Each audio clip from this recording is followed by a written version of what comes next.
Meet the Matthewsons. They're a dynasty of dealers. It drives really well. With a love of classics. It's only condensation. In Thornton-le-Dale, gateway to the North York Moors, they auction over 2,000 rare vehicles every year. 42,000, the ready type, the stunning car. All walks of life. The cars fetch people together. I'm ecstatic. Head of the family, Derek. It's got to be the best job ever, isn't it? We're sort of living a dream. Trusted lieutenants, sons Paul. Not everybody's cup of tea. And Dave. There's Dad's way. And there's Dad's way. Keeping them all in check and dealing with the punters, Sarah. Somebody could ring today with some fabulous vehicle that's been sat in a barn for 50 years. You have no clue. It's the chase, it's finding it. So you get up every morning thinking, what am I going to find today? This is a family's love affair with cars that have lived a life. Someone's cherished a car and loved it, and I think it's just great. I think it's absolutely superb. A passion that can be turned into brass.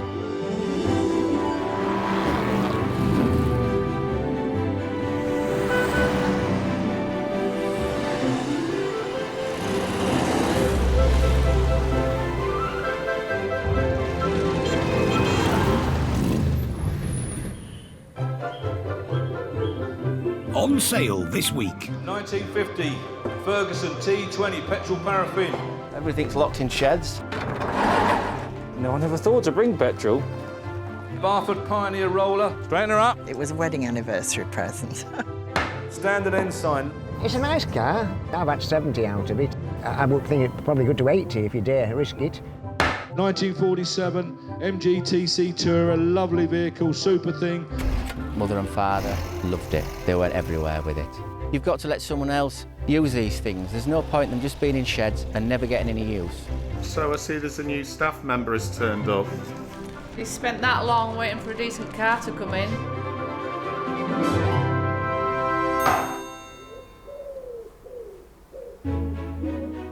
On an old farm in the Vale of York, a rare collection of vintage tractors is about to see the light of day after years of being hidden in a barn.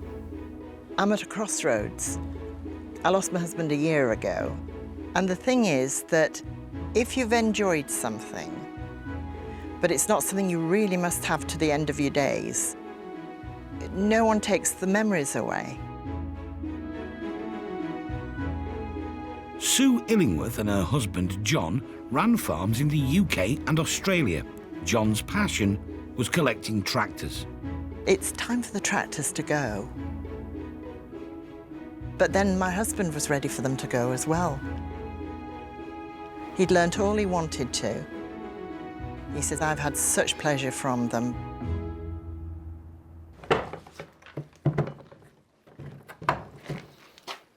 Before anything happens, though, Dave's got to get the doors open. There are 16 tractors and a road roller to get out of the barn to move the 30 miles to the auction site.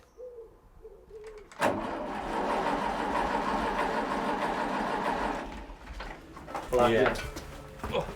The vehicle that presents the biggest challenge is a pre-war ransoms Thresher. In layman's terms, a combine harvester, really. Because they were all scrapped, and they were worth good money in weight, in scrap metal. So basically, when they came off farm or came off of work, they used to put a match to them, fire them, burn all the wood away, which was no good to them at all, and just leave a great big lump of metal. And that metal was then weighed in. So sadly, they've all gone. Here, grab that. They've enlisted some help. Sue's friend Bernard and Nick, Derek's big load expert. Nothing seems to drive or move. Everything's locked in sheds. It's a case of finding out what we can start to use to back the Thresher on. That's going to be the biggest thing. Just go back to you again. The door's catching on the top rail. Have a quick look and see what we've got first. To you. Now, back to me again. That's it. Yeah. First out of the open door should be the 1940s Massey Ferguson, known as the little grey Fergie to its farming friends. But there's another problem. No, I never thought to bring petrol. Well, we'll have to push it down. It's not exactly heavy, is it? Scarlett, jump on there, girl. You're steering. Preferably left, in a minute. Round to Dad's truck. As tractors go, the Fergie is a lightweight, which is more than can be said for Sue's favourite vehicle. What's this here? Oh, that don't do anything. We went to Sale. John had seen a couple of tractors he wanted, and then in the corner I saw this road roller, and I just thought, oh, it's lovely. There was something about it. What is that one? Is that a brake? No, that's not it, is it? He says, would you like it? I said, well, only if there's room. He says, we'll bid for that. And that was a present, you know. I think for one of our wedding anniversaries. Yes, it was. It was a wedding anniversary present. Straighten her up. It's all going quite well, but Derek and Dave are really just avoiding the inevitable, shifting the Thresher. Time for tea and biscuits?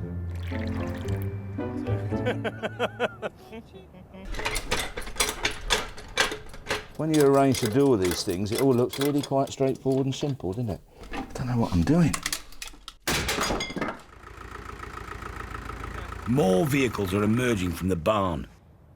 The size of Sue and John's collection is starting to become apparent. He was obviously an avid collector, buying things that they dealt with or worked with, or their fathers did. So I suppose when these sort of things came up, he probably thought, oh, I'll buy that and I'll keep it.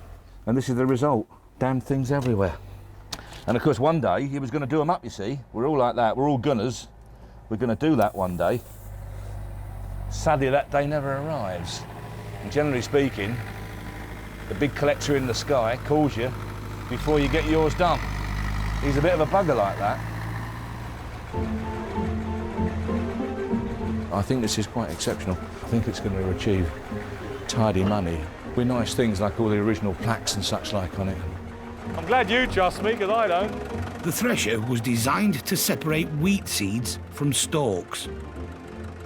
Similar machines introduced in the early 19th century were the last straw for discontented labourers. Widespread riots saw many Threshers being destroyed. You said you wanted the back in that way, don't you? Hang on, steady up, the other way. Have a lock. Have a lock. Have a lock. You want back end over here slightly. Yeah, that's it. That's it, like that. Yep. It's a little bit like having drawers full of extra things you've had for years and years and years, and you can't get any new things in because there's no room. You can either make a decision to become static, or you can look for a new beginning. That's something that the tractors represent.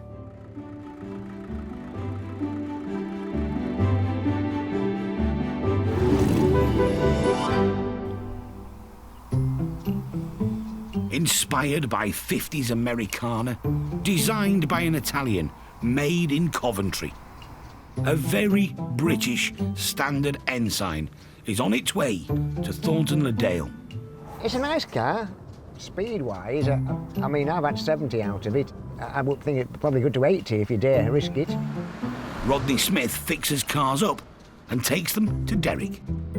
These cars actually came out when I was an apprentice mechanic. I can remember it now. This ensign and the pennant came out on the self-same day in 1957, I think it was. And we were amazed. It looked fantastic. I have had other cars. I've had quite a few Citroens and things, but I started to think about my apprenticeship and with standard cars. And so I thought, well, why not buy a standard and do a standard up? But it's just a bit on the big side for room in the garage, really. That's the thing. Here's the keys. There are three separate keys. Yep. One's for the door and one's for the boot. Yeah, straightforward, full choke, and away she goes, eh? Well, it won't need a choke now. No, not now it won't. No, absolutely. But no, it goes. I've put the reserve on at 3,000. Does that mean that anything below that you won't let it go? That's right. Oh. Talk with you first. I'll leave you with it. Yeah. And I hope you do well with it. Well, let's hope so. I need the money. You need it, of course you do. Standard set off making marine engines in 1903, but with the factory in landlocked Coventry, they wisely shifted to the horseless carriage. Fiercely patriotic, Standard's radiator badge was the Union Jack, and their later saloon cars were named with naval pride: Vanguard, Pennant and Ensign. In 1954 they sold 74,000 cars. The company was merged with Triumph and eventually swallowed up by Leyland. Their last car, an Ensign Deluxe, rolled off the line in 1963, and the Standard flag was finally lowered.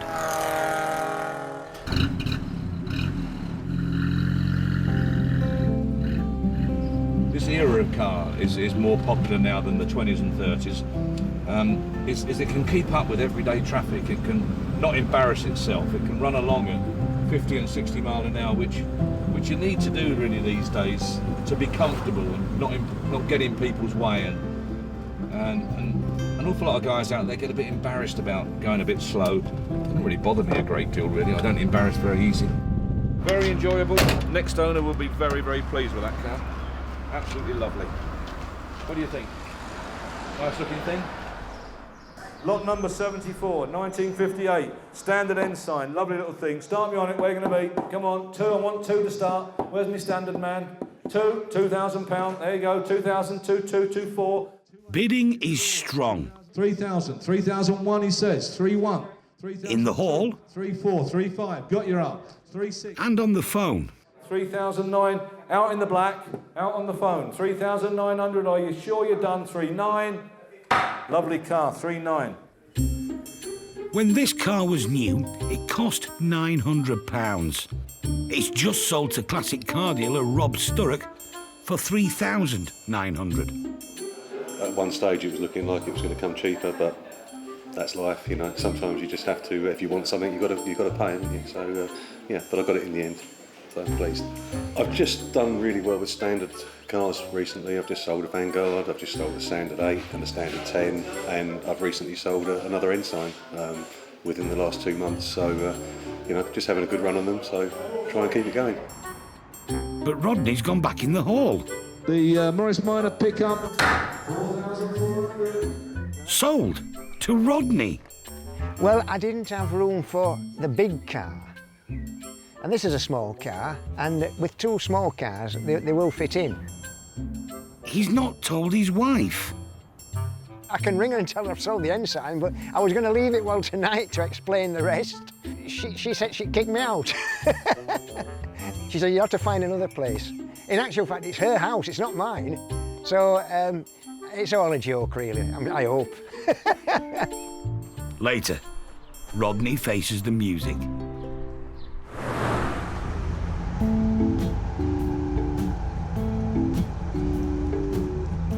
The threshing machine and assorted tractors have arrived from Sue's farm. It's a mighty beast, that, isn't it? It's a bonny looking thing though, isn't it? Look at that skill.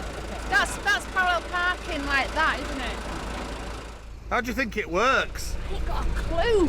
I ain't got a clue. You put something in it and then you turn it on and then something comes out of it. With the next batch of tractors arriving, Paul's trying to create some space. They've said yes to a lot of vehicles recently. It's not just the 20-odd tractors. You see, in your mind, you've got, for argument's sake, 150 entries from potentially 140 different people, if you like, and then one person puts 20 in. So all of a sudden, your 150 becomes 170. That's where the problem lies. The actual number on site is 185. I had no idea it was 185. You could tell, I suppose, by how full the site is. But obviously, it's legged up. The fact we've got an awful lot of tractors. We never say no, that's what it is. We never say no. Until you ask for a wage rise. He seems to be able to say it really easily.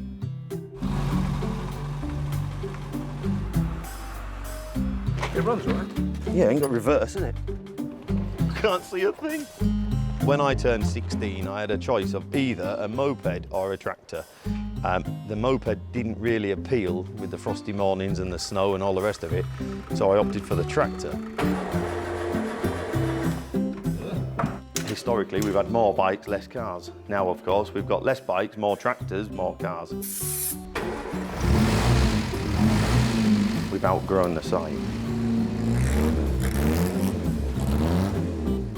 It's lovely to have a nice big building and have them all herringbone down there like that, so you can just whip them out. Oh, wouldn't it be lovely? Austin 7, back into there, and a little Mini into here. This David Brown tractor last saw action on a Yorkshire airfield during World War II, towing Halifax bombers. It still has the on-tow bit on it, painted on the back mudguard, which is usually they'd be scraped off and repainted. And the winch, biggest winch I've ever seen in my life. Straight. You all right? Sarah is brushing up on her limited tractor knowledge ahead of calls from prospective buyers. Interesting piece of kit, I'd say. They offer an insight into a particular period of agricultural history. Which period would that be? I'm not sure. It's not as easy as when a car comes in, it's got all the paperwork with it and logbooks so you can get information regards makes, etc. from them, so. The family have recently acquired a new dog, 6-month-old Oscar. Hey, get down! The dog has just weed all over. That wasn't me, that was the dog. There's still a bit of work to do before this much-cherished collection is ready for the auction. OK, hopefully we're all present and correct. The weather's been dead right, hasn't it? The annual Thornton-le-Dale Spring Gala. It's all about celebrating village community spirit. But when it comes to this village, classic cars are part of the scenery. It's a really popular little show. It's same people every year, plus a bunch of new faces, which is great. Growing nicely. A lot of work goes into this. It's a perfect opportunity for Derek to catch up with old friends. Like this 1960s Vauxhall Victor FB, sold to happy customer Graham in last month's auction.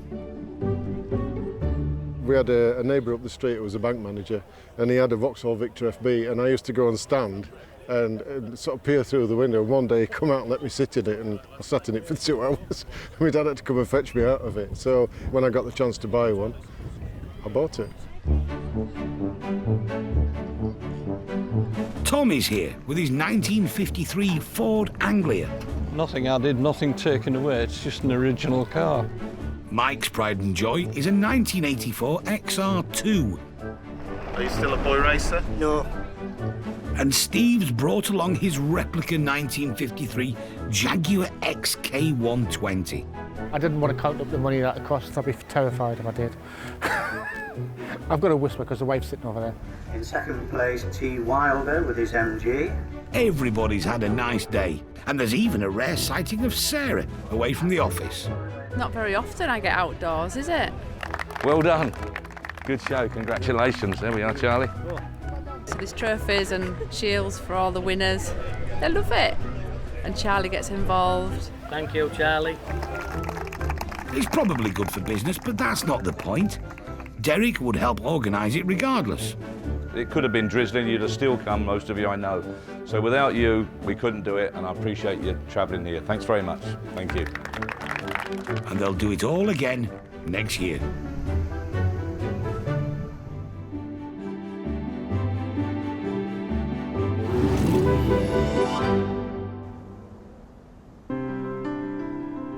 A year after Sue Illingworth's husband, John, died, she decided to also say goodbye to the collection of tractors they shared. Somebody else will enjoy it and somebody else will get a lot out of it. It all passes on, doesn't it? The 16 tractors, a road roller and a threshing machine are now crammed into the Thornton-le-Dale site and attracting interest. they've got some presence about them and some soul about them when they're like this, when they've been working. And they haven't actually been altered, because a lot of these, if you look at them, they're genuine. But with the auction just round the corner, Derek knows this is going to be a tricky sale. Her husband has been so keen on the tractors, he's loved them to bits, and they try and establish a value according to that. And they've generally been told by a number of people to expect an awful lot more than what they're actually worth. So it's pretty difficult, really. There's a tractor buff on site. Retired bank manager Geoffrey Atkins started his working life on a farm.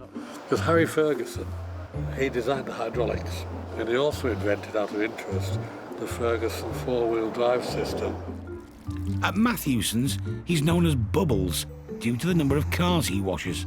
I served an apprenticeship with diesel engines at Perkins, and I've always had an interest in tractors ever since being a little lad. In fact, I used to run around making a tractor noise all day, pretending to be one. He definitely seems to know what he's talking about. You can hear the magneto, which produces a spark, clicking. Alice Chalmers built this model of tractor in England, but their model had a straight front axle. This one is unique. It has what they call the bow axle, and it makes it quite a rare tractor. They took the place of a horse. You know, what would you rather do? Ride on this or walk behind a horse all day? The seat is at one side of the tractor, so the driver sits with a view down onto the ground. You can imagine if he strayed a bit, he would end up knocking half his plants out. I would think it should make £1,800. It's a conservative estimate. Bubbles knows that the market for this sort of pristine agricultural vehicle is small.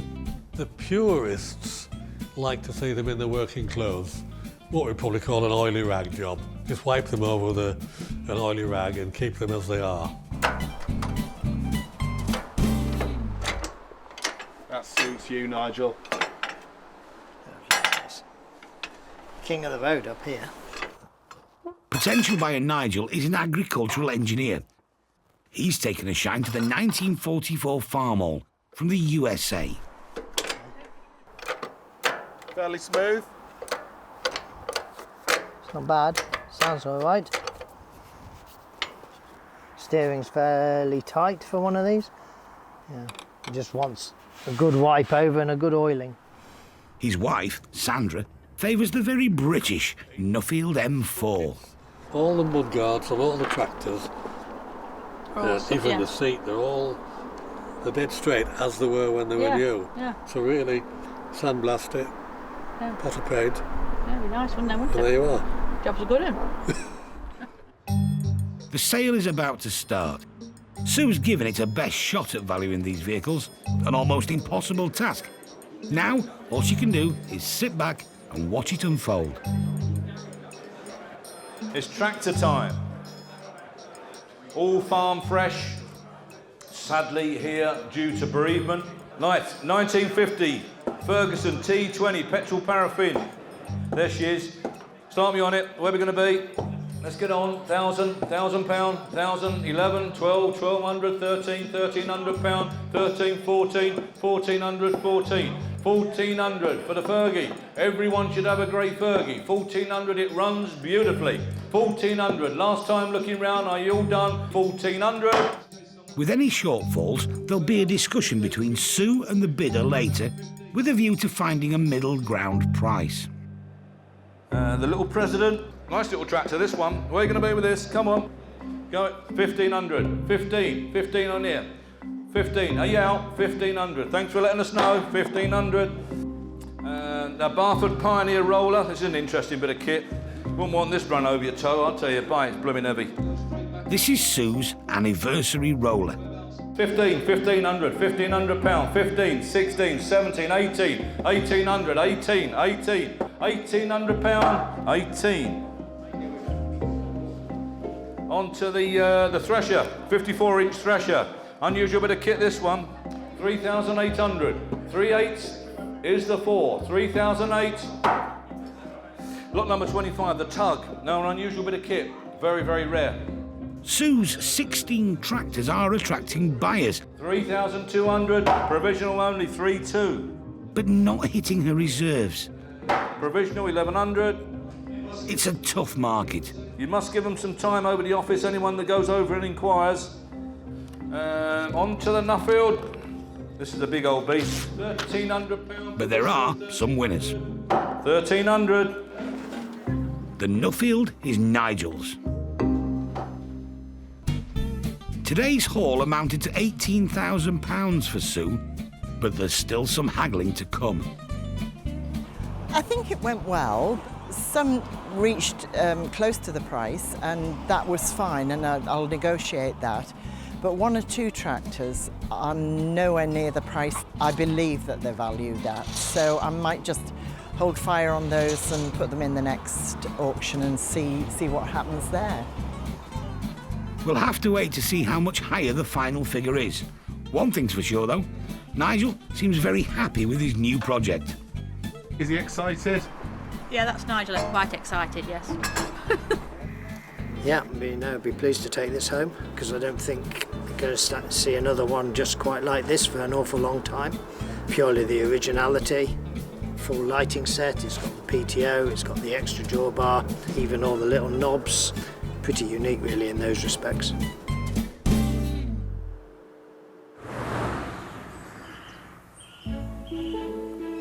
For everyone at Matthewson's, Sue's parting company with her tractors has had quite an effect.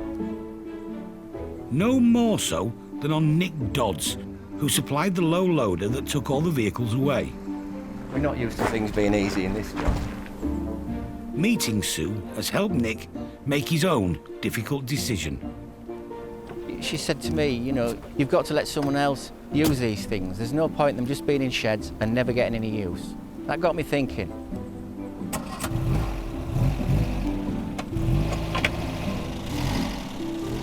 Nick and his family own this 1947 MGTC.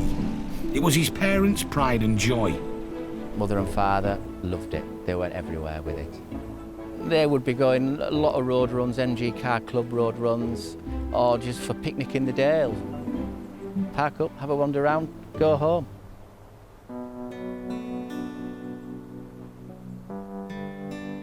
But sadly, this came to an end when Nick's dad, Jeff, became ill. He passed away not last Christmas, but the Christmas before. And since then, it's been hard to know what to do with the car, hard to break ties with it.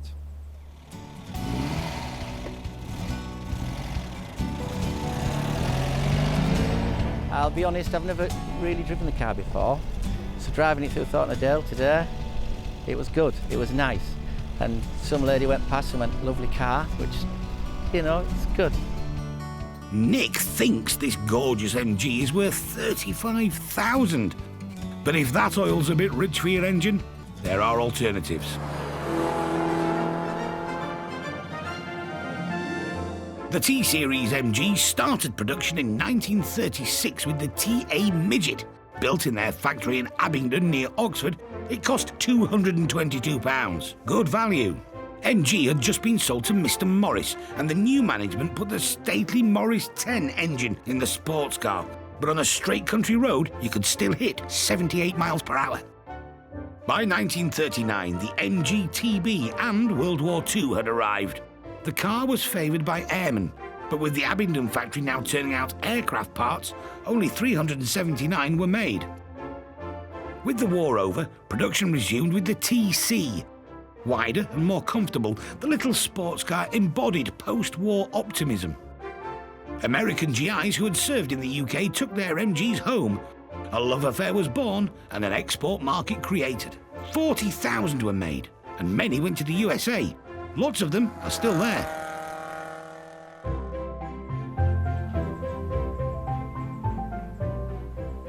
This one had an eventful time in Arizona, before being shipped back to Worley in Lancashire by Ian Lord. The bodywork on it and the chassis and the metalwork were like as new. The upholstery, everything like the hoods and everything had just been virtually eaten away by whatever crawls around Arizona. Breathing new life into old cars is Ian's love. There's currently a Jaguar XK8 in here, almost certainly a future classic.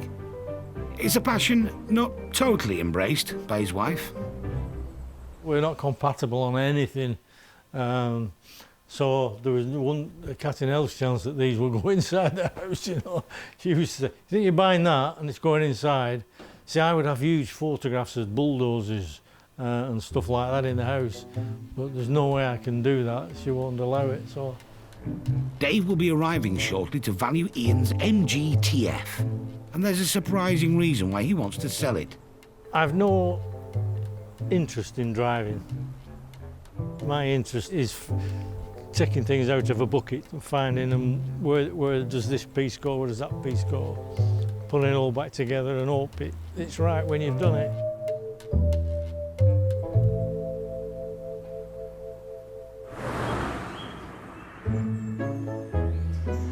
Just like Harrods or Liberty, a good window display is essential to drive business.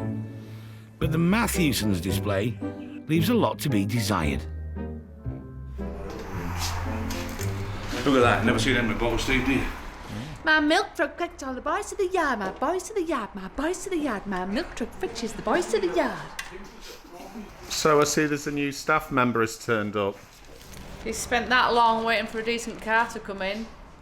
Fella said earlier on, has he been waiting for his wages? He knows what we pay. Or not, as the case may be. Yeah. People quite often bring a load of junk in, don't they? Like this. Yeah. Can you tell? There's a lot of junk in this window at the moment that I'm trying to wade through. If I go through this, come save my life. It's a thinly veiled attempt to bring customers in. I think it's a bit more noticeable in the window now. He's worth about £300. How much Sarah's worth? Well, that's to be discussed.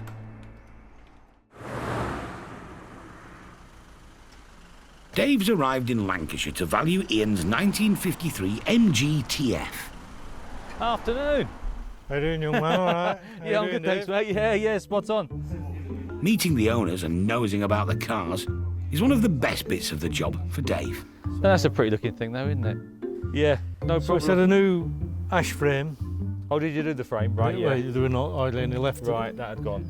Dave has worked on many MGT series cars in the past, Absolutely. and it's that experience that allows him to agree an optimum reserve price. You didn't need to get that covered again then? No. Yeah, that's cleaned up well, isn't it? Yeah.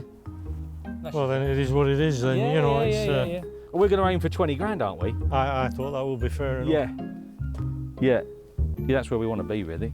Probably cost me 50. More than that. Yeah, oh, don't even go there. I know. Yeah, I know. But, don't even go there. Yeah, just to me a little bit. Yeah, keep it as you are. Ian's fine about sending the MG off to the auction. After all, he doesn't even like driving. Don't go through me cab.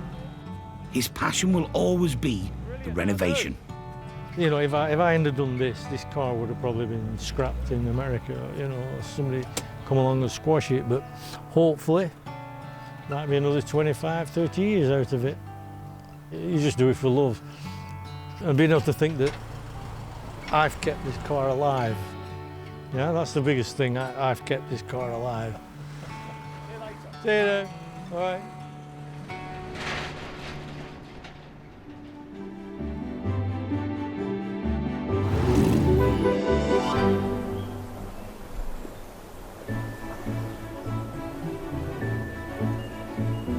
The auction is upon us, and soon there'll be a verdict on the two MG classics. There's a lot of interest in Ian's TF. It's a beautiful car, yeah. It's ideal for summer. I think it'll be a bit rickety. I think it'll be a little bit hard ride. It's a lovely car. 6121, I love him to bits, this fella. Lot number 95, one large sign, Castrol with, oh, it's down here. Hold on. In the hall, Derek's selling 150 pieces of automotive memorabilia, and bidding has been brisk. That was $350 plus the auction costs.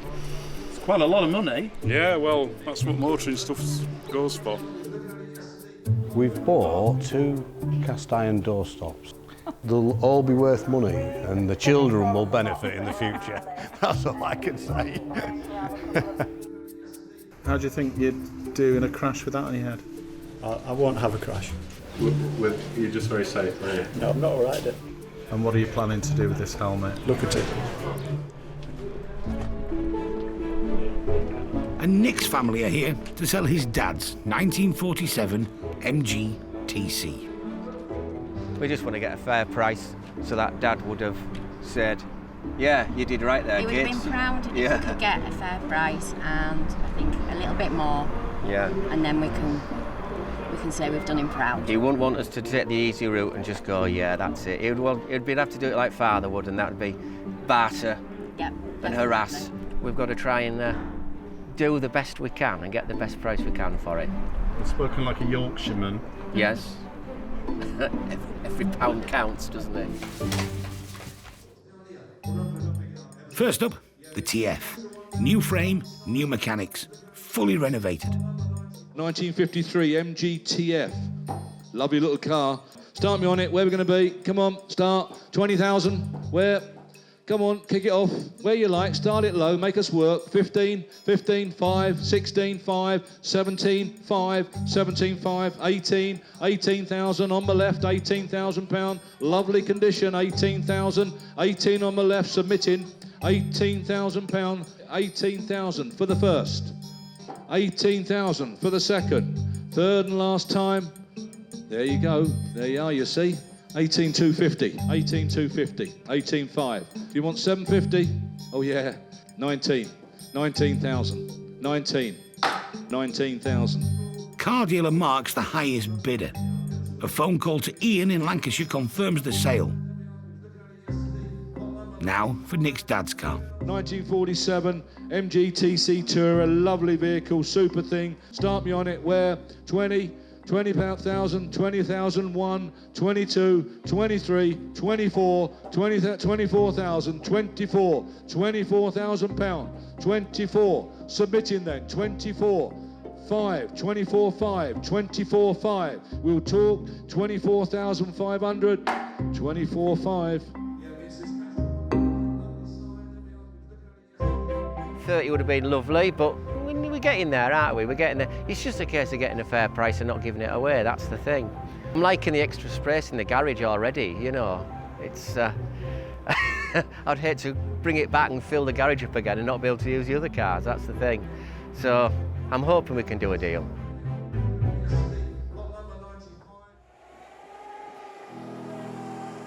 So what news of Sue and her husband John's tractors? 16 sold. The Thresher is still available. The tractors have helped me move forward. It's like a new future, a new era for me, really. So I feel very happy about that. Matthewson's regular Les has turned up to collect 3 of the tractors he bought at the auction. But there's a problem. Out of the 3, there is only one that runs. And the haulier has no winch on his trailer. So I'm going to create a little mini road train. And what could go wrong? Everything. To solve the problem, they're going to need momentum and accuracy. Les is already looking to the future. I'll probably sell 1 or 2 of them, or maybe keep 1 or 2. I'll play the market and see what happens. Why did you pick these 3? I think these 3 are the best out of the bunch. Sue's favourite, the Barford Road Roller that John gave her as an anniversary present, is going to be taking a long trip north to Caithness. George Dennett will be putting it into a museum. I just like that it's got its complete form is still here. It's got its identification is here. It's lacking wheels a wee bit, the rollers here, but we have the correct ones for there. This ones have been replaced at some time. I'm really quite pleased that it's going to be preserved. Straighten her up. And other people are going to see it. And maybe someone will see what I saw in it. I loved that engine. I loved it very much. As for Rodney Smith, well, his wife gave him a clear instruction of what would happen if he bought another car at the auction. I'm going to kick you out. She said, you have to find another place. Rodney bought another car at the auction, a Morris Minor pickup. It's now in his workshop at home, in pieces. As you can see here, the engine's out, the gearbox is out. The hardest thing will be finding all the bits again, because they're all over the place. The clutch, what have I done with the clutch? Oh, the clutch is here. In the boot, obviously. No, I've got the clutch here. This is the clutch. When she saw it being towed in, she said, oh, not another wreck. But I have said, that's it. This is the last one. I'm having no more. This is it. And I don't believe you. No, well, I don't believe you're such a fibber. No, I am not. Everybody, she's mentioned that to say, oh, he'll get another one, he'll get another one. But no, I've made my mind up. That's it. I've had enough. Rodney, when you sold the Ensign, you said that was the last one, and then you came home with this. Well, yes, that was.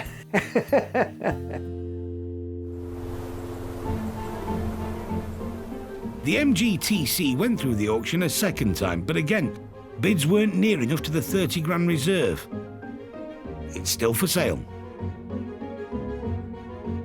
Dealer Mark agreed to meet the reserve on the other MG though. I like the fact it's a TF, not a TD, and the fact it's just been restored. It's on wires, the leather's lovely, the hood's good. It's just nice to get one that's ready to go, ready to be used. People haven't got to spend any money on it, they can literally turnkey, great stuff. This is going to go in the showroom? Yeah, we'll go in our showroom, go up for sale, and hopefully find a new owner very soon. And finally, 220, 220 sold. It's an interesting piece of decor. Very, very thought-provoking. And I'm going to put it into a sort of dark alcove where hopefully it won't be too obvious, but people will get a glimpse of it and it'll be rather surprising to them. We shall have to watch the dogs. It's my favourite work friend. Didn't answer me back or anything.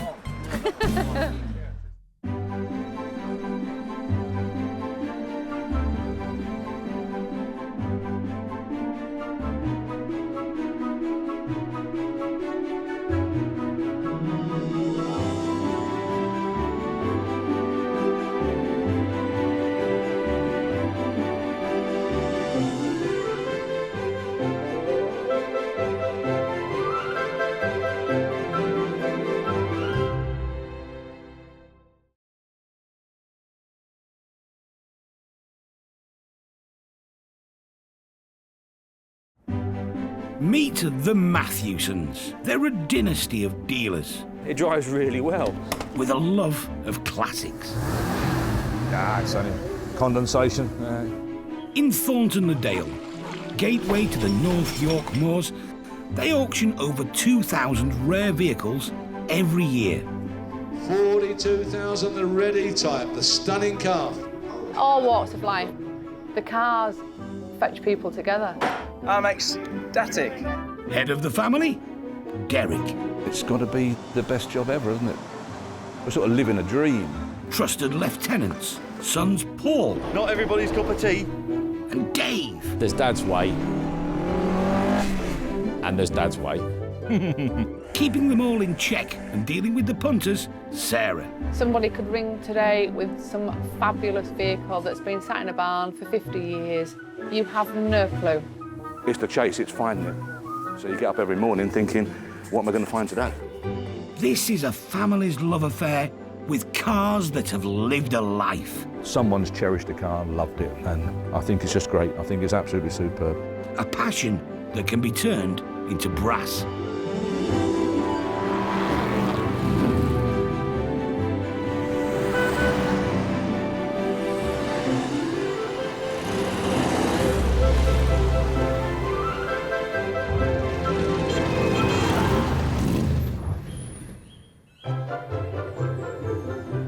On sale this week. Now we've got the star of the show coming up here, 1986 Mosovich. A car for the people. It's a glorious beige box. You can't really get better than that. 1972 MGB GT, very bonny looking thing. The engines are easy to work on. It's nice to open a bonnet and actually be able to see the bits that you need to fix. 1965, Dot Demon Scrambler. I think once it gets you and bites you, the bug, it stays with you, you know. Lot number 7, catering trailer, entered by a classic man. Have you ever worked in a burger place? Obviously. I mean, look.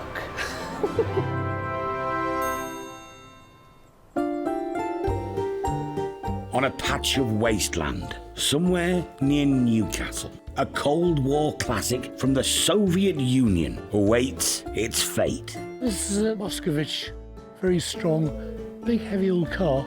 4 million of these iconic Russian cars were made, but only a handful of people liked them. Yeah, it's an 86. Justin Ray Brayshaw owns this Type 412. I just saw it and fell in love with it. The charm is that they're very basic in the way that they're built and constructed. So if you look at the door panel here, you can see they've got the old style window winders which operate correctly. No electric windows there. Rubber mats for easy cleaning, no carpets to hold the moisture on the floor. They're built for simplicity, and it's very much of the ilk of the Eastern Bloc countries manufacturing. This, built like a tank son of Moscow, was the first Cold War car to pass European safety laws. With its unsophisticated charm and a rally pedigree, the car sold in some numbers, peaking in 1973. But despite the choice of some new, bright modern colours and a bit of rebranding, the Mosky failed to keep pace, and by 1976, our Russian love affair was over. The appeal nowadays is the rarity of this type of thing in this country, because at one stage a lot of them were being re-imported back to their home countries because the car was worth more for spare parts in its country of origin than it was as a car in the UK to drive around in.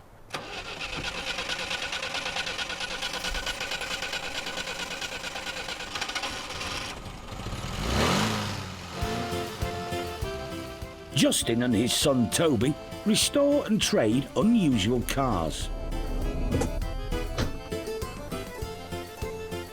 In 1980s Russia, this one would have been a status symbol. The government used to issue workers with stamps, and once they'd achieved so many stamps, that meant they were then authorised to go and buy a car. Certainly to own a car like that was a little bit of a reward that the government gave you for being a hard worker, behaving yourself, sticking to the rules and bringing your family up with the same ethos as your government, basically towing the party line, I suppose.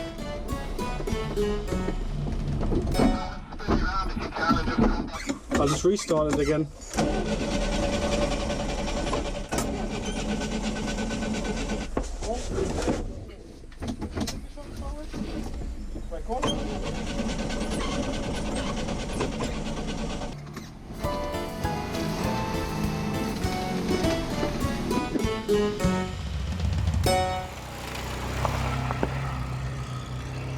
Justin thinks now is the right time to sell his Mosovich. There's a lot of collectors of this type of car in this country who will pay reasonable money to buy them and will restore them and keep them as part of their own collections. Dave's heading up to Tyneside to collect Justin's emerging Soviet classic. Cheap, cheerful, a car for the people. What would be the equivalent UK vehicle? Something mass-produced like the Mini or the Ford Escort or something like that, I would think. They were always built fairly sturdy to stand the rigours of Russian winters and Russian roads. The Mosovich is ready to go. Oh, are you all right? But Dave seems more interested in Justin's other cars. 90,000 miles, full service history, one owner. He paid 11 grand for it. It was cheap. Oh, well, we were away.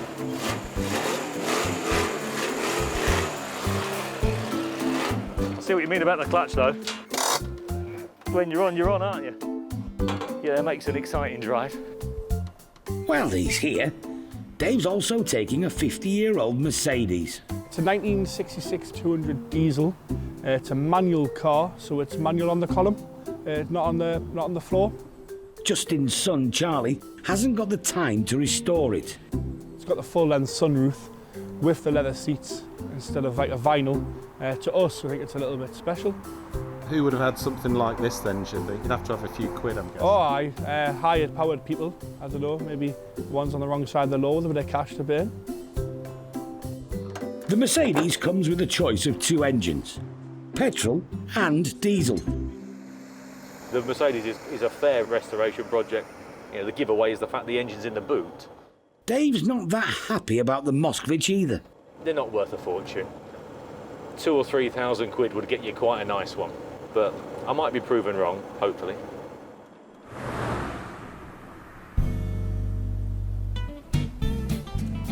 These are record-breaking times for Matthewson's. Yeah, that'll be fine. Yeah, no problem at all. With the business in its 50th year of trading, more cars are going into each auction than ever before. We've got about 170 vehicles in this auction, so we're pretty well full up. Yeah, what would it take to burst? I don't know really. We're about there now, really. We can't really handle any more. Is this to go in this sale? All this train stuff? Yeah. Great. It's very, very chock-a-block. Can only just get into the toilet. Sales depend on the website being in order a few days before the auction. I do most of the website stuff, but I have to hound Derek to do the running order. He does the running order, nobody else. We're getting better and better at it, aren't we? I'm further behind than I've been ever since I started working here. No running order on the website means the catalogue used by bidders on the day can't go to print. I keep telling them constantly, get on top of the job and get things done as they come in. Thing is, we always leave things to the last minute, don't we, Sarah? That's our trouble. And as such, we have to catch up. Even the dog don't agree with you. Yeah, that's right, Oscar. You tell him. What is he talking? So, what better time for Derek to have said yes to a massive refrigerated truck? As you know, our policy, Steve, is we never say no. Adding it as a late entry is a favour to regular buyer John.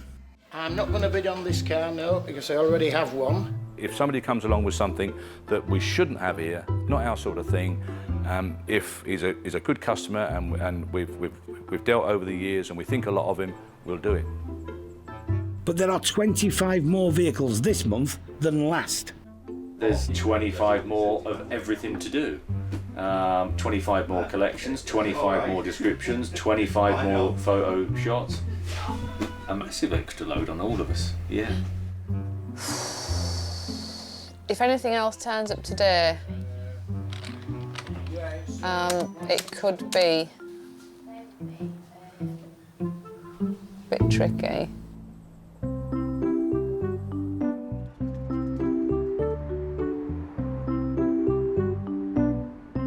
I'll have a burger, please, Derek. Yeah, with or without onions. You've got enough sauce as it is. You don't want any more sauce. He's all right with sauce. Regular buyer Ken wants to sell his renovated open-side shed in New English White. And it's a yes from Derek. There's guys here, they love seeing that sort of stuff. I've heard them say, and just echoing my thoughts, is that when you go to certain sales, you never know what you're going to see. It's great, isn't it? Different. I think it's mint. I'll go get some cheese slices from the British shop. What can I get you, love? Have you ever worked in a burger place? Obviously. I mean, look.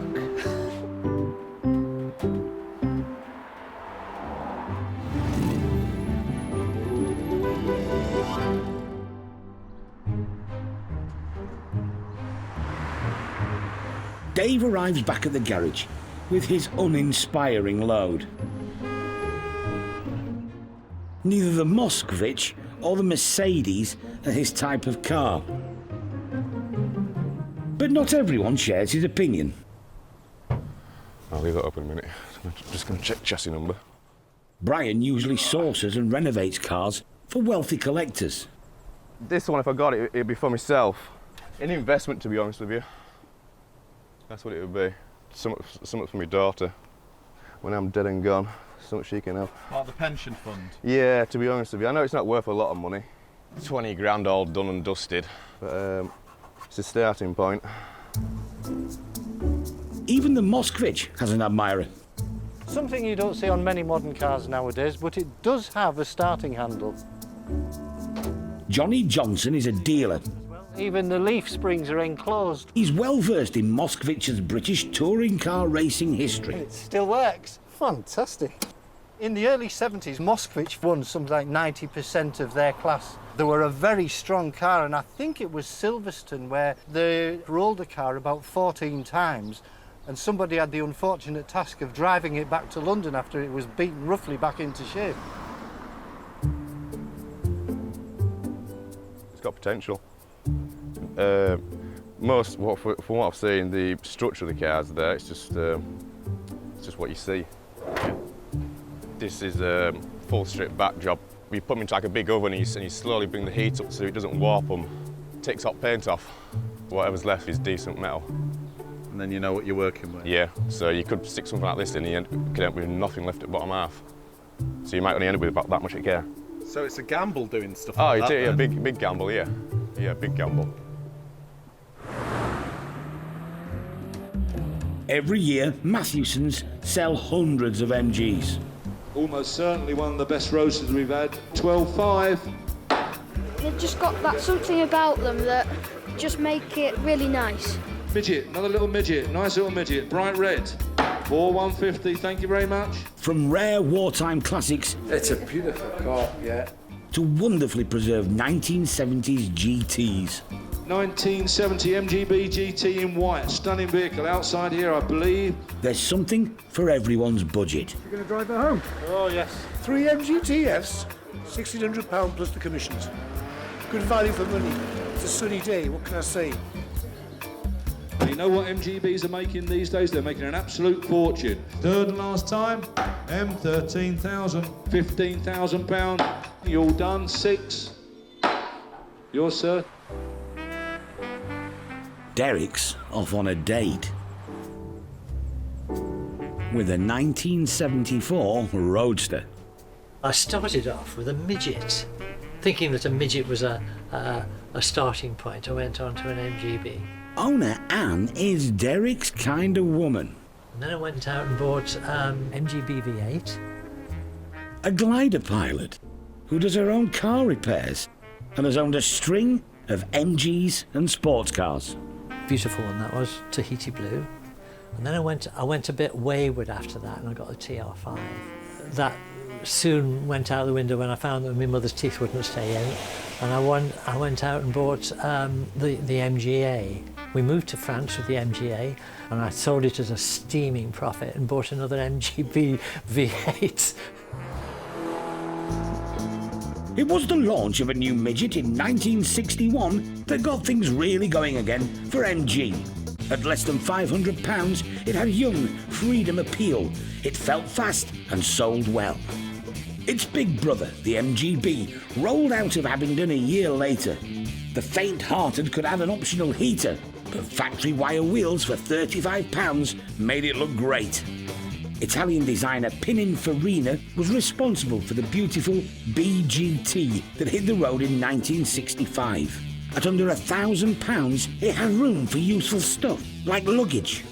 10 years on, and the rubber bumpers arrived to keep the Americans happy and comply with their rules. The cars and sales slowed down as other cars got quicker.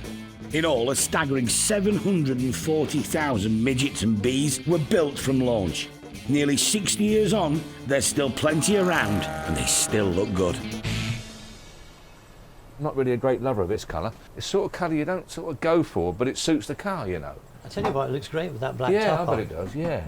Yeah, she's straight and tidy under there, Anne, isn't she? Yeah, it's a gold seal engine as well. So. Oh, is it? Right, yeah, all right. Door shuts are good, aren't they? Yeah, not all full of filler, is it? And boot seams are all good, aren't they? Which is a dead giveaway, you know, when I put my finger under it and all that lot's full of filler, gives you a fair idea what the rest of it's like. But right. Is there a dent there? Yeah. Is that I thought there might be. The only time you put a GB badge there is if it's concealing something. And it just struck me. And Anne's kindly admitted that there's a dent there, but very little, I would imagine. On the plus side, the car is being sold with a hard top. See that piece in there? That's called the Surrey end of it, which fits on the back here. It's split, as we can see. Can you have one piece on at a time, then? Yeah. You can. She does know her stuff. She's very, very knowledgeable about vehicles in general, and certainly flying. Brilliant, I think, really. A glider pilot, by crumbs. When you get to my age, this is the only way you get whistled at. Derek normally doesn't let customers load their own cars. Lovely. Bang on. Anne drove on, full of confidence, typical glider pilot. Brilliant. Very, very good. It's a lovely car, actually, and I would have certainly kept it if I was more able to drive it more regularly. Luckily, help is on hand to commiserate. Anne's brother-in-law, Rodney. What are you doing here? Well, Anne's related to us. Really? And I said to Anne, why don't you put your car through the auction, like I did? Rodney recently sold his standard ensign with Matthewson's. Lovely car, 3.9. But then bought a Morris pickup, despite promising his wife he wouldn't buy another car. I'm going to kick you out. She said, you have to find another place. Mia was the one who played heck about me getting the car back. I am not going in that pickup. That's what I said, ever. Well, that's a little bit wrong, because she has actually sat in it, helping me to bleed the brakes. Yeah, you've got no choice.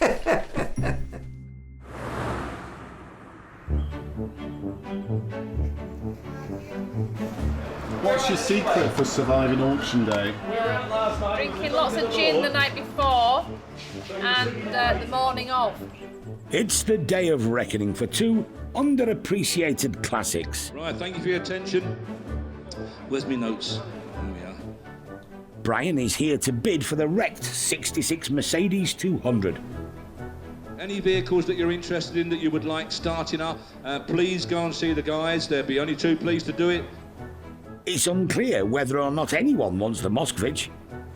Well, I think I brought some small change in my pocket today, so we might be lucky. Spare a thought for Andrew. He spent the 70s sitting in the back of one. It was a time when British Leyland were in turmoil. The Austin 1100s were replaced by the Allegros, and my father refused to pay the price for an Allegro. He went for a Mosovich, which had a far bigger engine, much more space, and an awful lot more kit. But they were as rough could be at the time. Mosovich, anyone? Andrew now runs an accountancy firm. His staff might be in for a surprise. I've been in touch with my work colleagues this morning. I don't know whether we can run it as a pool car in the office. I don't know. 1966 200D. All sits out there. Don't worry about moving it and loading it. We'll soon move it and load it. Don't you worry about that. You'll have that on your garage floor before you know what's happened. Very, very rare bit of kit. Make a beautiful motor. We're going to be with it. Come on. Come on. 15, 1500, 16, 17, 17, 1800 pound. Replacement engine. 19 up there on the right. 1900 pound. We'll talk. We'll try 1900. Provisional only. 19. Brian puts in the highest provisional bid. He'll negotiate with owner Justin later. Now we've got the star of the show coming up here. 1986 Mosovich, the four-door deluxe. And all those years we were worried about the Cold War, about all this lot getting to the channel. They'd have never stood a chance, would they? Because they'd have all broken down if they were like that, wouldn't they? But it's got a lot of character. So it will find a new home today. It will find a new home. And Derek knows this because someone has just phoned in with a strong offer. Your chance. Whereabouts? Is it 500 to start? 500, come on, 500 straight in, 500, 5, 6, 7, 800, 800 there, 800, the Mosovich, 8, 9, 900 pound, 950, 950, £1,000 there, 1,000 pound, 1,050, submitting, 1,100 in the seats, 1,100, exactly the same as I've got, 1,100, 1,150 is going to buy it, £1,100 for the first, 11 for the second, third and last time, there it is, 1,100, 1,100 sold. Fellow accountants back at Andrew's firm breathe a sigh of relief. The anonymous pre-auction bidder wins it for £1,100. And although the Merc didn't reach its reserve, Brian still got it for £1,900. When my wife saw it, she said it's Scrapheap with this thing. Many people would put it straight through the crusher, this. But I think it's been saved. Hopefully it's been saved.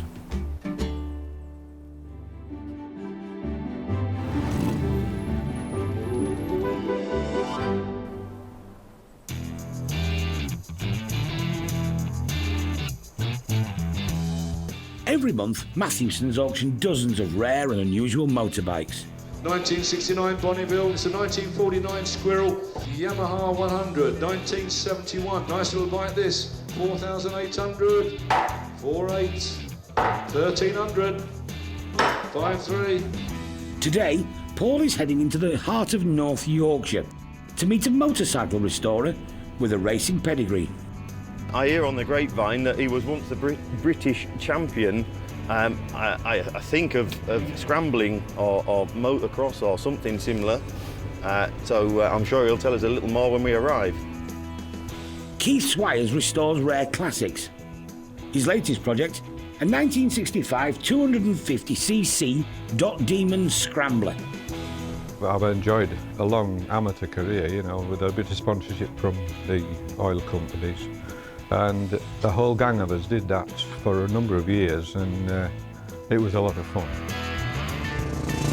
In his heyday, he raced competitively on both sand and grass tracks. He even competed in the Isle of Man TT. Now retired, restoration is a safer option. Well, it's what I do now, is do bikes up, and seeing as I can't ride them, I might as well sell this one and buy another project. That's the idea. So, yeah, I would have loved to have ridden it, but I think common sense will have to prevail. Good morning, Keith. How are you? All right, thanks. How are you? I'm all right, thank you. Have you done lots of work, Keith? The engine didn't need a great deal doing to it. It's been built up as, you know, a collector's bike, really. Yes. A little bit of recommissioning and it would be a very competitive pre-65 scrambler, you know. Founded in Manchester in 1903, the Dot Motorcycle Company was world-renowned for making superbly engineered and competitive scramblers. Although they never did win a British championship, they did very, very well, you know, especially up north here. Keith couldn't afford a Dot when he was younger and suspects he may have competed against this very bike. It was bought by a guy in Goole, so we'd be riding the East York Centre when I was riding. Right, you know, that's as far as we go, really. And obviously you won't really remember the bike because normally it would be behind you. Well, of course, yeah. He's moving on to his next project and toying with the idea of racing again. When you're the wrong side of 70, you've got to have a medical every year. You've got to have your eyesight tested. In other words, you've got to have a real good MOT, you know. That's right. So far I've passed. I managed to scrape through. I think the bike's lovely and it will be an asset to somebody. It go into somebody's collection, no doubt. I think he's made a lovely job of it, yeah. Credit to him, absolutely. Anyway, we'll get back before we get any wetter.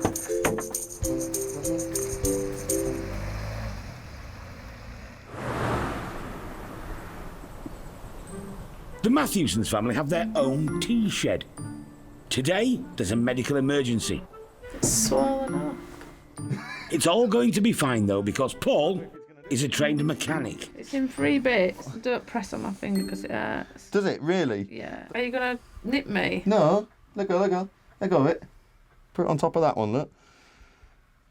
Hey, they're quite tight. That one's off. Oh, mate. Ah, they're only plastic, cheapy little things, look. Best silver, that.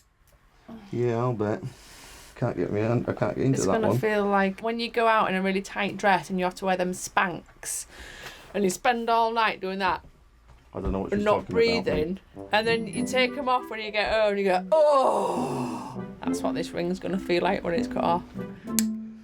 There you go, mate. Look at that. Oh! Right, and you think that wasn't swollen? Look at that. Oh, man. Do you want to keep them bits? Yeah, I'll make them into, we can all have a nose ring each. No. Don't. No, I knew you would. There you go, That's it, Nick. we've Glad I had could be of that. service.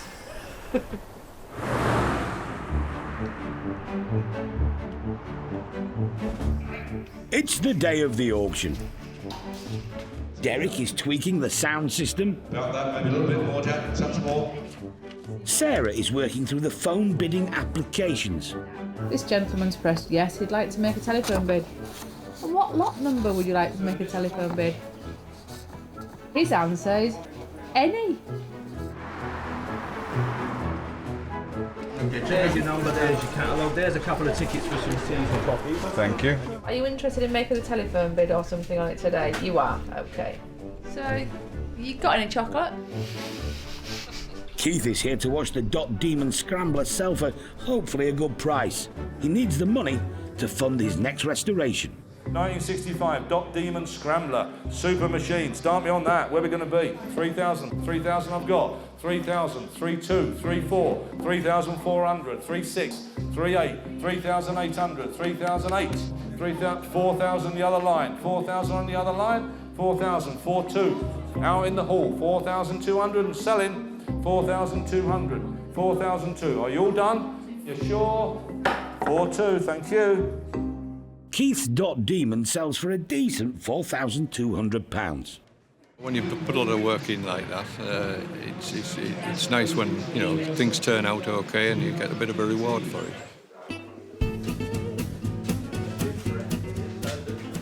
Also heading for the auction, a series of MGs. The ideal entry-level classic. It's just lovely. In the showroom, the deal you'll need to beat if you want one. You wouldn't do nothing to that, would you? Look how straight it is. It's just perfect, isn't it? Yeah. I've fallen in love with it. Rob Sturrock, known as MG Rob to the Matthewsons, buys more of these cars than any other dealer. 500, 600 maybe, of all varieties. Midgets, BGTs, Roadsters, MG Magnets, Y-Series. Rob's sort of grown into, I suppose, one of our biggest customers, really. He's been with us from almost the start. On Rob's shopping list today, a 1972 GT in damask red. Traditionally, MGs are British Racing Green or tartan red. This is just something a little bit different. A 1975 MGB GT Jubilee Edition. They're just a lovely, basic starter classic with a massive following. He also has his eye on this low-mileage, white 1980 MGB GT. They tend to go all around the wings, inside the wheel arches, in the boot. So just generally looking for corrosion. You know, it is a limited market because it's rubber bumpers and it's got basically deck chair interior, but it's 24,000 miles. It looks like it's been just so well maintained. And of course, Anne's MGB, also on Rob's hit list. But first, an MG user's guide to getting the most out of a Yorkshire summer. This pair of seasoned owners have been known to flip the roof in December. Ken Coughlif's pride and joy is this 1973 MGB. Well, let's face it, this car is the quintessential English-British sports car. It's the best and most produced sports car in the world. It's a good car for a man like me to run around in, spending the kid's inheritance. Also hoping to spot the sun is Joe Waterhouse. His 1981 car was one of the very last made. The engines are easy to work on. It's nice to open the bonnet and actually be able to see the bits that you need to fix. Ilkley Moor is naturally their favourite spot for a spin. It's got lots of appeal for going out on good days out. Because having a sports car is using it. That's what you must do. There's the drivers and there's the polishers. I'm one of the drivers rather than the polishers. One has to cope with the fact that everybody else has power steering and you don't on this. This is a bit of an old-fashioned car, discs on the front, drum brakes on the back. She doesn't turn in the smallest of circles, but on the open road, wonderful. And in the dales and the moors of Yorkshire, wonderful open road driving car. It's quite amusing to watch people, if you zip past them on the motorway, they tend to take a second take, you know. Did I really just see a W-Reg car hurtle past me? Buy the best you can afford. And if you haven't got the skill to do it, don't take a risk by buying rust heap, because you will never be satisfied and it will cost you a lot of money. Ready? It's auction day. And Paul and Charlie are clearing off last night's rain. Teas and coffees and bacon butty, that sort of thing, are in the far corner of the hall. 1975 MGB GT Jubilee. 2.5, we're off. 2005, 2006, 2007, 2008, 2009. 2.9 standing. 3, £3,000. 3.1, 3,002, 3,200, 3.3, 3.4, 5, 3,006, 3,600, 7, 3,008, 3,009, 4,000, 4,001, 2, 4.3, 4.3, 4.350, 4.4, 50, 4.450, 4,500, 4,550, 4,006, 650, 4,650, 4,650, 7, 4,750, 4,8, 4,850, 4,850, all done, 4,009, 4,900 and going, 4,950, 4,950, done, 4,950, sold, thank you very much for your bidding, 4,950. Rob's having to pay more than he wants, and getting a decent deal is how he makes his money. He needs to get the remaining MGs he's after at the right price.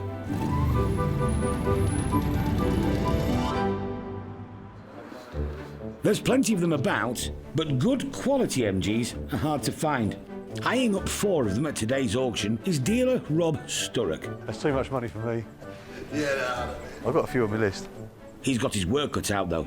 Other people have spotted the classy Bs as well.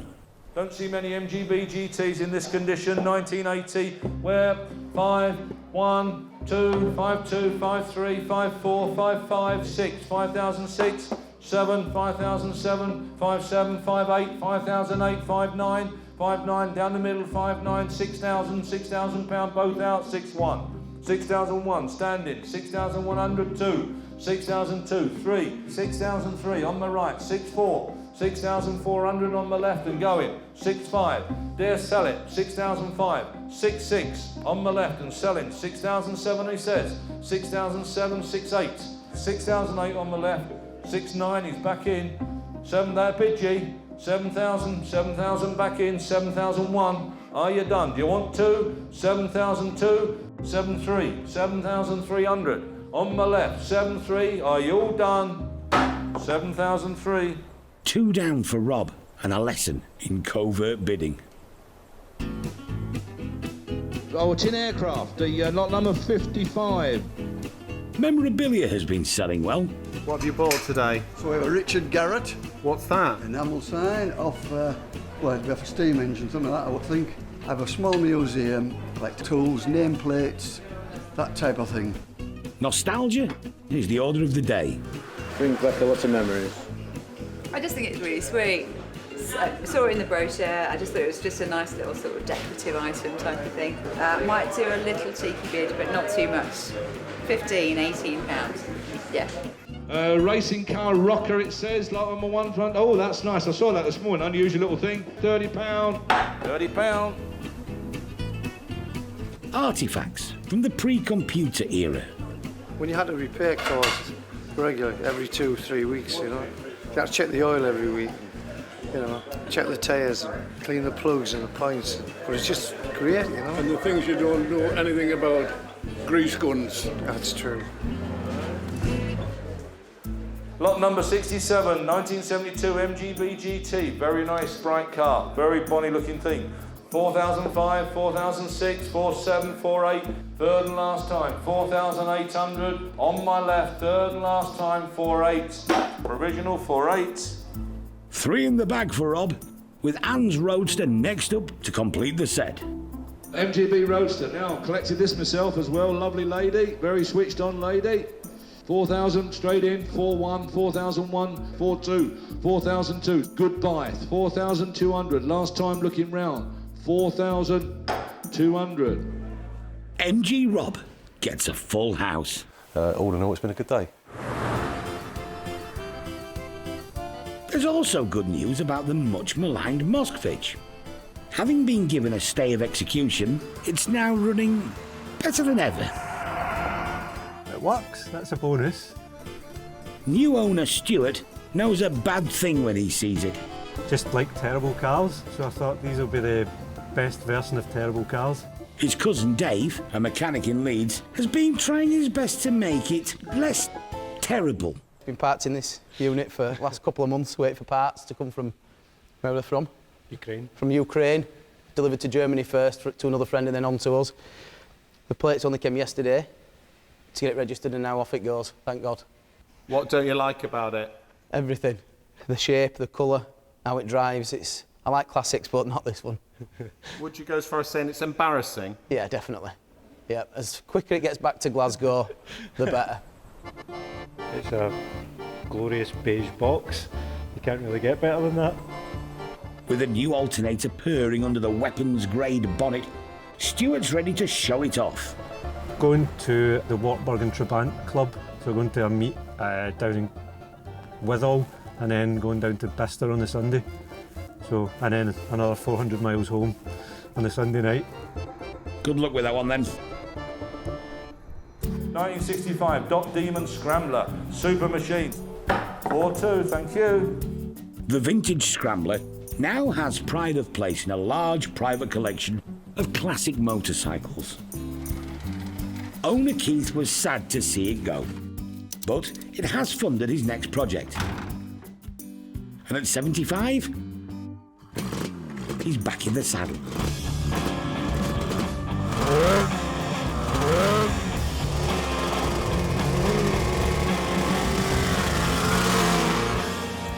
He'll be keeping this 1972 Yamaha 350 Sports Tourer.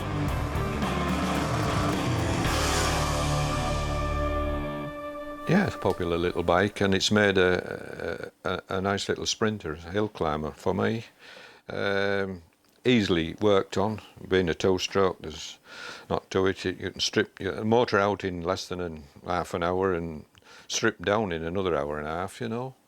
So they're easy to work on and very, very well engineered. I think once it gets you and bites you, the bug, it's not literally, but it is fatal. It stays with you, you know. Sell one, buy one, and keep going. It's a winning formula. I just don't seem to be able to give it up, so we're doing these little sprints as a bit of fun, you know. Having successfully renewed his racing licence, Keith will use it at quarter-mile classic bike sprint events. Those few seconds, you'll live more than you'll live all the rest of the week, you know, in those few seconds of acceleration. And I suppose, yes, it's a rush. That's why we keep trying to do it. I mean, how we'll go on, we don't know, but... Talking of grease...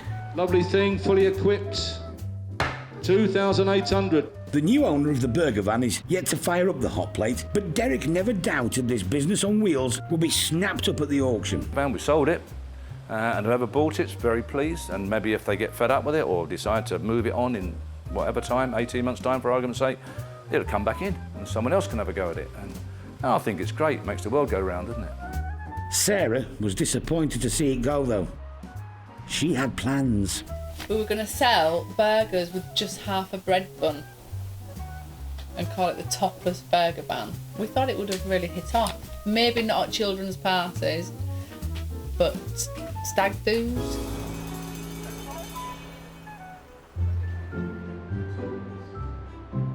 Back at his showroom in Norfolk, And Rob's not wasting any time moving the MGs on.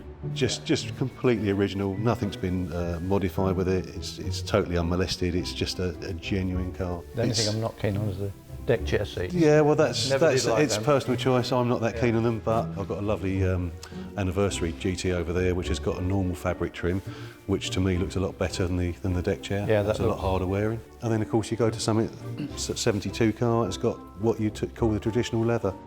Anne's MG has already sold. And potential customer Steve looks like he'll be buying too. I've got to the age where I want something to play with, and the modern cars have got no character. The old MGs, they're great fun to drive. And Rob will be back at Matthewson's next month to see what's on offer. I got a soft spot for these cars when I was in my late teens. I owned one when I was 17, and quite a few years later, I'm still having a love affair with MGs.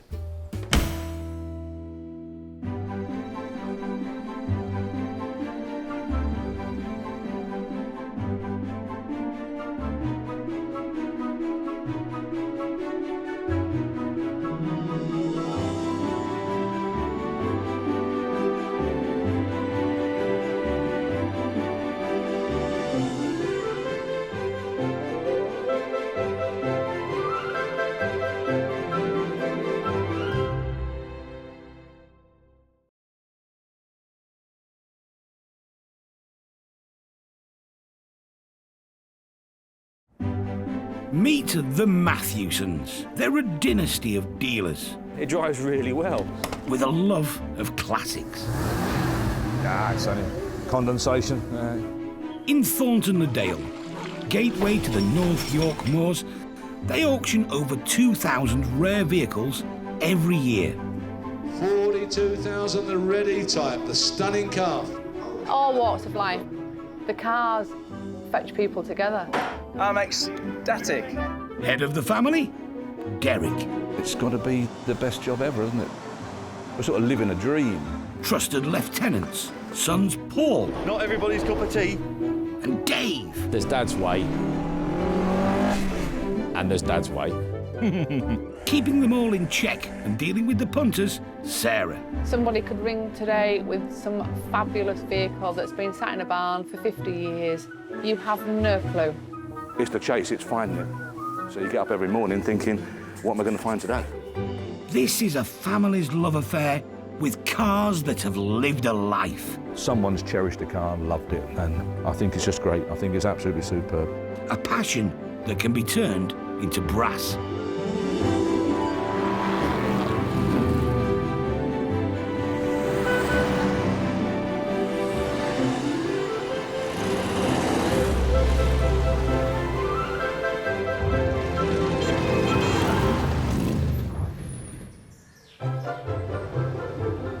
On sale this week. 1976 registered AC Cobra Pilgrim bodied. They're good value, they're good fun, they're individual. At least it's still in one piece and it ain't wrapped around a lamppost somewhere, which is always a bonus.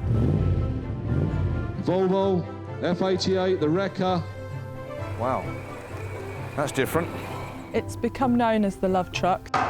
Drawing the curtains on a Saturday evening on Redbourne Common. Royal Enfield Constellation. Got it in October 1960. We'd had good times on it. Lovely bike. I just never ever saw me getting rid of it at all. With every age group, they reminisce. It's what their dad had. My dad drove a Maxi. I don't want one.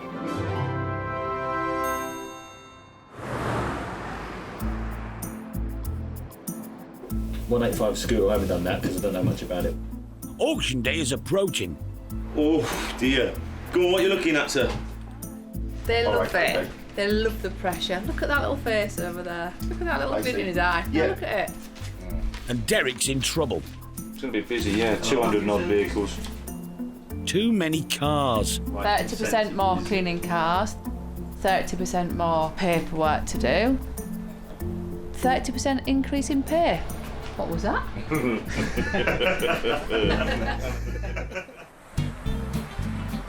But there's always room for one more, if Derek likes it.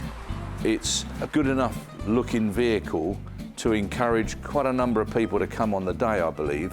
those that want something, a bit of a change from an MGB or a midget and such like, for MGB money, really. Alan Terry owns one of the most flamboyant cars in Bradford. It gets a lot of looks when you're driving around. Yeah, you've only got to park at the side of the road and everybody's around looking at it. It's an unusual car, let's say so.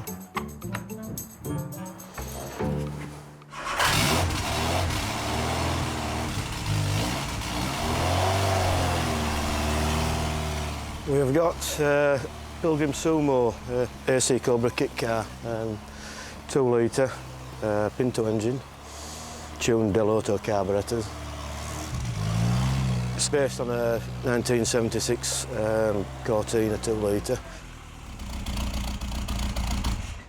You have to be very brave to drive them. It's quite easy to lose a back end. You have to keep that in check because it does like to slide about. Alan bought the Cobra 5 years ago, but he just hasn't had the time to give it the attention it needs. I think you buy them with great intentions and then they finish up in a garage or a barn somewhere, and that's the last of you see of them. At least it's still in one piece and it ain't wrapped around a lamppost somewhere, which is always a bonus. How then, mate? How you doing? Oh, you're right. Yeah, good, thanks. Nice to see you. Oh, that looks nice, doesn't it? It's all right, isn't it? Is it your baby, then? Aye. How long you had this? I've had it about 3 or 4 years, but it's never really turned a wheel, so... Yeah, I'm a fan of the Pintos. They're getting hard to get now, Pintos, aren't they? Yeah. I did toy with taking it all out and putting a big Rover in stupid lump in it, yeah. But I thought, well, it probably turns out as much power as a Rover engine anyway, does that, so... Yeah, I bet it sounds nice. It's okay. Would you fire up? Yeah, she fires up. Nice. Yeah, give her a start then.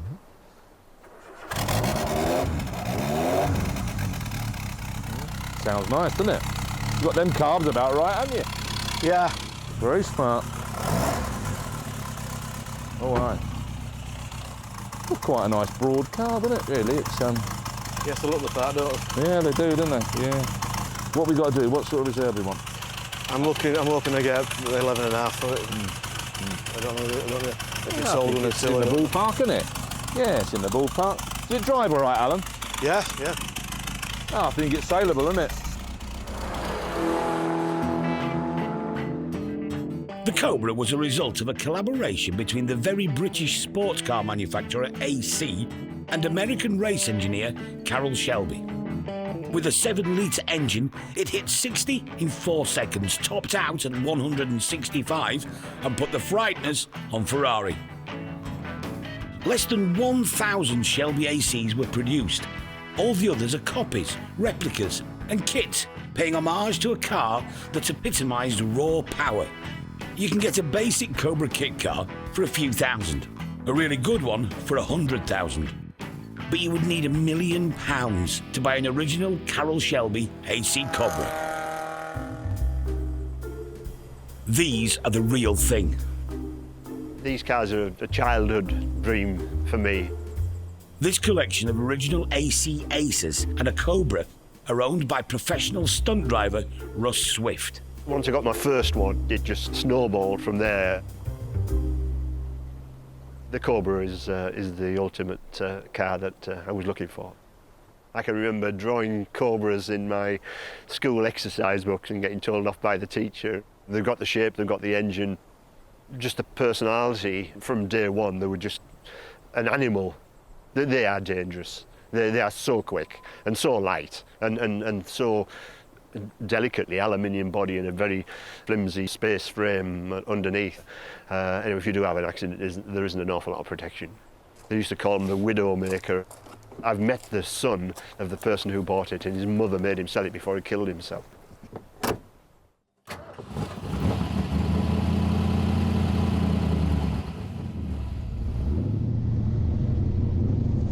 There's nothing like the rumble of a V8.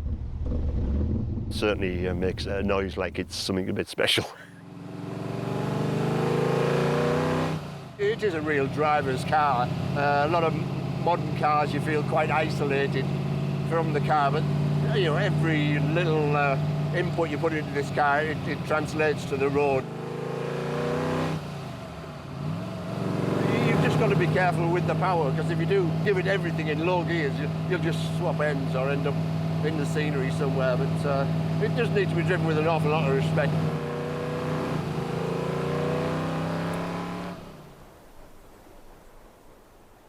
Some of these replicas are absolutely fantastic and have the same feeling of satisfaction as if you drive it down the street and nobody would know the difference.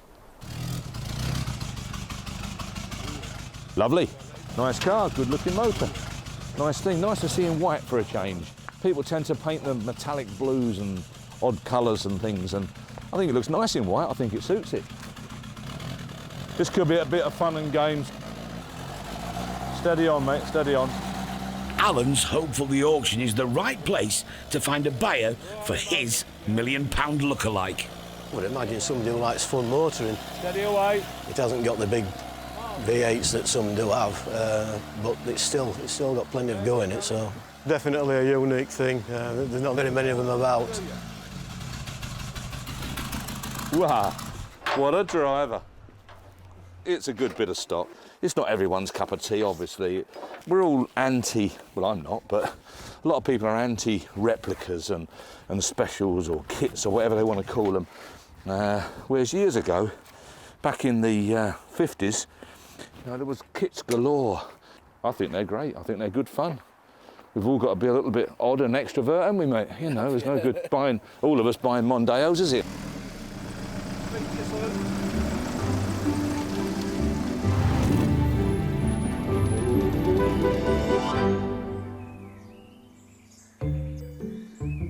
At Matthewson's, the mighty Cobra has arrived. The owner is looking for £11,500. It's sensibly priced. A lot of them up in the 17, 18, 20,000. It's not in that league, but then again, it's not that price. I think it's very, very good value for money. Not dressed up very much. Would like nice maybe with a side pipe, or perhaps the pipe wants rerouting rather than come from the middle of the vehicle. But other than that, absolutely lovely. I'm quite pleased with it. I think it'll do extremely well. Replica AC Cobras vary a lot in quality and desirability.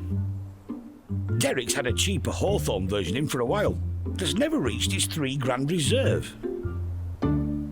It's caused very little interest. It's just not quite got the curbside appeal. If it drove past, you wouldn't really think it was anything other than exactly what it is, a replica. I think most people want a proper AC look-alike, but we've given it a chance, and you've got to put your hands up sometimes. It just doesn't work for you. Somebody who knows what works for him. There's some good stuff in here. Is Aussie collector Paul Simpson. Right-hand drive, good thing in this country. Who just happens to be passing through Thornton le Dale with his wife, Titch. I could see myself in that every day. That's rare. Originally from South Shields, he prides himself on being able to spot a rare classic. That is a fantastic collector's piece. Spin that camera, the little Bond over there. That's a collectible car, and it's just laying there in the grass. Shame, actually. But the real reason Paul's here is to show off his V8 replica Cobra. Have a look at the side pipes on this one and the mag wheels. Beautifully finished V8. 5-speed gearbox, independent rear, so it handles very well, drives extremely well. What's the attraction of one of these for you? The noise.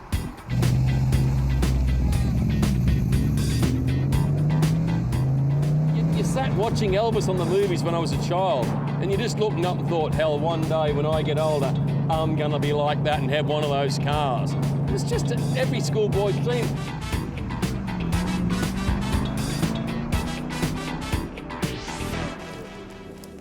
Serious dealers Mark and Rob have arrived to see the Cobra. I'd always want to look at the history, paperwork, just to make sure that, you know, we know what we're buying really if we can. People always like to see a good history folder. So if you can present them with lots and lots of stuff to go through, again, it shows that the car's been well cared for and had money spent on it. It's a really good shell, isn't it?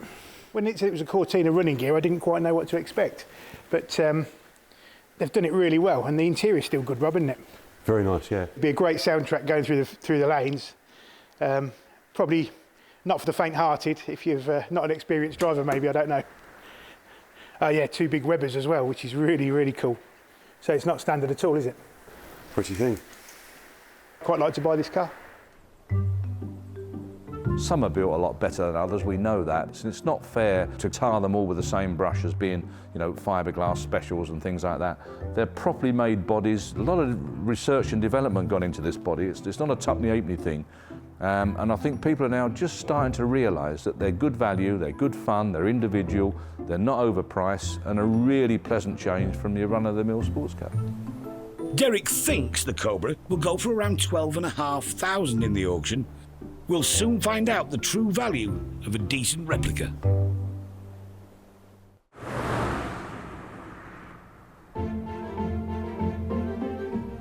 Even at Matthewson's, it's rare to find a vehicle aged over 50 with one careful owner.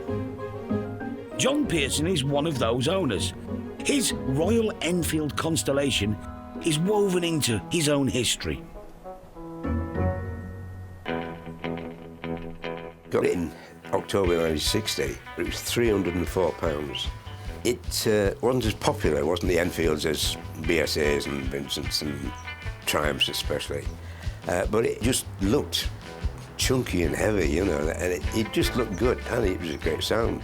Twin pipes, 700cc with twin carburetors, which put it a little bit different to all the rest. In fact, at the time it was produced, it was the fastest production bike on test, 115 miles an hour. I only ever got to 100 at once. Never again. Just a slight bend in the road, you threw them in a flash, you know. Oh, God. John's friend Brian also bought an Enfield. It would be 1962, I think, when we decided to do a tour around the UK. Mostly all around the coastal area. Even got stopped by the police at one point going into, I think it was Edinburgh. All it was, he said, I just want to congratulate you lads on keeping to 30 miles an hour. I say, Brian being a policeman, he was quite strict on things, you know.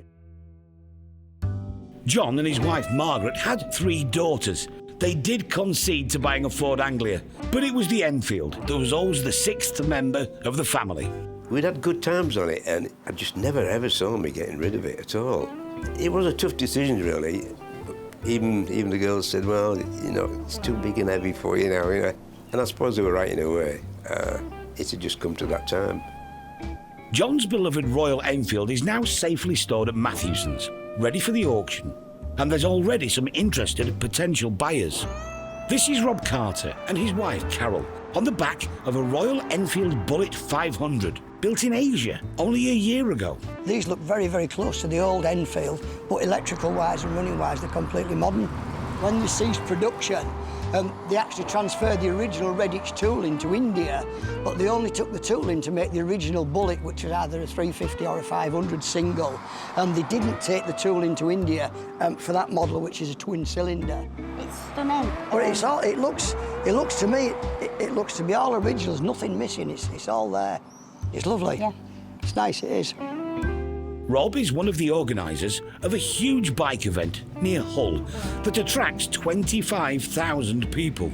If he doesn't want to buy John's Enfield, he'll certainly be able to find plenty of bikers that will.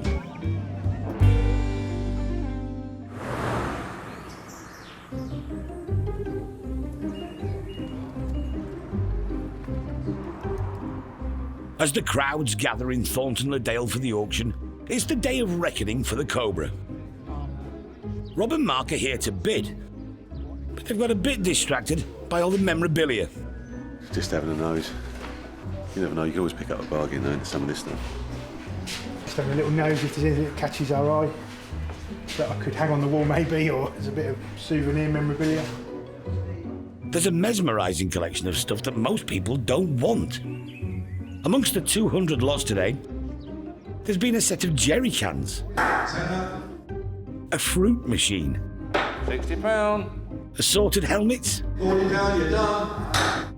and a pair of vintage bicycle lamps. I can see it.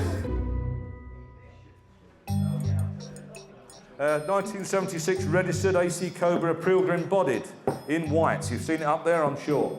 There we go, start me with that. What's that worth? What there? Is it worth 10? Whereabouts? I know it's worth 8. Who's got 8 for it? Who's got 8 for the Pilgrim? 8 or we'll pass on it, there's no point. Is there 8,000 for the Pilgrim? 8,000 or we'll pass on that. 8,000 in the doorway, £8,000. 8,000 in the door. £8,000 in the door and submitted. £8,000. £8,000. Is there any more? £8,000. Worth a lot more. £8,000 submitting it provisionally in the doorway. £8,000. Are you sure? Provisional 8,000. £8,000 to deal and mark. But it was £3,500 off reserve. Unfortunately, we were the highest bidder, but it was a provisional bid, and we just couldn't get there on the price what the owner wanted for the car. If we can get there, we can put a deal together, but at the minute we're just a little bit too far apart. But, you know, we'll see how we go. But Mark won't pay more than he thinks it's worth. No deal. Yeah, just a little bit disappointed we didn't get there, but hey. After further negotiation, the new buyers, Billy and his uncle Bruce. It's theirs for £10,000. So what's the plan with the car then? Really to put a V8 back in it to increase the value, and then we'd probably sell it on again. This sort of car wants a V8 in The it. proper engine. Proper engine, yeah. No problem. We've already got an engine lined up for it anyway, that's why we're interested, you know. Just lying about? Just lying about the shop, yeah. Billy and Bruce are hoping the big V8 engine will significantly increase the Cobra's value. We'll find out later if that plan works.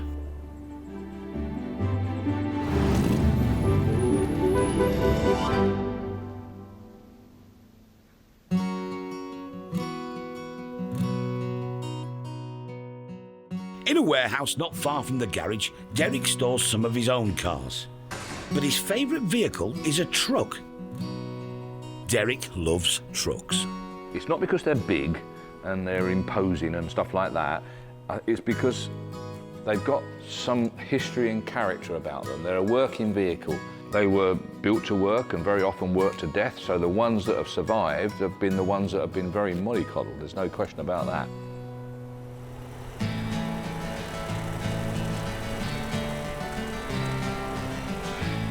This actually came from a company that supplied vehicles to Heartbeat. And little Bedfords like this is a little M-type. These were bought by coal merchants and local delivery firms. She's a 28 horse, 1951. I bought it as a blue drop side. Paul and myself built the little transporter body on. Lovely engine, very sweet, nice gearbox, and yeah, we love it very much.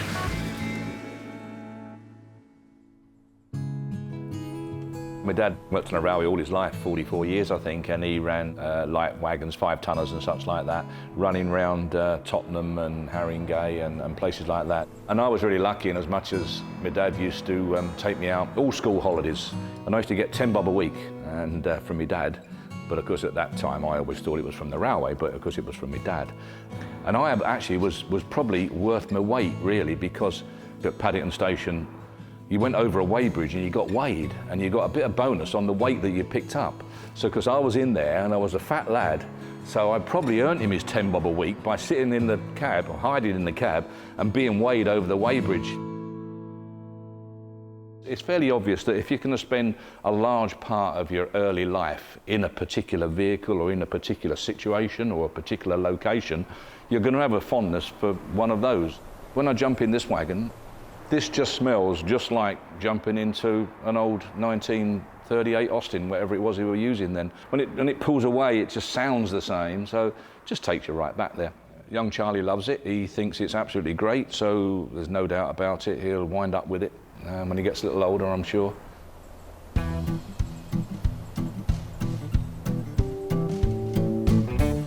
So we're just waiting for Tom to arrive with his delivery of trucks. Yeah, he's an old contact, Tom Scott from Ireland. Yeah, lovely guy is Tom, we like him very much. We've dealt with him for years.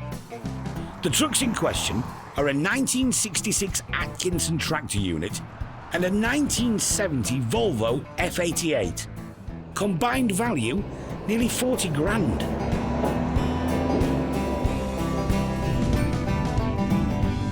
What did for? I ain't got a clue. Wow, that's different. The Atkinson more than pulled its weight at a time when international haulage was rapidly expanding. It's a nice unit. They're popular, those. While the Volvo brought the principle of a tilting cab to Europe. I didn't realise the Volvo was a breakdown. I thought it was a tractor unit. But she's a full-blown recovery by the looks of her. Safe, comfortable and reliable. The idea of driver appeal was born. Yeah, I like them. I like them very much, yeah. Gardner 150 in that Atkinson. That'd be absolutely sweet. Sweeter than that. Yeah. You wouldn't get any more on there, would you? Very full. Very good. Is the Atkinson a runner? Yeah, they're all right. Oh, good. Paul is also pleased with the heavy-duty delivery. I think they're great. I love HGVs and things. I think they're brilliant. You imagine the stories to be told from some of these lorries, especially these recovery lorries. I think they're fabulous, yeah. They're just maybe a bit big for our sight. But that's the least of their problems. The Atkinson is about to chalk up yet another story. The 30-ton truck has pranged a Porsche and a Jag. But the heir to Derek's throne is safe. Everybody all right? Yeah, we're all right. Just caught the front of this Porsche a little bit. I think all's well at the moment. No, you wouldn't want to spend a day in it, would you? You've got a bit of a starter issue. After being quite keen to get off the trailer, the mighty Atkinson is now refusing to fire up for Dave. Was there air leak in earlier? Yeah, there was an air leak, yeah. We're assuming that there's a dead spot on the starter. Is there a knack with these old trucks? You just jump in, turn it on, cross your fingers and hope for the best, really. Yeah. And if it goes, it's a bonus. I'll be a no then. The brothers need to work out the problem. A non-runner can mean lower bids in the auction and less commission.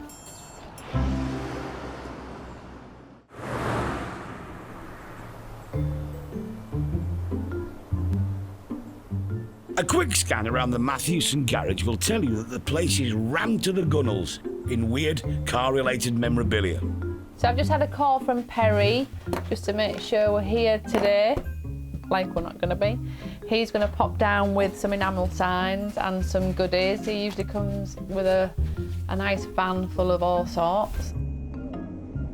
Like a latter-day steptoe and son, Perry and his more senior but trusty helper, Alan, deliver bizarre artefacts for the auction every month. I do like a good rummage through Perry's box. Oh, is it full of the Honda parts? Yeah, Can you manage, Alan? Full of Honda parts. Oh, he's a strong lad, isn't he? Perry, just pull your pants up, mate. There's hundreds of bits in there. Got yourself a classic car? Why not fill it with oil from its own era? Early 1960s that'll be. It's just made of minerals, you just don't get the same oil now. That's like a treacly colour, look. It's yesterday's, isn't it?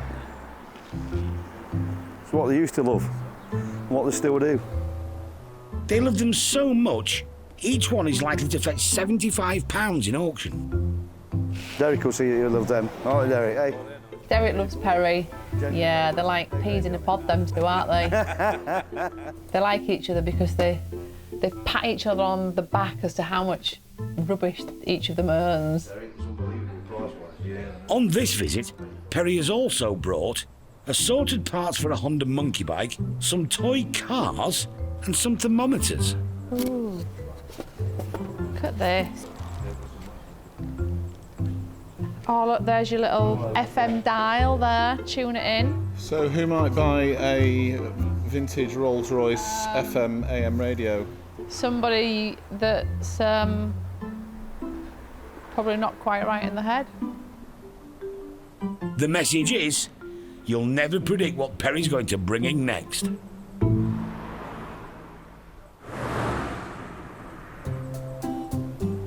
A day before it goes to auction, and the rare Volvo F88 recovery truck has now been joined in the village car park by a Comma tipper from 1970. We tend to come around here just because it's quieter, that's all, and you can get some better shots. Even the Atkinson is playing ball after a bit of fettling. Take as many photographs as you can, and we try to, because it does tend to save an awful lot of phone calls, because a photograph can say 1,000 words, can't it? Set off in third. The Atkinson has a lot of torque, but it's not easy to drive. The gears are all over the place. When you knew you were driving a lorry, you've been out in this all day, and at the end of the day, somehow you've got to try and kip in here. They used to put a board across if they were staying out for the night and just sleep on the board. Yeah, no curtains, no night heater, no nothing. Yeah. Dealers Tony and Clive are huge fans of vintage trucks. They're particularly excited by this one's engine.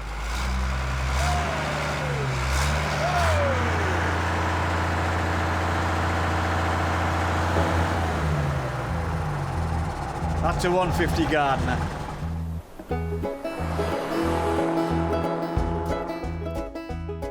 The Atkinson brothers began making steam wagons in Preston, Lancashire, during the First World War. But when road haulage was nationalised in 1948, the government bought plenty of the lorries. One of the main reasons was the ultra-reliable, war-proven Gardner engine. And as well as their lorries, it powered Bentleys, buses and submarines. In the 1970s, Atkinson merged with Seddons of Oldham. They hauled and delivered on British roads for the next 40 years, until the brand was discontinued in 2009. Prospective buyer Clive started driving Atkinsons when he was 21. Me and another guy shared it. Not this particular vehicle, but one identical to this. He drove nights, I drove days, and then vice versa. 70,000 a year for lots of years. Million miles, do you think? Oh, easily. Yeah, easily. Easily, yeah. It's lovely to see one. It's the first, particularly in the same colour. Takes you back. Takes us back, yeah. Takes us back. With every age group, they reminisce. It's what their dad had, or it's what their granddad had, or it's what they drove 40 years ago. They just want to reminisce. My dad drove a Maxi. I don't want one. I don't want to buy a Maxi. Who does?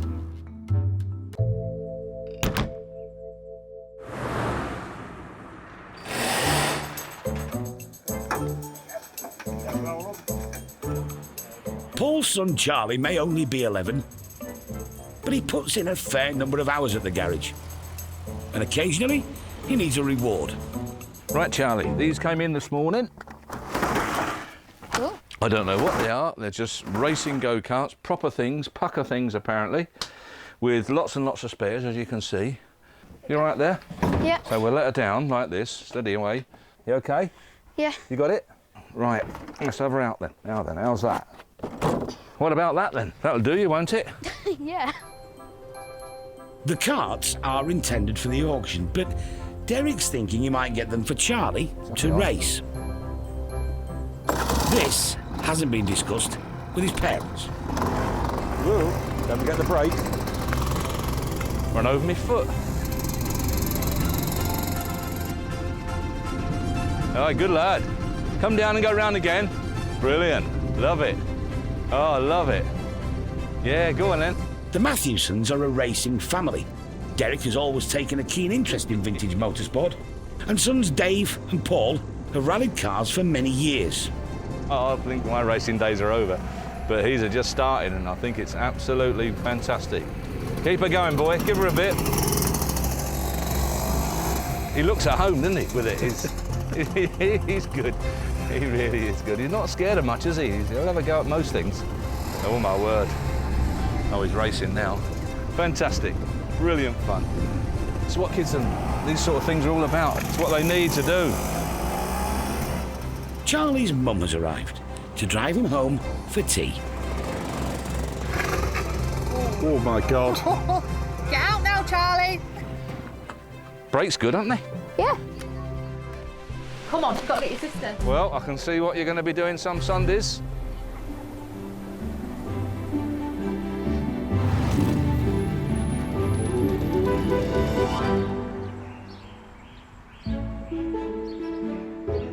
It's the day of the auction and the moment of truth for the 1970 Volvo F88. What I like about this, it makes me laugh when you rev it like that and a load of black smoke comes out after it. Also going under the hammer, the 66 Atkinson tractor unit. On the steering column, it has an air brake. You pull that down to do the trailer brakes. That's just for the trailer brakes. Charlie has swatted up. It's been fitted with a tacho so that it can tow a trailer. It's a nice truck all in all. I actually quite like it, and so does my granddad. Not as good as that Volvo though. Fairly original Volvo, one of the first of the new generation Volvos to sort of come into the UK. Very rare, basically in running order, and quite collectible. Are you really keen to get this one? If it's the right price, we might just buy it. There's plenty of love for the Volvo. It was used for demonstration purposes to the British Army, brought it over to England and put this truck through its paces. And from there onwards, they bought a couple hundred trucks. Haulier John Statham knows all about this truck because he used to own it. I work for a family business, car and truck recovery. I used to drive this when I was a very, very young man. I used to go around and pick Samantha up in it when we used to go out courting at night. We didn't have a lot of time together, did we? So you used to come to work with me, didn't you? Yeah, so occasionally. I've got a lot of history to it. The enamel garage sign, which Charlie's got there now. Sales start strongly in the memorabilia section. 160 on its way. 160 last time looking round. Thank you very much. Pre-war dinky saloon cars. How many in your collection? Probably about 1,200. And where do you keep them? Or should I say, where are you allowed to keep them? I've got a loft conversion and a spare bedroom. 130. We've picked up a Michelin enamel sign. Norton sign? I've always liked Norton motorbikes, and that's the nearest to a Norton motorbike I can afford.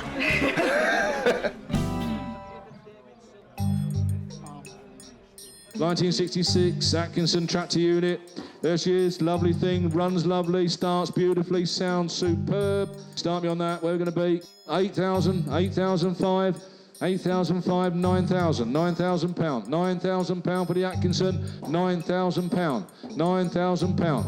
£9,000 for the first, provisional only, 9,000 second, third and last time, 9,000, but we'll always talk. 4,000 off reserve. Volvo, F88, the Wrecker, got a bid on my books, got some interest from people supposedly coming, there we go. What do you need? Start it low, 15, 16, 17, 18, 18,000, 18, 19, 20 on the phone, 20, 21, 23 grand, 23 on my right, 23, 24, 24, 25, 25, 25,000, 26, 26, 27, 27,000, 28, 28,000, 29, 29,000 in the hall, selling, 29 on my right, 30, 30,000, 30,000, obviously knows it, wants it, 30,000, 31, 32, 32, 33, seat in there, 33,000, it's going, he's buying it, 33 and a half, 34, 34, 34, and I'm selling it, gentlemen in the hall, 34,000, does he want 34 and a half, be sharp, selling it, 30, 34 and a half, 34 and a half maybe, 35, 35 he says, 35 and a half,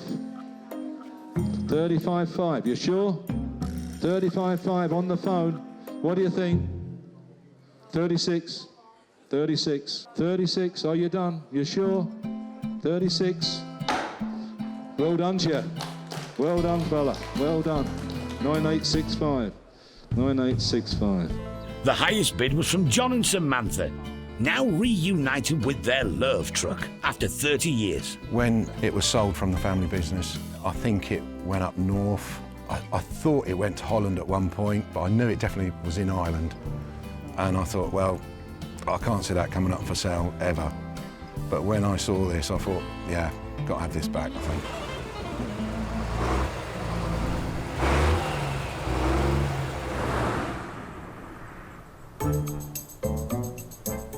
It's 2 months since Bruce bought the mighty Cobra Replica. It's quite a lively vehicle. It really does go well. I was quite impressed. But there's a problem. Beautiful it is. I do like it, but there's just not enough leg room for me to be comfortable in it. The plan to drop a big V8 engine into it has been shelved. Bruce has no regrets, though. Sometimes I just can't resist buying something. It would be nice to use it, but, you know, if somebody comes along with the money, it's going. As for other sales in the auction, bidding was brisk for the Royal Enfield Constellation. 5,250, 5,500, 5,750, 5,750, 6,000, £6,000, 250, 6,250. On the phone and keen to make the highest bid, a private buyer who Derek's known for years. I think he's got 114, I think. He does ride a little bit, actually, but I think he maybe limits it to his estate. One owner from you, Constellation, never be repeated, £7,000, 7,000. It's nice that the vendor knows that it's going somewhere where it's going to be cherished. The go-karts went for £2,200. Brilliant, love it. New owner, Toby from Newcastle, has Formula One ambitions for his daughter, Ruby. Are you into go-karting? No, probably be on her. You got to start somewhere, sushi. So, be a bit of fun. 2 bottles with the caps, with the product. You find them again, ever. The vintage engine oil that Perry brought along sold well. 130. Check them out, you'll find that that's cheap. As did the Rolls-Royce radio. 22, back in here, front of you. 22, £22, 22, thank you.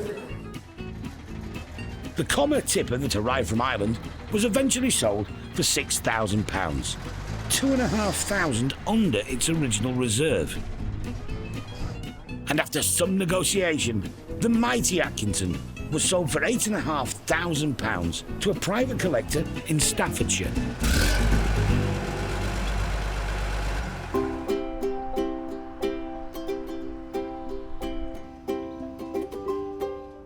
The Volvo F88 has arrived at John and Samantha's haulage firm in Bedfordshire. Just really happy to have it back and grateful that we got to the auction and secured it. Employees have been amused by its arrival. It's become known as the love truck since the auction, so they're just waiting for the furry dice, you know, throwback to the 80s. John and Sam, you know, sun visor strip. And drawing the curtains on a Saturday evening on Redbourne Common. The last time they climbed into this cab, they were both in their 20s. This is weird, isn't it?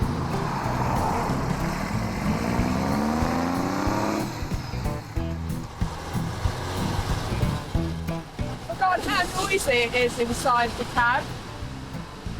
You must have just shouted at one another. Yeah, it's brought back nice memories of when we were younger and coursing and going out, you know, on the old breakdown with John. Well, sometimes the dates got cancelled because he had to work.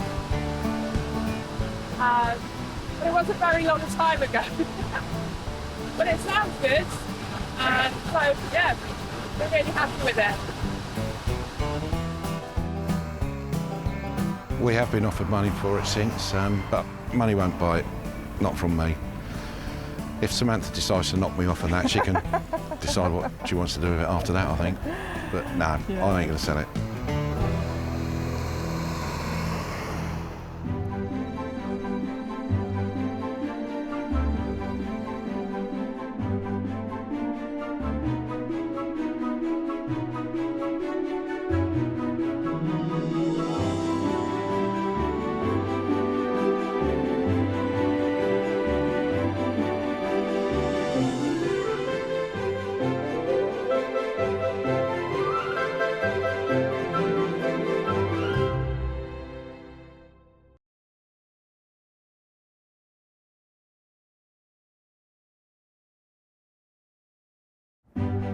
Meet the Matthewsons. They're a dynasty of dealers. It drives really well.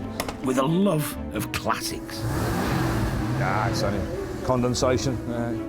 In Thornton-le-Dale, gateway to the North York Moors, they auction over 2,000 rare vehicles every year. 42,000, the red E-Type, the stunning car. All walks of life. The cars fetch people together. I'm ecstatic. Head of the family, Derek. It's got to be the best job ever, isn't it? We're sort of living a dream. Trusted lieutenants, sons Paul. Not everybody's cup of tea. And Dave. There's Dad's way. And there's Dad's way. Keeping them all in check and dealing with the punters, Sarah. Somebody could ring today with some fabulous vehicle that's been sat in a barn for 50 years. You have no clue. It's the chase, it's finding it. So you get up every morning thinking, what am I going to find today? This is a family's love affair with cars that have lived a life. Someone's cherished a car and loved it, and I think it's just great. I think it's absolutely superb. A passion that can be turned into brass.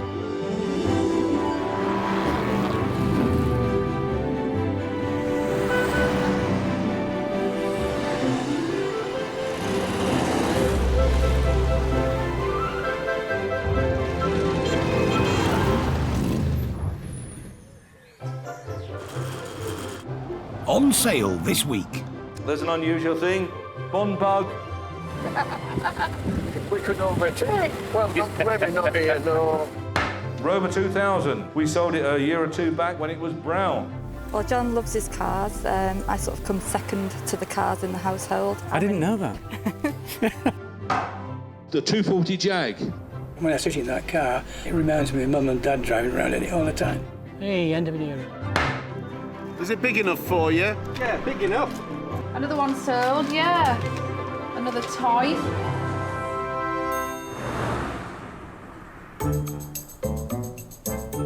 A strange and rare vehicle has arrived at the garage. They do look like a lump of cheese, don't they? Let's be fair, really. A car whose shape and colour make it unmistakable. Well, they were trying to be revolutionary, weren't they? This microscopic icon is a Bond bug. Wedgie, wasn't it? It all went wedgie, I suppose, in the 1970s, when you think we had the Austin Princess Wedge and the TR7 Wedge. But it actually went down well for a while. It really did, because people like something new and a bit unusual, different than what we're used to. It looks very original to me. It's got the 700cc Reliant Regal engine. It's a strong engine, very nippy. And of course, in a light body like this, it will go really, really well. I personally think the vehicle will do somewhere between 5 and 6. Never driven a bug, and it'd be quite good. I think it'd be good fun. With its lift-up canopy, the orange bug landed in 1970. Cheap to tax, cheap to insure, yours for £629, a tad more than a basic Mini, but much quicker. It had futuristic seats, an ashtray, a spare wheel, and a short production run. Over its 4 years on this planet, just over 2,000 were made. Proud seller Basil Harmon has the Bug. I had a lot of fun, a lot of fun with it, especially when you went up behind some slow drivers, you could say. All it was necessary to do then was just make sure the road was safe. I had no hesitation in overtaking, because I knew that the power was there to get past.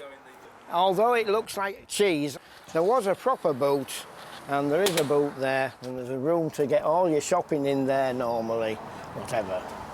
47 years old, and I understand that it has not been resprayed. Can't go rusty, fiberglass body. If you were unfortunate to have an accident with a fiberglass car, then it was expensive to repair them. That is true. But otherwise, they are, as you can see, holding their own.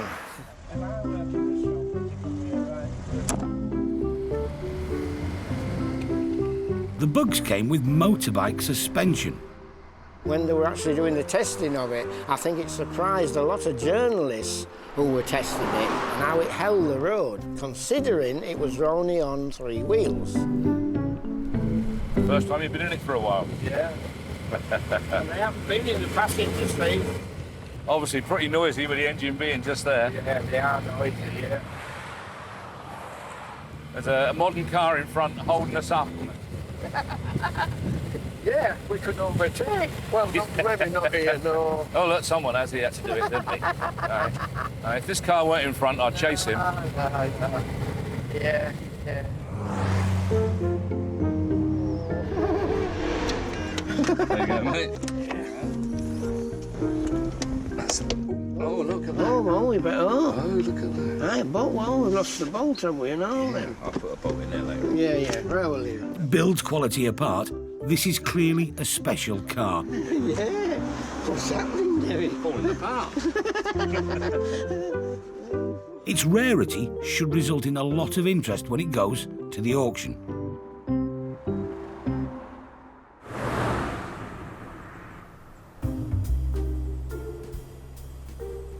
At Matthewson's, many of the cars are like old friends to Derek. That's a lovely car.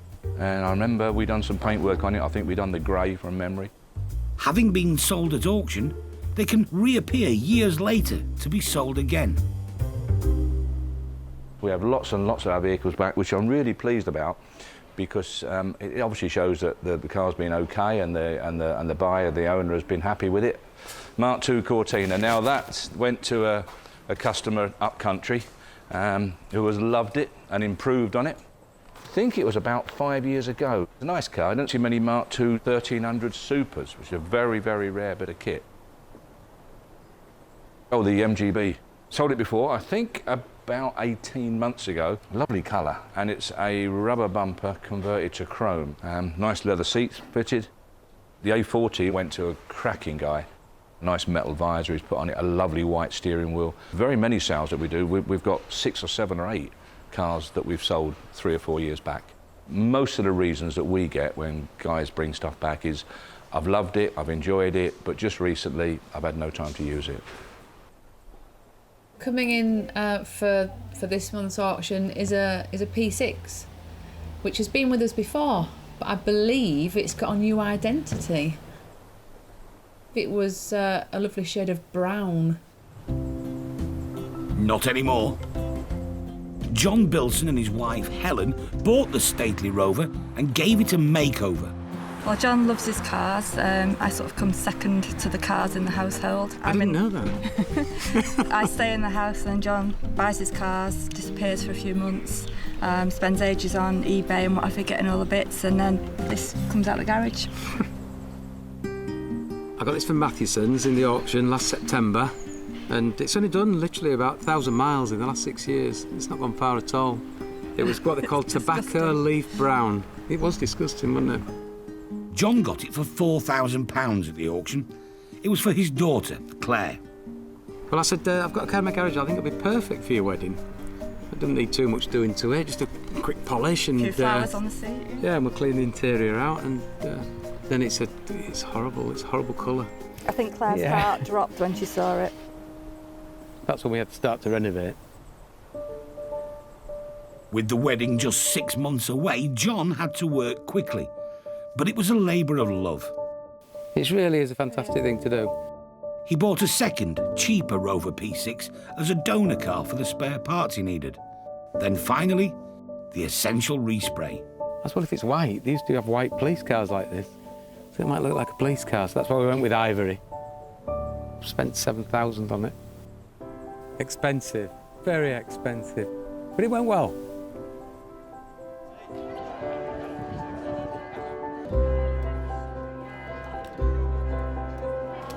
If you like, we enjoyed it.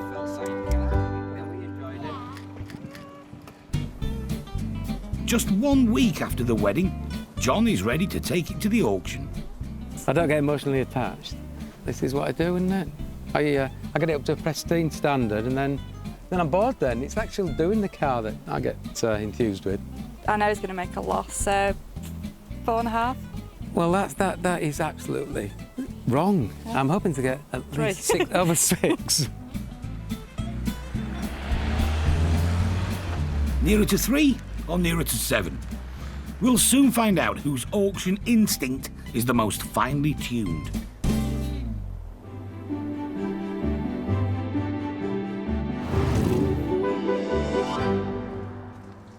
Morning, Jojo. All right, you.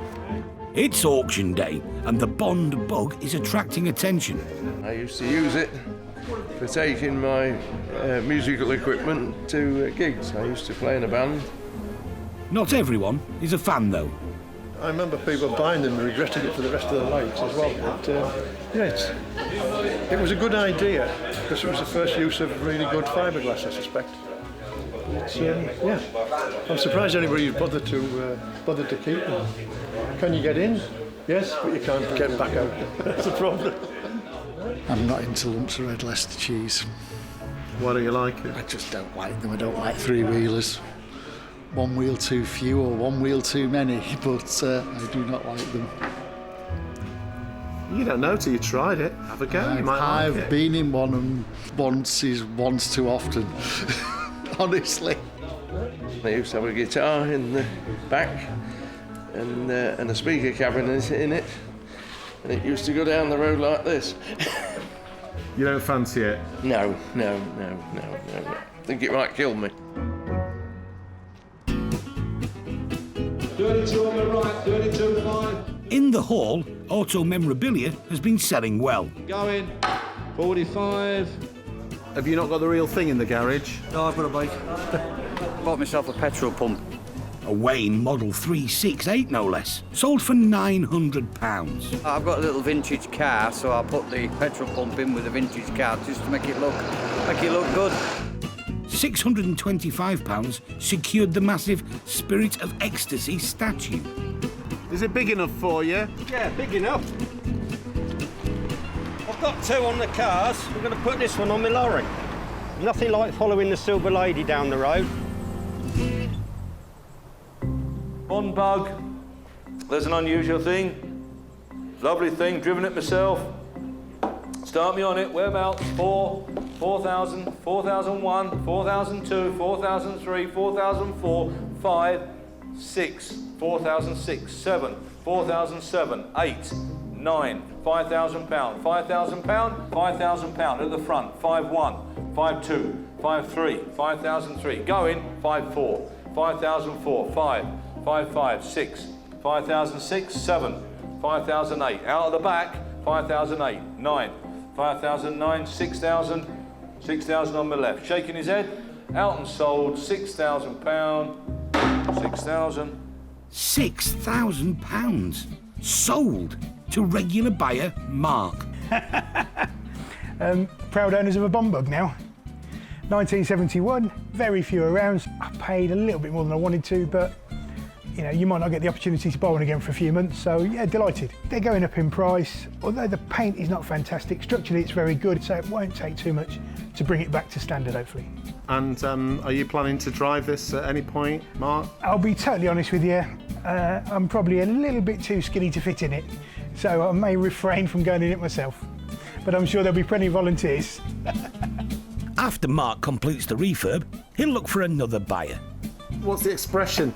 There's a key for every lock or something. I just think, you know, with these, there's a big following for these. There's not many around. They don't come to the market very often. So if somebody wants one, first thing, you've got to find one. So, you know, we've got one now, and then hopefully we can find a new home for it.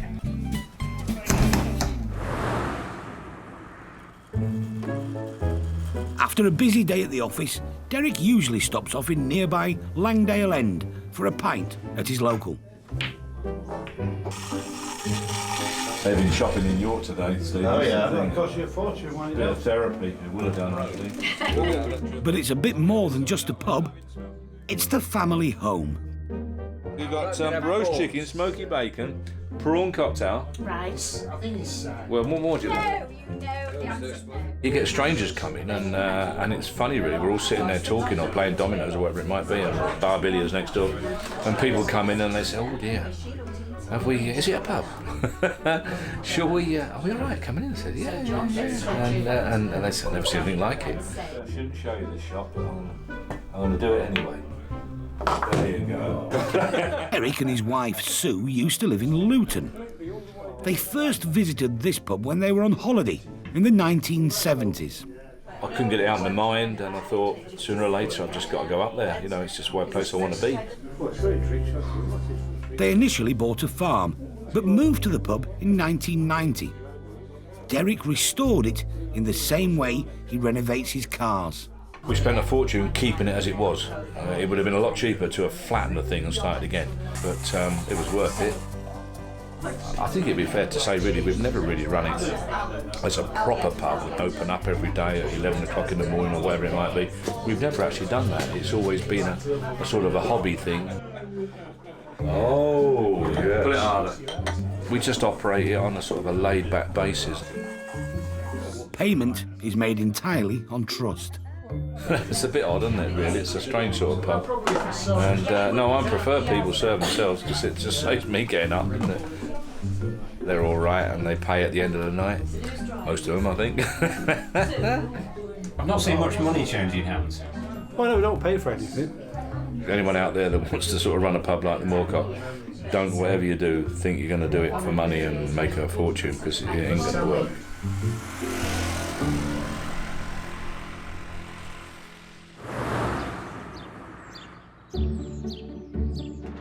It's the morning of the auction. Lot number 4, telephone bidder. Yeah. Sarah and family friend Abby check the paperwork. 43, 45. Yeah. In the garage, Derek gets a chance to assess the 1972 Rover P6. Renovated, resprayed, and ready to go under the hammer. Lovely car, nice thing. It was brown.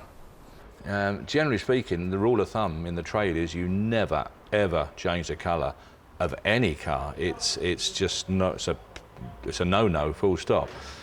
But in this case, I must admit, it's worked. The presentation is superb. I think the interior, the fact that he's changed the interior with very, very good condition leather, very, very tidy order all the way around. I think it's just an absolutely superb car. So I expect it to achieve very good price. Sadly, on top of buying it, he tells me he spent something on the lines of £7,000 on it since he's bought it, which is going to go to prove what we all know, the more you spend, the more you lose. Potential buyers arrive, keen to give their verdict on the cars. It's not immaculate, but it's what you could use without worrying too much about getting damaged. Looks absolutely spot on, mate. It's been nicely done. It's top finished and the interior's all nice, but as we all know, it's been redone recently. I never like colour changed cars. It would have been better left brown. Rover 2000, interesting one this. You've no doubt read all about it. I won't bore you with it all. Lots and lots of history and bits and pieces about it. John thinks it will meet the reserve. Helen's estimate was as low as 3,000 to 4,000. Looks far superior now in its colour than it did before. Start me on that. Where are we going to be? Kick it off at 4,250, 4,005, 750, 4,750, 5,000. Standing, 5,250 down the middle. 5,250, 5,250. 5,500, 5,005, 5,005, 750, £6,000, £6,000, 6,250. He's thought about it. 6,250, 6,350. Gentleman standing. 450, 6,450 at the back. 6,500, he says. 6,500. 6,500. You sure? I'm selling it. You'll be kicking yourself on the way home. 6,500. Sold. 6,500. Thank you. £6,500. So nearer to John's estimate than Helen's. The new owner, Andrew Hickford. Pretty pleased, I think. It's what I came for. It's about the money I wanted to pay for it, and just hope it's as good as it looks. Another one sold, yeah. Another toy. I owned one many years ago. I've always liked them. It's a drivable classic. You know, it'll keep up with modern day traffic. It's comfortable. Just use it for fun.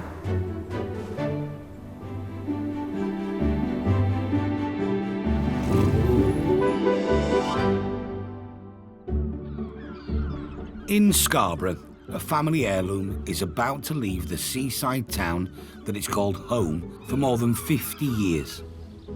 This 1967 Jaguar Mark II in original opalescent gunmetal belongs to David Thompson, and before David, it was his father's. My father bought it and he ran it for quite a lot of years, and when he was at an age of 82 we thought he might be a bit too old to drive the car. He was only about 5'4", 5'6", and towards 82 he was looking through the steering wheel rather than over the steering wheel. David inherited it 30 years ago, drove it on the occasional family holiday, but it hasn't moved for decades. Even so, it's a reluctant sale. From 1990 was the last time I used it. When I sit in that car, it still sounds, you smell the old leather there, and it reminds me of Mum and Dad driving around in it all the time. But I would like to, if I had another garage, I wouldn't sell it, to be truthful with you. Paul's been tasked to collect the Jag. He knows from experience this could get emotional. If it's been in the family for a long time, then very often they become part of the family. I know it's ridiculous, really, but they do, you know, it's just always been there, haven't they? We shall know a little more when we get there. I'm not too sure what to expect, what it's going to be like. Hopefully, it's got a flaw in it, and it's not too bad. David's man cave is well stocked with everything you'd need for a car restoration. The retired insurance salesman was also a Rolls-Royce trained engineer. Well, this is our workshop here, which I work on here. I've got a bench drill here, and this is another part where I work on with another bench drill. Pandora's box, people call it, you know. So, but he's done a good job, because I can make anything, you see. I mean, most of the stuff, what I need, I can make. Despite having all the tools to restore the Jag and 30 years to do it, he never quite, well, got round to it. You can see I'm a hoarder. I mean, if I took you, I've got 4 sheds behind the house, full of stuff. Father tells me we've got no brakes. He said I haven't to touch you the haven't brakes. to touch them, no. No, that's right. Well, I think mainly because it's been stood for so long, he doesn't want to press the brakes, and then obviously everything will expand, brakes will come on and they won't release. Don't put the handbrake on, Chris. I've never put that on, luckily. Nope. Right. Well, if that just eases well, back there you into are. there, look. Look at that. Be careful. Fortunately, this one's fairly free, so we're okay. But of course, it's not uncommon for brakes to seize up due to lack of use, and then you can have all kinds of trouble, of course. I was expecting worse. He said it's been stood for some time, has it not? Even in its current state, the car should generate lots of interest at auction. They're a nice car. When they're nice, if you get a good one, then they drive really well. And of course, everyone knows what they are, don't they? You know, they're featured in several television programmes, haven't they? And for the sake of forensic comparison, here's a really good one. In Jaguar opalescent blue. This one is the pride and joy of enthusiast Chris Lee. Oh yeah, it's unique, it's lovely, fabulous thing. This is just, something about it. There really is. This is what Britain did in the days of individuality, and it must always be there for future generations. I've had 5 of these in my life. Oh, it's the look and it's the view, it's the walnuts and looking down that dashboard to the Leaping Jaguar. Fabulous. It's just unique. I love it.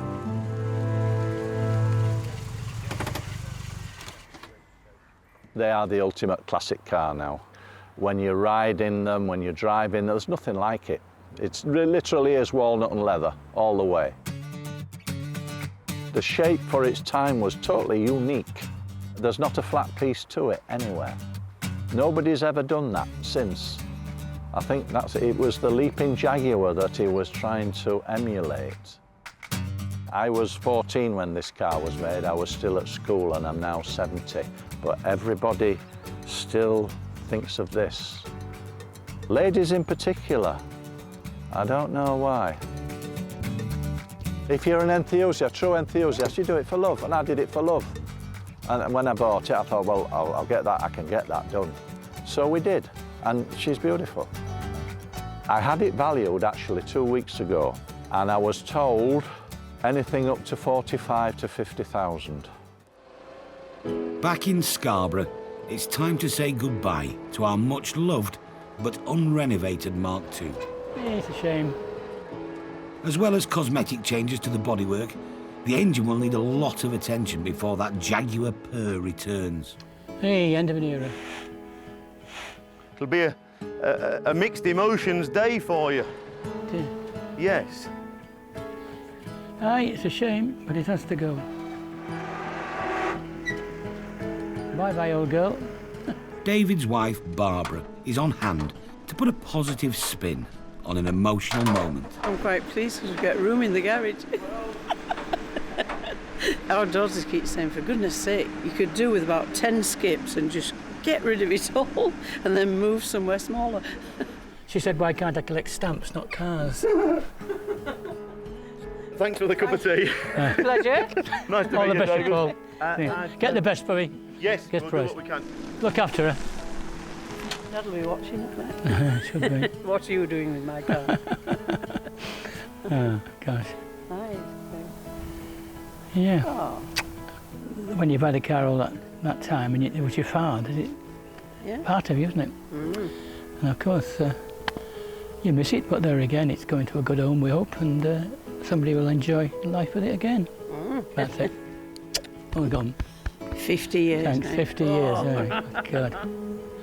How have I put up with you for 50 years? 50 years, that's not bad, is it? I can see it doing somewhere between 3,000 and 4,000. I would like, for David's sake, I would like it to go on and do a lot more, but you know, I think if it started with a 4, I think he'd be doing very well. Of course, the trouble is, back in 1990, when it had its last MOT, it was worth a lot more, wasn't it? You know, so what he should have done really was sell it then, rather than keep it in the garage until now. People have to just get round to these things, don't they? You know, he's selling off Dad's car, isn't he? At the end of the day.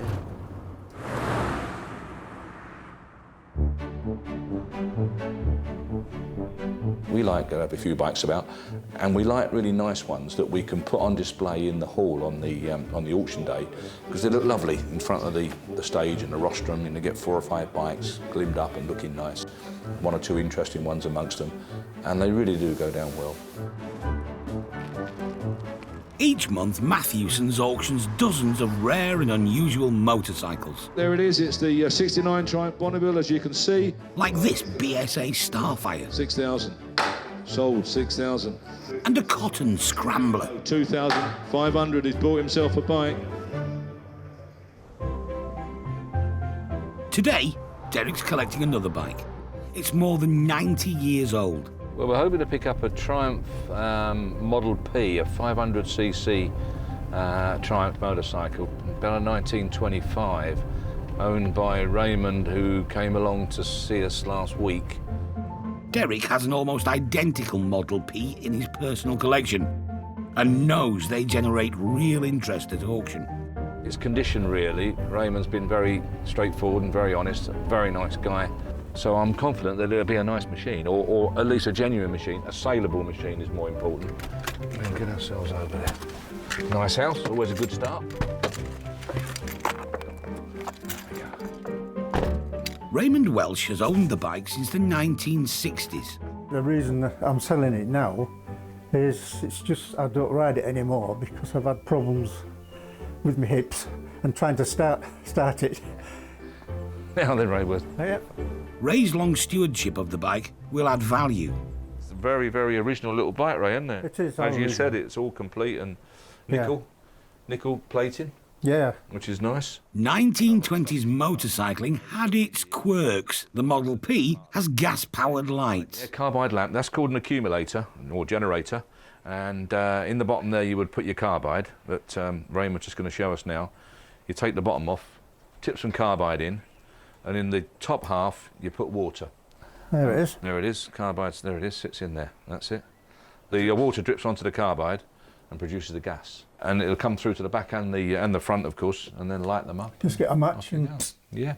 And a beautiful white light, isn't it? It's a lovely light. It's And a bright light. Yeah. It seems the carbide lights were less than reliable. My dad used to tell me all about these, I mean, because he was born in the era when this was it. I mean, they used all these, and they used to run out of carbine. He said time and time again they get pulled up, and they'd say, "Where's your lights? You got no lights on?" They said, "Wow, they must have just gone out. They were working just a minute or two down the road there." And the copper would go, "Oh yeah," put his hand on there, and it's stone cold and that, yeah. So he knew straight away that they were lying. Riding in the dark was the least of your worries. Controlling the Model P takes skill and concentration. It's retard to start it and advance to run it. That's accelerating this one. This is a choke. Front brake there, back brake here, gear change. And on top of that, you've got a manual oil pump. So basically you've got petrol in this side, and oil in the other. And if you're out in the wet, just make sure you brake early. Yeah. Because if this gets wet, you haven't got much of a back brake, have you? Yeah. Other than that, simple. Yeah. Introduced in 1925, the Model P was Triumph's first foray into mass-market motorcycling. It didn't break new ground for speed or technology in its day, but it was the cheapest bike around, going on sale for £42, 17 shillings and 6 pence. It met a demand for robust everyday motorcycling, and 20,000 were built. Shall we get her out? I'll do the mussing if you want to control it, Ray. I don't know whether you're more used to it than me, maybe. Ray's hoping to get at least 6,000 at auction, and if it sells, he's planning to use the money to buy a boat to sail on the nearby River Ouse. Should we fire it up? Yeah, there's enough fuel in it. Ooh, she fired. I don't think there's enough fuel. No, I don't think it is. No, there's nothing coming through at all, is there? No. No, not to worry, no. But you've had it running I've been to rallies. Yeah. You've had it running since then. I've had it, I was riding around garden yesterday. I think it'll sell.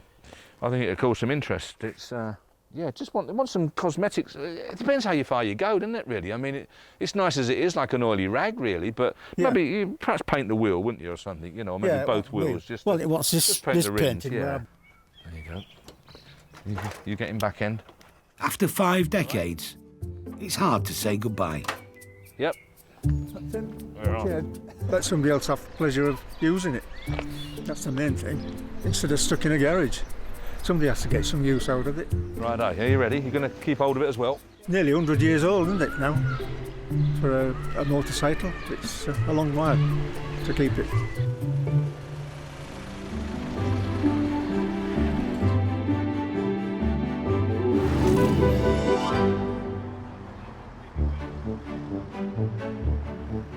As the crowds gather for the auction, it's the moment of truth for the 1925 Triumph Model P. Owner Raymond is feeling unwell, so he's sent his son-in-law, Darren, to watch the sale. He was hoping to come today, obviously, to see if it sold, how much it'd go for. So he's asked if I'll pop down and keep an eye on it for him. Raymond's hopes of cruising down the river depend on it selling well. He'll be sorry to see it go, I think, but I think he's going to enjoy himself a bit more on his boat.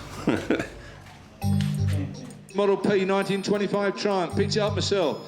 Gentleman's had it 50 years.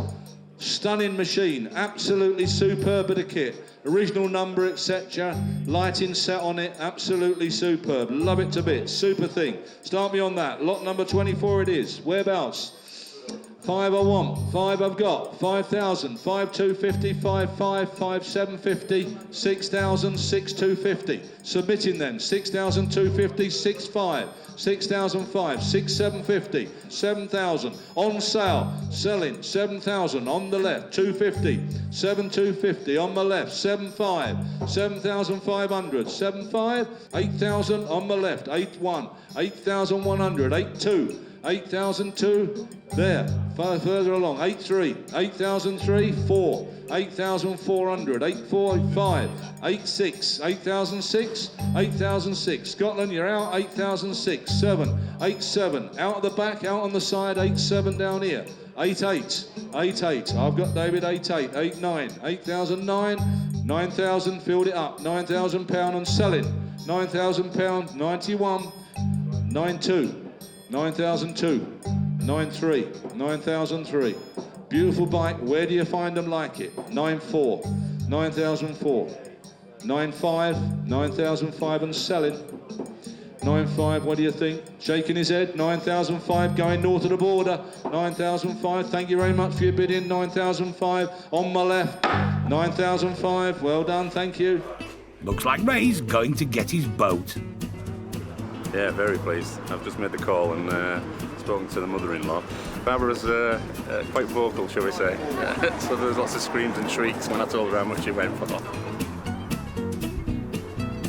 Also going under the hammer today, the 1967 Jaguar 240 Mark II.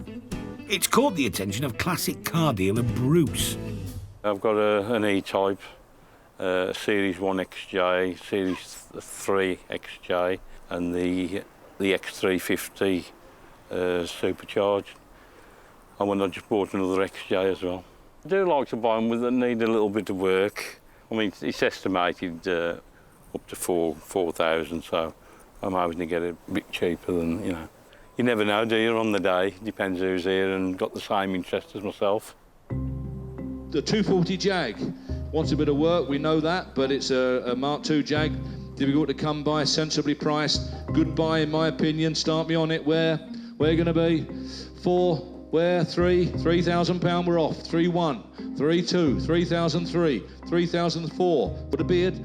3,005. Down here, 3,005 in the front. 3.5, you're out the back, sir. 3.6, he says. 3.6, you're out, G. 3.7. 3.7, you're out, sir. 3.8. 3,008. 9. 3,009. 3,009. 4,000, he says. 4,000. On sound, selling it. The magic 4,000. We can sell her. 4.1. 4,001. You're out. 4,001. It's down the front and going. 4.2. 4,200 on sale at the back. 4,003. 4,300. Down here, sir, and selling. 4.4. 4,400. 4.5. 4,005 with you. Are you sure? 4,500 in the front row. Last time looking round, 4,005. 4.5. £4,500. The car is going back to the Midlands with Bruce. Yeah, I can do something with that, can't we? Yeah. Well, I think we paid a little bit too much for it, but there again, we can get it into shape and, you know, could be worth a few bob. The TLC. We're in the money. So, what's happened to the Bond Bug? Sold £6,000. 6,000. Bought by dealer Mark Springett. It's now back in Mark's Northampton showroom. After some cleaning and a bit of work to it, there she sits and she looks great. They're very popular. We've had a lot of interest, actually. I didn't quite expect the phone to be as busy as it was. The car is unknown to the official Bond Bug Club. With just 160 road legal examples in Britain, they're sending a member to check it out. And when he arrives, we're going to get to do some Bond Bug bonding. Nigel Elsey from Derby, here he comes. He's made it. Has brought his own 1970 Bug. This is it, the big blob of orange joy. Yeah, mate, I love it. It's fantastic. You've obviously really looked after this one. It's beautiful. An early model built in the original Preston factory. Well, I'm really delighted you've come down, and I guess you want to see my car? Definitely. Let's go and have a look. Thank you very much. That's absolutely fantastic. That's lovely. Yeah, no, we're really pleased. Beautiful. With it. I mean, you can see the paintwork. There's no crazing. It's all straight. There's no accident damage. The canopy fits well. You know, it's just all there. It's just lovely. People are always on the lookout for a nice Bug. Yeah, they buy them in any sorts of disrepair, and they get excited about those. And there's just a bag of bits. So something of this nature will be very much sought after. Got the right diff on it there. Oh, really? Oh, yeah, brilliant. Yeah, it's the... And I know it's the right colour, because they're all that colour. Well, mostly, yes. They did do a few in white. Did they? And allegedly some in green as well. People are frightened of them in some respects. I take people out and they say how stable it is. People think it will tip over at a gust of wind, and they're actually a really good car to drive. Will it tip over with a gust of wind? No. If you actually look... Will it though? No, no. But can it? With a gust of wind? No.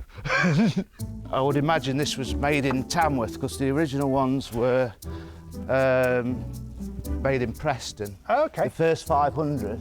Yeah. And then they moved it to Tamworth. Right. Yeah, this is a Tamworth made one. Okay. Just like driving a Dodgem on the road. It just brings you so much fun and happiness. It just puts a smile on your face wherever you go. Looks like Mark was right to take a gamble on a Tangerine three-wheeler. I think he's done a fantastic job, yeah. He's got a good buy. Sometimes you have to take a little gamble, don't you? And I think, you know, this time it's paid off. And somebody's going to drive this car and have more miles per gallon. So what news of the Jaguar 240?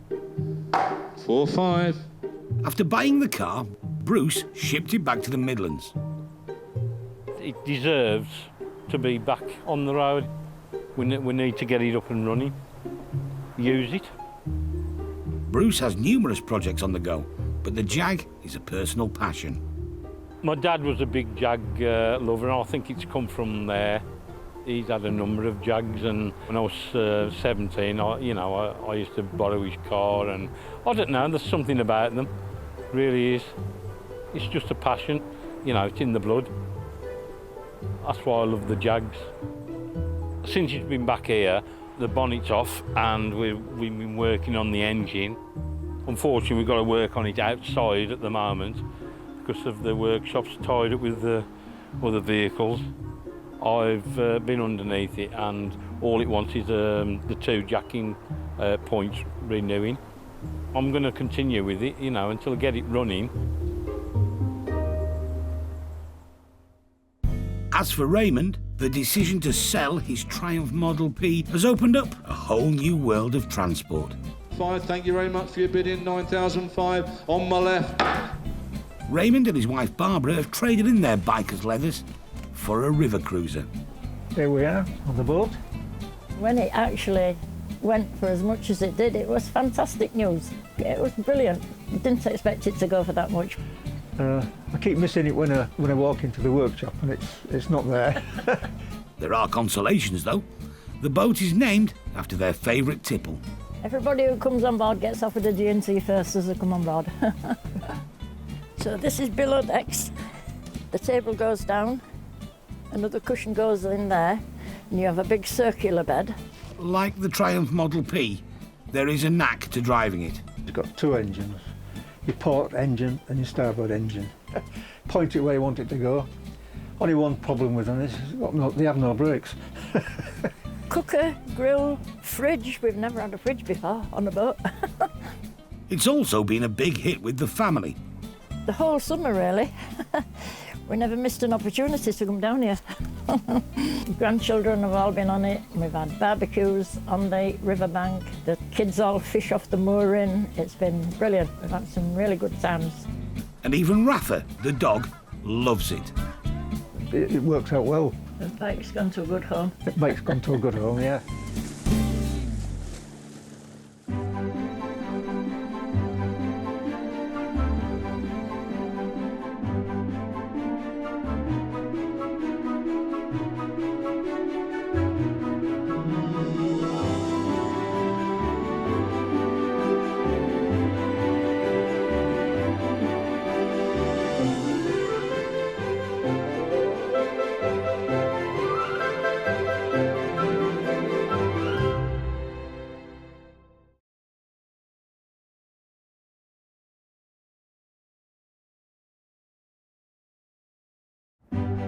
Meet the Matthewsons. They're a dynasty of dealers. It drives really well. With a love of classics. It's only condensation. In Thornton-le-Dale, gateway to the North York moors, they auction over 2,000 rare vehicles every year. 42,000, the ready type, the stunning car. All walks of life. The cars fetch people together. I'm ecstatic. Head of the family, Derek. It's got to be the best job ever, isn't it? We're sort of living a dream. Trusted lieutenants, sons Paul. Not everybody's cup of tea. And Dave. There's Dad's way. And there's Dad's way. Keeping them all in check and dealing with the punters, Sarah. Somebody could ring today with some fabulous vehicle that's been sat in a barn for 50 years. You have no clue.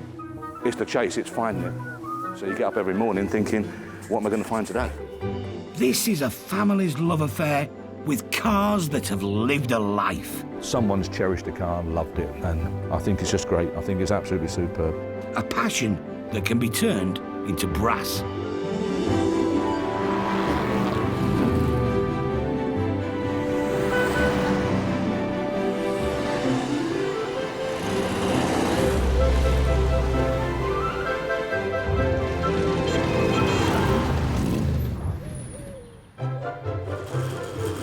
On sale this week. One of the stars of the show, 1970 E-Type Series 2. Just a lovely car. Everywhere you go, everybody appreciates it. They've just evolved from purebred racing. Now, Vanderla Princess, 1963. It's a beast, isn't it? Very wide. When they're all kitted up and they're all nicely ribboned up, a bride, well, they just write their checkbooks out. It's generally how it goes. 1985 Escort RS Turbo. Iconic 80s fast Ford. Everyone wanted one. Not everyone had one. Foot warmer. Do you like tat like that? Yeah. He gave me a Mr. Drip. Appropriate, I don't know.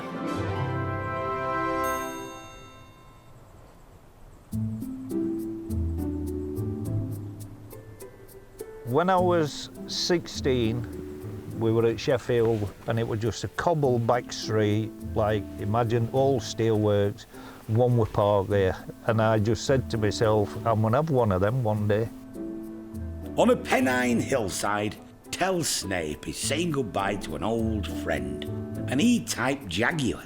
My mates who worked at Pitt, a miner's trainee pay was £14. I started exhilarating and I was taking home £240 per week. So I could afford an E-Type. But this love affair is at a crossroads. Wife's fed up of sitting in a field and me polishing car, so she wants a motorhome or we're going to have a look at a place abroad. Tel makes the call. Good morning, Mathesons. One of Britain's most iconic sports cars is now on the market. Brilliant. Nobody's ever seen Derek move so quick. And I'm sure it will generate a lot of interest. It's the right colour, it's a selling colour. Bright red. Everybody loves them. Everybody wants one.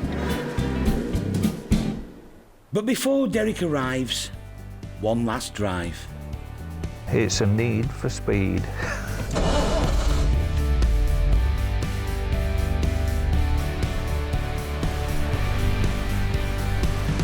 There's no computers, no traction control, no ABS. But just a lovely car. Everywhere you go, everybody appreciates it. They've just evolved from purebred racing.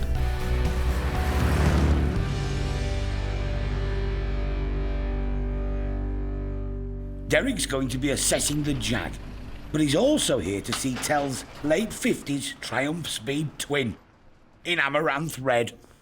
Here he is. Now then. You okay then, mate? All right, Good Derek. to see you. Good to see you. Yeah, car looks good. Yeah, looking good. Smashing job, yeah. Ideal. And the bike? Speed twin. Yep. Yep, nice.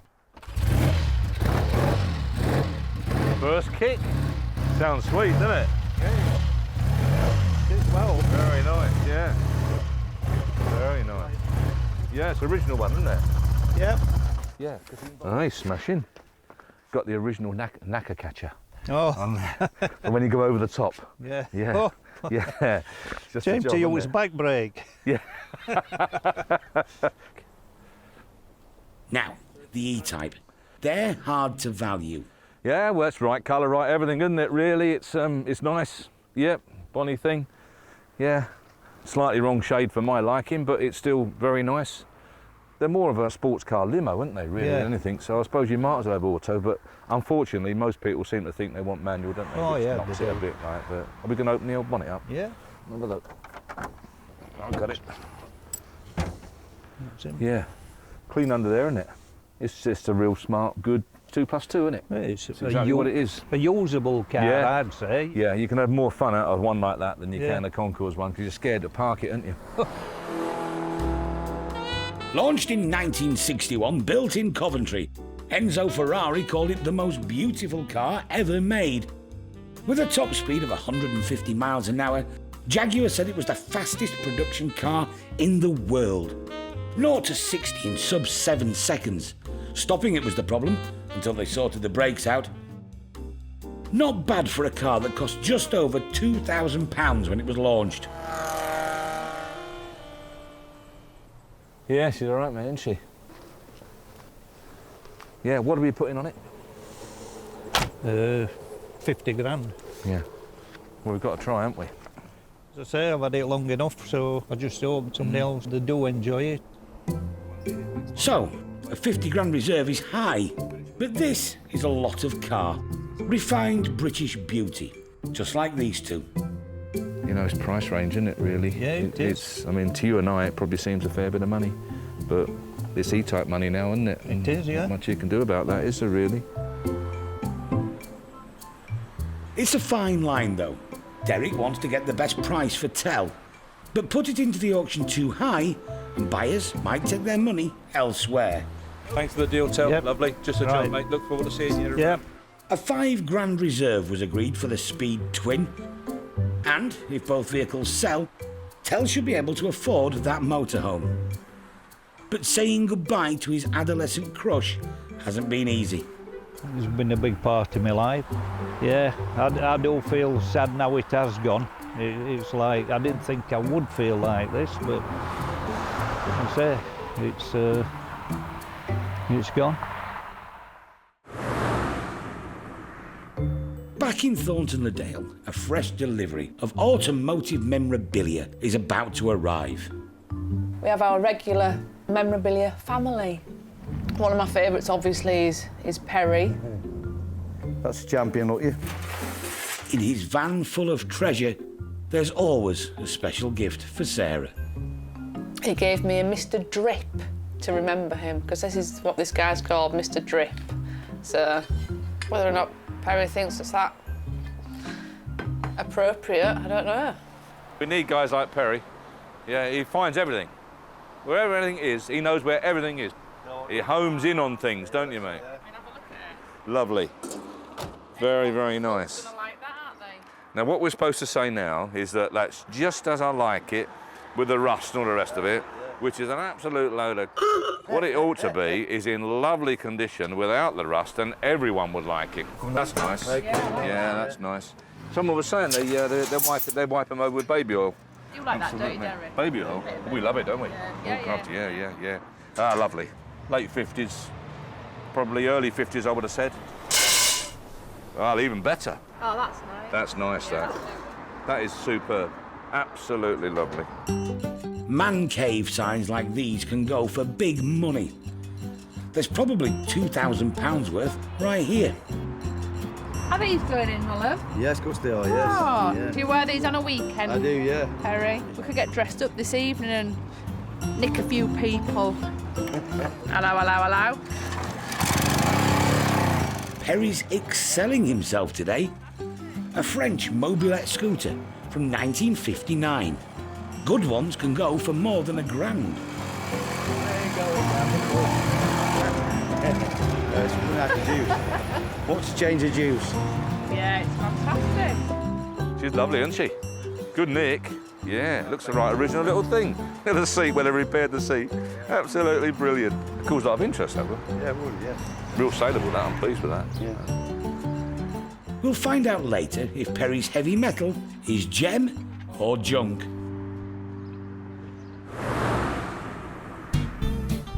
It's getting close to hammer time for this lot of auction-bound beauties, and there's much love for Tell's red 4.2 coupe. Red is for an E-Type, red is for a Ferrari.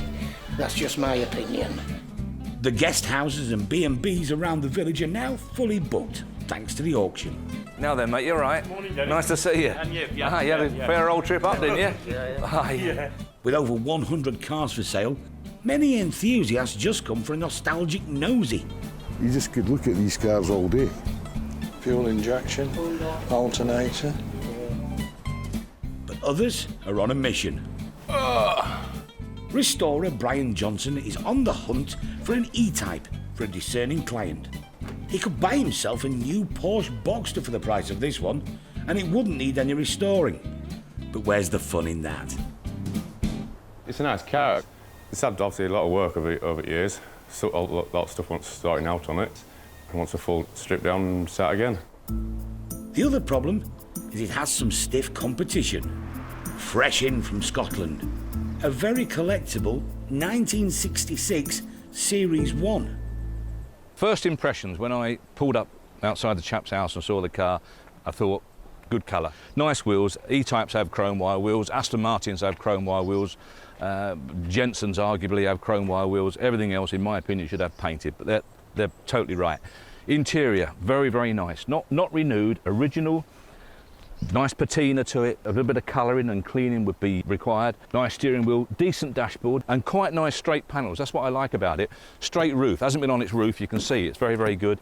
The panels themselves are very, very straight, even the bonnet, which is not known to be a particularly good panel. There's always a little bit of waviness on them. But 2 new wheels, 300 quid each, those 2 are perfect, you're fine. Put the best one back in the spare, job done. 2 E-Types in one auction, and there isn't much between them.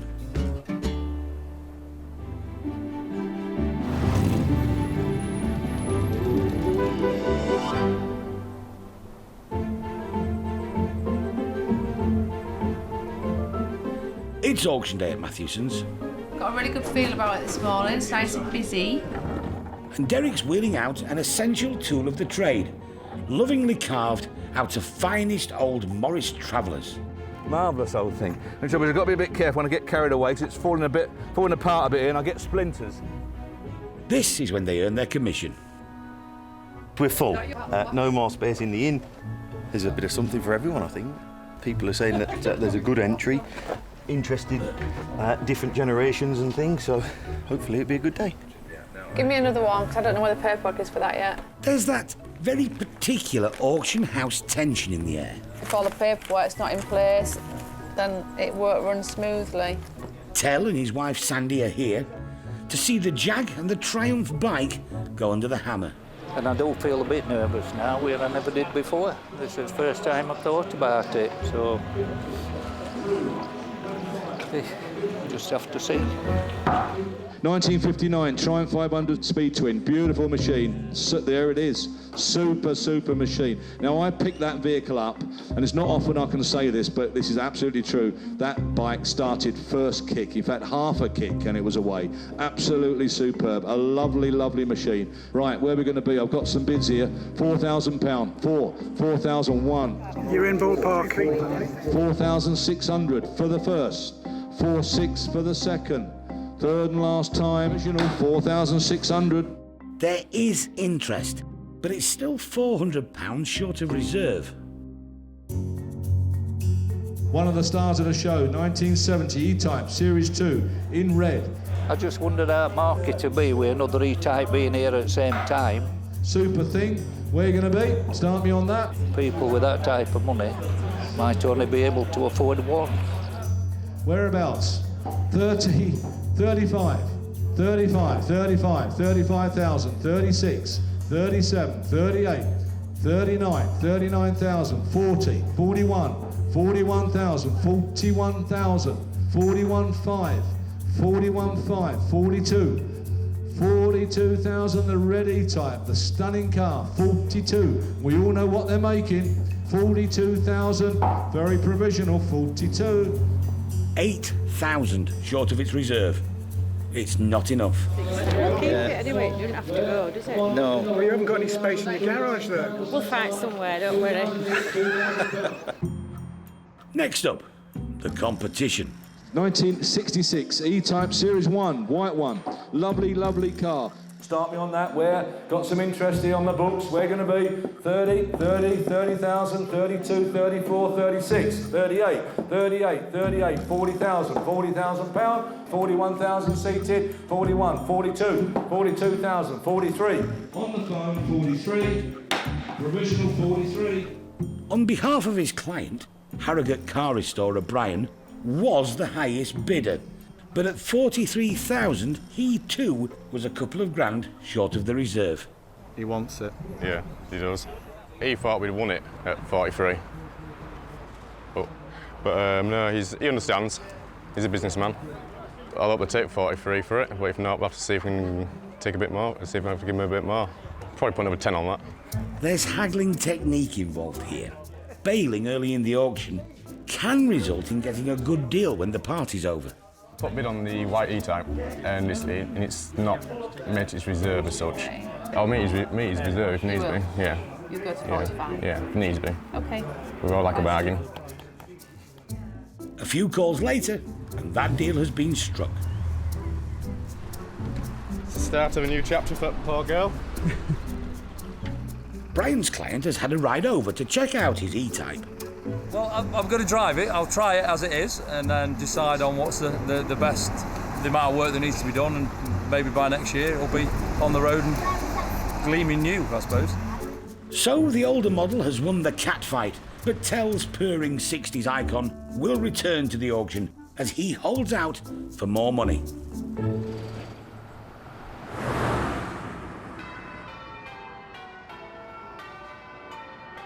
The happy day has finally arrived for the Matthewson family. It's all eyes on the white Austin Princess Vanderla as she glides up to the next best thing to a chapel. Has it still got the bride in it? No, it is empty. It's quite heavy. Austin's flagship motor started life in 1947 at Longbridge in Birmingham. But the luxury Vanderla range was handcrafted in North London. The chosen vehicle of British ambassadors, optional extras included mohair rugs, a decanter, a monogram and a flagstaff. However, time was finally called in 1968 and the princess's 31-year reign came to an end.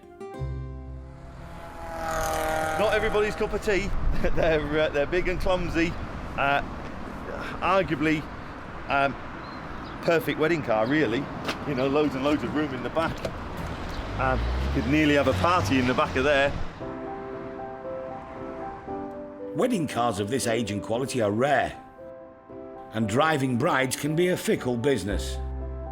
People go in phases with it, you know, they think it's a really good idea, which it is, really, you know. People do make a career of it, of course. But there's a lot more pressure than people actually realise.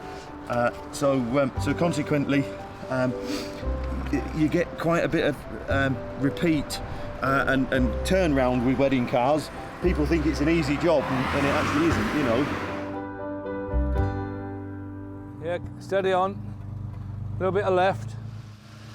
Yeah. Yeah, a little bit of right, if you... No, not much. Leave it here. Yeah. All right, oh. It's a beast, isn't it? Look at this. Full 7 seats. Got the old 4-litre straight 6, like a Austin Champ, basically a lorry engine, like an Austin K2 lorry engine in that. 4-litre, great heavy numb thing. There's someone for everything. So someone might have themselves a almost ready-made wedding car business. Hat there and everything's all ready for it, look. Just a job. Good afternoon, Matthewsons. There's never a shortage of beautiful classic cars hanging around the Matthewsons' garage, waiting for a new home. People like to buy cars they can relate to, whether it's their early motoring career or, more importantly, their dad's motoring career. My dad had a lovely A55 Cambridge, I remember, which was a really modern car as far as I was concerned in its day, 1958. And then I wound up owning it for a year, 18 months, and then he had it back. And if the car came on the market now, VXO 677, I would have to buy it. It's one of them things, isn't it, really? It's strange. We're odd like that, aren't we? Of course, someone might also want a classic car, purely for business. Jason Segarde from Shropshire runs a wedding car company. This is probably one of the top 5 wedding cars that go out and that have always gone out for years and years. I'm hoping to buy that really cheap, which is within its estimate value. So if I can get it for 5, 5.5, 6, I'll be happy to spend 2 on it, 2.5. When they're all kitted up and they're all nicely ribboned up. A bride, well, they just write their checkbooks out. It's generally how it goes. As the crowds gather for the auction, we'll find out soon if the princess gets the honeymoon in Shropshire or whether she'll be jilted at the altar.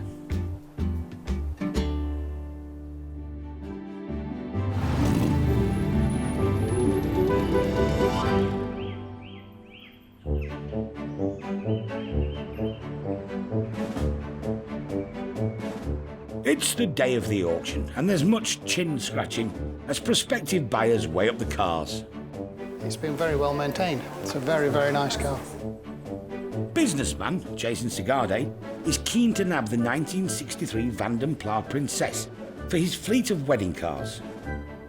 He spotted the owner, another Derek, and it turns out it's a match made in heaven. Might as well get rid of it. My son's getting married this year and we'll give the money to him basically to help him with his wedding. He's a nice dad, isn't he? Fair enough, though. I'll tell you what, though, Derek. I'm getting married on the 8th of July. This will probably be the vehicle we use, so... All right. I'll send you some photos of me getting married in this. So, yeah. You've got time to change your mind. I've been married 38 years.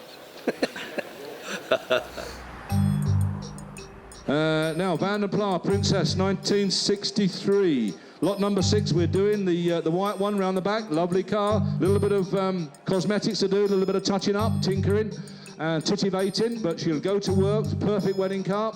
4,000 £4,000, 4,000, 250, 4,250, 4,500, 4,500, 4,500. Submitting it then, 4,500, 4,500, 4,600, 4,600. Standing down the middle, 4,600. Do you want 7? 4,600. We'll submit then. 4,600 provisionally for the first, provisionally for the second, third and last time standing. 4,600 provisional only. 4,600 provisional. Jason's bid was the highest, but it didn't reach the owner's reserve. I mean, I paid 5,000 for it 20 years ago, so I'm not making a fortune in profit on it, that's a certain fact. But if it doesn't sell, we'll just take it back to our workshop and store it for another 20 years. But Jason's not giving up. It is a nice car. It's potentially a nice car, and it's the right colour. And so, yeah, I do want to make a deal. I want everybody to be happy at the same time, rather than just... Yeah, what we're going to do is we'll obviously speak to him on your behalf. Okay. So you just need to wait for us to do that. David's going to give him a call now. Kind of like I said to him already in the hall, and I think he's a bit like winded because he thought he'd go for a bit more. There was no interest in that. So just a little bit of negotiation. It sometimes takes a few calls, people to go forward and backwards. Sometimes they need to have a think overnight, so we might not get an answer today. We'll just have to wait and see.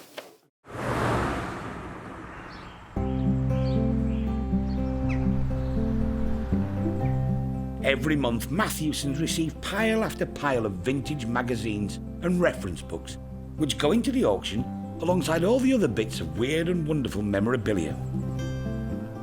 Everyone has a go at keeping them in order, but today it's down to Derek and grandson Charlie.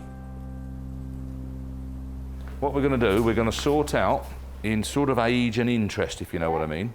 The interesting things as far as a lot of people are concerned are things like these period books, you see? Yeah. With lovely period maps before the motorways were on, and look at these lovely pictures and things like that. Good bedtime reading, yeah? Yeah. Really, really good. So we shall, we'll put some of these... Put them in with them. Look at that, no motorways on there, look, none at all. Absolutely wonderful. Yeah. So we've got some of these, so we'll keep them... Which might as well go in with them, Yeah, they're nice period. Now these are lovely, look. These should be in schools, and these should be part of the national curriculum, together with watching Norman Wisdom. Look at that, absolutely superb, look at that. Mark 1 Zephyr. Zodiac, I would imagine, being two-tone, and he's had his Caravan done the same colour, and that's exactly what you've done in the 1950s and 60s. Yeah. Now then, you know what colour that is? Mark 8. Well, probably about Series 2, I think, that one. And there's a Riley 1.5 or a Wolsey, look there, can't What's quite an see. A40? Yeah, A30. Come on, you're not with it today. A30, that one. them. They've kept them really, really nicely, in really good order. Look at that, the condition of that. Superb. 1960 September, that Yeah, one. 1960. Yeah. 1958 November. But just the pictures, it's absolutely superb. Look at the work that's gone into putting that pictures together. It's absolutely brilliant. This is not computer generated, is it? This actually happened. You know, that guy was there, and I think it's great, don't you? Yeah. Lots and lots of work. Nice as they are, they're not easy to sell. A bundle of mags or a technical manual might only go for a few quid. Derek usually gives the proceeds to charity. So that's Charlie's job this afternoon. He's going to put them into groups and sections as he sees fit, and then I'll check them later on just to make sure that we haven't duplicated things. And then we'll get them lotted up on display for anybody that comes in over the next few weeks prior to the auction.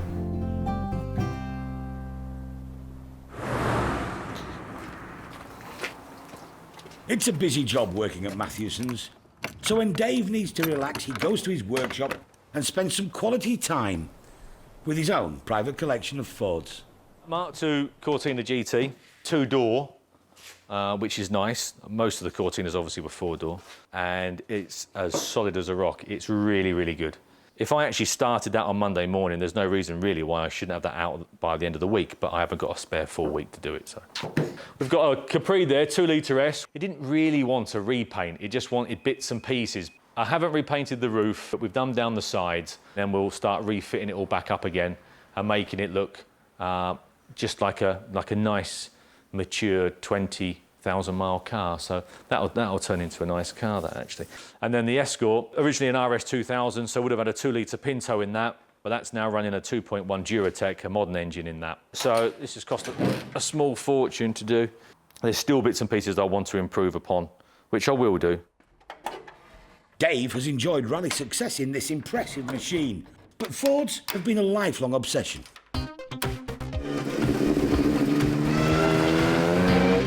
When I was 17, all I wanted was an XR3i, because that was the car really to have. If you wanted something a little bit flash and a little bit quick, you went out and you bought something Ford, and it would outperform stuff that was twice, 3 times its value. Dave is always on the lookout for Dagenham dream machines.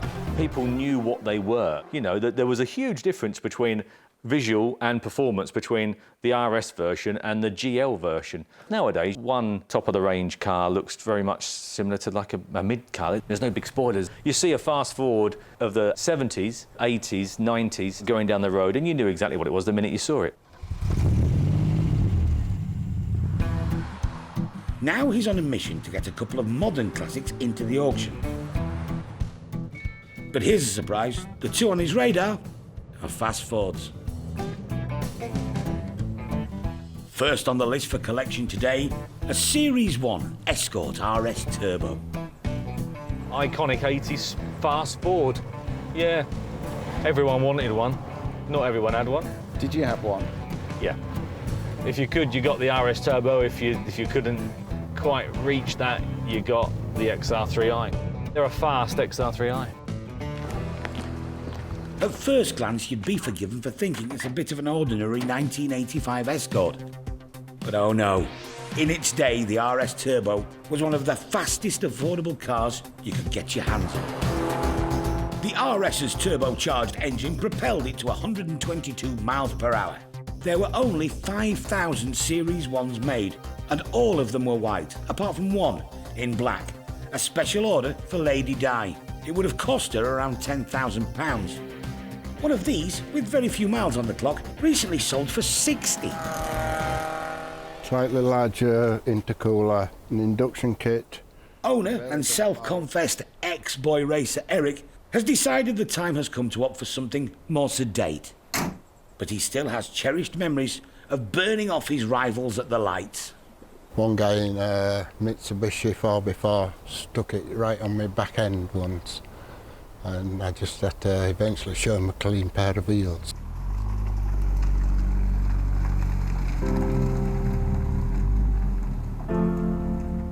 Eric's hoping for around 9,000 to 10,000 for his modern classic. But today, well, it's the end of an era for him. Bit sad, but I get over it. We do become quite attached to them, don't we? And they become one of the family if you had them a long time, you know. One woman was quite hysterical when I picked up a minivan once. You just think, God, it'd be a lot easier just to take it back off the truck and say, see you later, thanks ever so much. Yes, she was proper. Life goes on. The classic car market is shifting. It's much more than rare Aston Martins and mint MGBs. Dave knows that cars like these fast Fords open up a younger market. It's bound to move on, isn't it? You know, it's a different generation coming on board, and there's people coming in with disposable income into this bracket, and consequently this is what they're looking at. The next owner of this RS will have to buy some cassette tapes to fully enter the 80s classic car experience. And for Eric, saying goodbye to his car may yet prove to be a sound investment.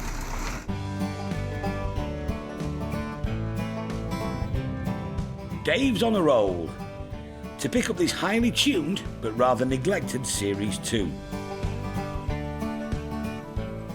The owner's not been well, so he's heading for the auction.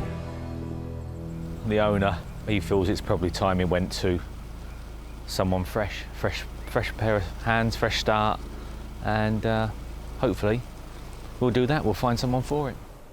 The Series 2 RS Turbo, produced between 1986 and 1990, would normally be a bit less desirable than the Series 1 like Eric's. This one, though, has had a load of good work done on it. The list of modifications is tremendous. I'll have to read through it when I get back. I mean, you can see just by glancing through there, upgraded brakes and the back. Yeah, and just by a quick glance around, and the exhaust. A previous owner spent £9 grand uprating the engine of this already quick car. As soon as it arrives back at the Matthewson's garage, there's a potential new owner taking an interest. Dave's son, Jack. Yeah, as you can tell, that'll clean up very nicely, I'm sure, with a bit of time and effort. It's had a lot of money spent on it, and I imagine it's running some high power as well. This car is capable of getting to 60 miles an hour in less than 5 seconds. I think it's a smart car. I'd like to buy it myself, actually, and it'd be a good project to do. It'd certainly clean up very easily, and no, it's a nice thing, I like it. Combined, the two RS Turbos could sell for around 20 grand at auction. We'll soon find out if these modern classics are powering their way to a good investment.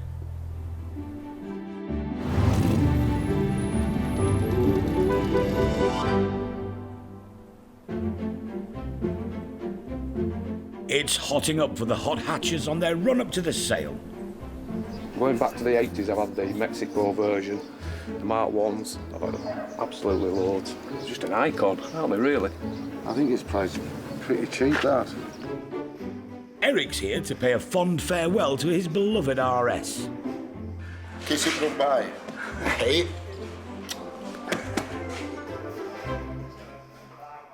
$1985 Escort RS Turbo, 6.5, 6.5 away, 6.5, 6,750, 7, 725, 7,250, 7,5, 7,5, 7,750, 8,000 standing, 8,1, 8,1, 8,2, 8,250, 8,250 says 8,3 for the first, 8,3 for the second, 8,003, third and last time, you sure? 8,003. I'm not for everybody. It is very emotional, and I've had it since 2005, and it becomes part of your life, you know. Like God knows how many hours laid underneath it, getting it right and making it run right. So you do get attached to it. But end of the day, it's a car. Let somebody else enjoy it now.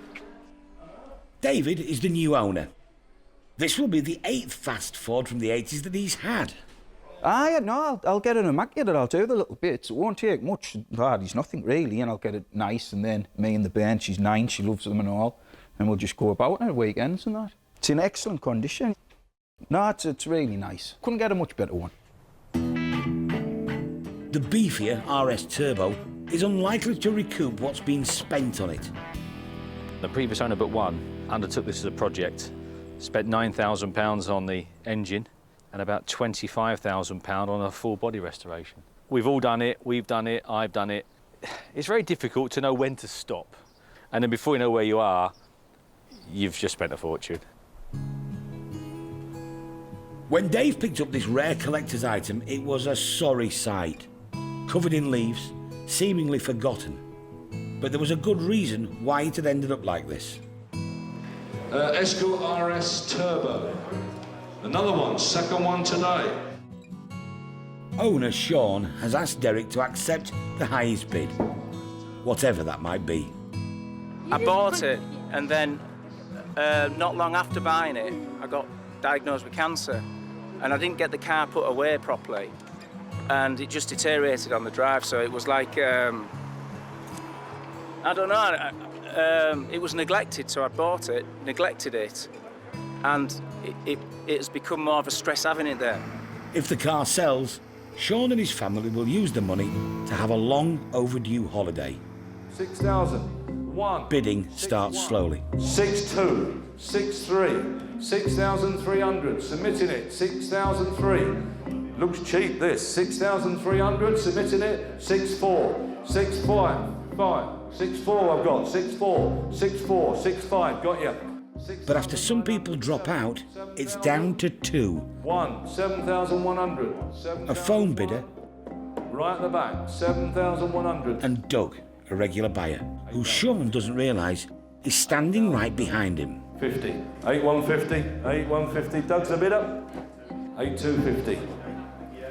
8,250. 8,3. 8,3. 8,350. 8,4. 8,004. 8,450.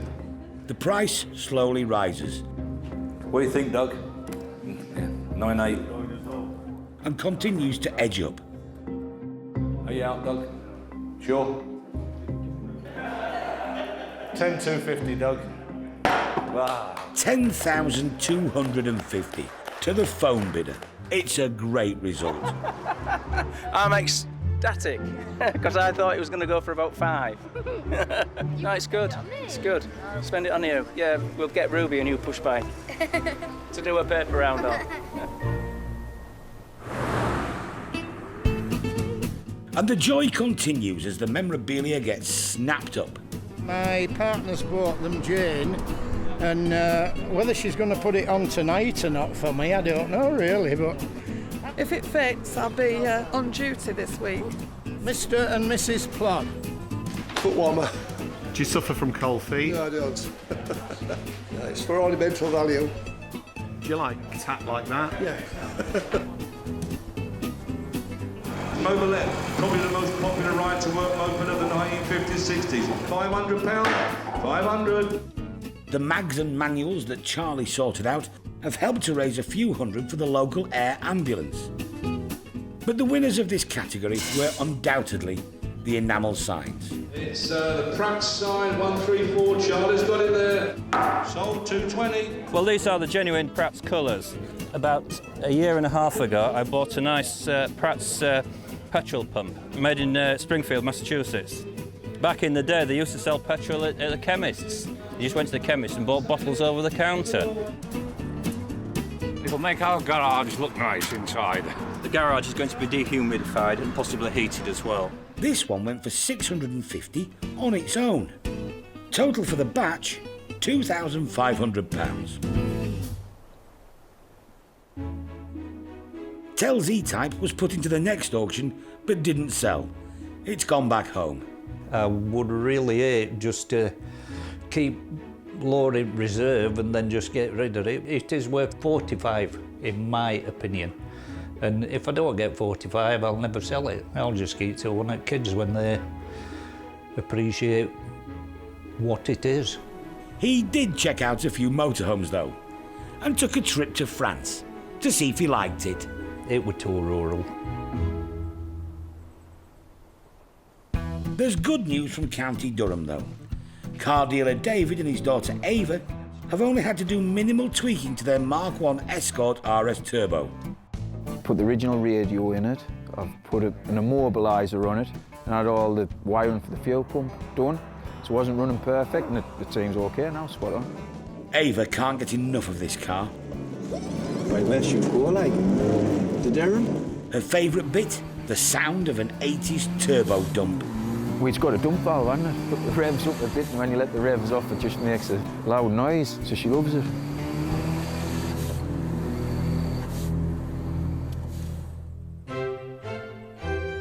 As for the Princess Vanderla, Jason secured the deal after the auction.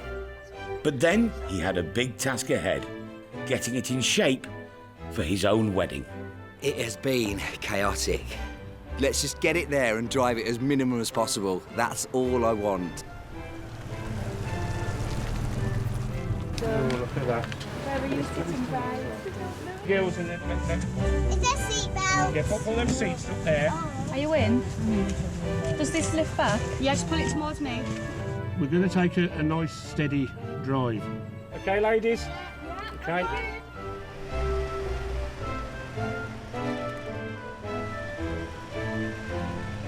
This is what made the motor industry, you know, as good as what it is these days, you know. Old cars like this, the way they was built.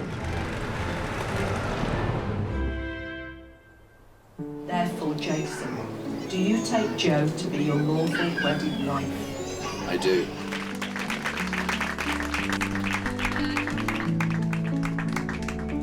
The wedding did not make me nervous at all. At the back of my mind, it was the car, is the car going to be all right, is the car? It was because I've been, how long have I been on it? Months. And that's taken up all of my time. Jo set all of this up today. I did everything. All I did was the bloody car.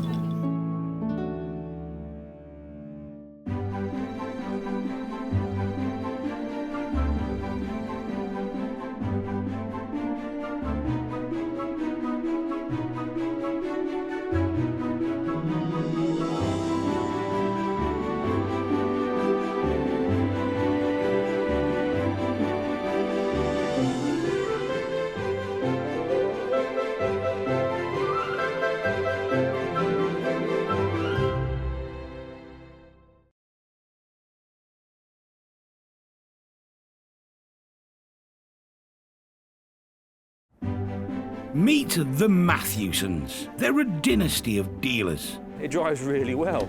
With a love of classics. Ah, it's only condensation.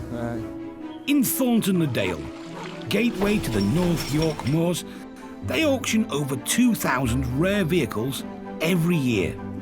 42,000, the ready type, the stunning car. All walks of life. The cars fetch people together. I'm ecstatic. Head of the family, Derek. It's got to be the best job ever, isn't it? We're sort of living a dream. Trusted lieutenants, sons Paul. Not everybody's cup of tea. And Dave. There's Dad's way. And there's Dad's way. Keeping them all in check and dealing with the punters, Sarah. Somebody could ring today with some fabulous vehicle that's been sat in a barn for 50 years. You have no clue. It's the chase, it's finding it. So you get up every morning thinking, what am I going to find today?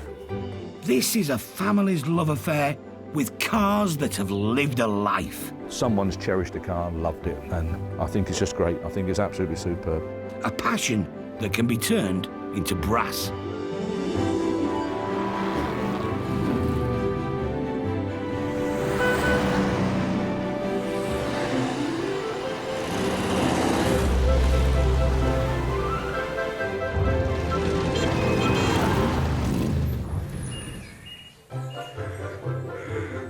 On sale this week. Genuine 1987 Ford Sierra Cosworth. They are absolutely like a lethal weapon. We've got the Teardrop Caravan. I think it's 6th birth, this one, I'm not too sure. This would be good for David and Paul on a long job. Yeah, would they? Love that, wouldn't they? They would really enjoy that, keeping there together. Derek's got a lot of cars. There is babies. You can't keep them all, and I think it comes to a stage in life when you've just got to bite the bullet occasionally and realise that you've got to move some things on. He has a love affair with all his vehicles. He loves them all. They've all got a little place in his heart, so that's great. It shows that Derek does actually have a heart.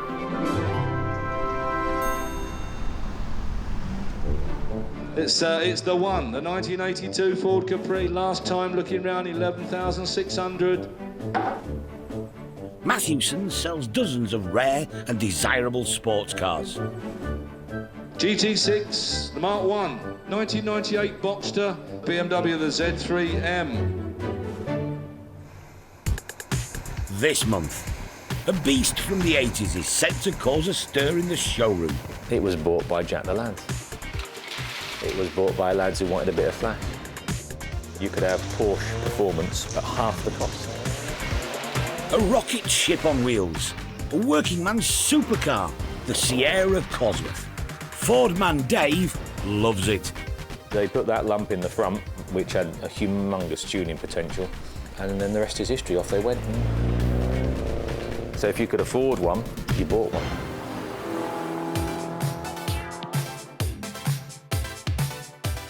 Only 5,000 whale-tail Cosworths were made. It was as loud as 80s Essex could get. With a Garrett turbocharger and twin fuel injectors in each cylinder, it was a race car on the road, topping out at 153 miles an hour. Car thieves targeted the Cosy, knowing they could probably outrun the law in their Rovers and Escorts. The police levelled the playing field by buying their own Cosworths. But here's the thing. In the 80s, a new one cost 20,000. In the 90s, you could get one for under 10. Recently, a near-perfect limited edition RS 500 went for £122,000. In the Matthewson's garage, one of the chosen few left is up for grabs. It's a real genuine car, a real honest car. What you see is what you get, which is what Ford guys like. Just about all of them were messed about with. You know, people made them how they wanted them, you know, from cosmetic changes, you know, geared knob changes, radio changes, holes cut in doors for speakers, white dial kits. And then that's before you start moving on to wheels and engine modifications and all sorts of upgrades, which is great, but not many people want that. You know, there's more people want a standard, unmolested car by far. The car's being sold by Doug Hodgson, ironically, a former bomb disposal expert. It wants somebody who is going to restore it and then drive it and probably frighten themselves to death with it. The Cosworth isn't roadworthy, has 99,000 on the clock, and has been in storage for 15 years. But Doug is asking big money for it. It's something and out in the trade to sort this car out. A bit of superficial rust, but nothing that would worry me if I was younger. Bodywork's pretty good, apart from it wants a couple of inner wings, a couple of front wings. I have driven one of these, and they are very enjoyable. But yeah, they're so fast. Well, a racing engine, so and that whale tail there isn't there just for fun. That whale tail is for downforce, because they are absolutely like a lethal weapon.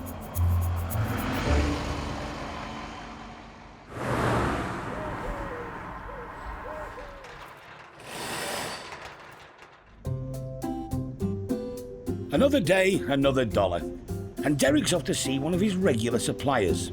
The next call we're going to make is with Melvin. He's a very well-known York businessman in removals. By the nature of his job, I suppose, his business, he comes across quite a bit of memorabilia, automobilia. Something very unusual awaits. The little Teardrop Caravan, really nice, lovely condition. That it would seem he's had painted the same colour as his trike. He has the biggest trike you've ever seen, and massive, great thing. Melvin, like his memorabilia, is an acquired taste. Yeah, he's a rough diamond. He's been about and he knows the score, and he's one of them guys that's much, much better for knowing. You've got to know him before you appreciate him. I can play this.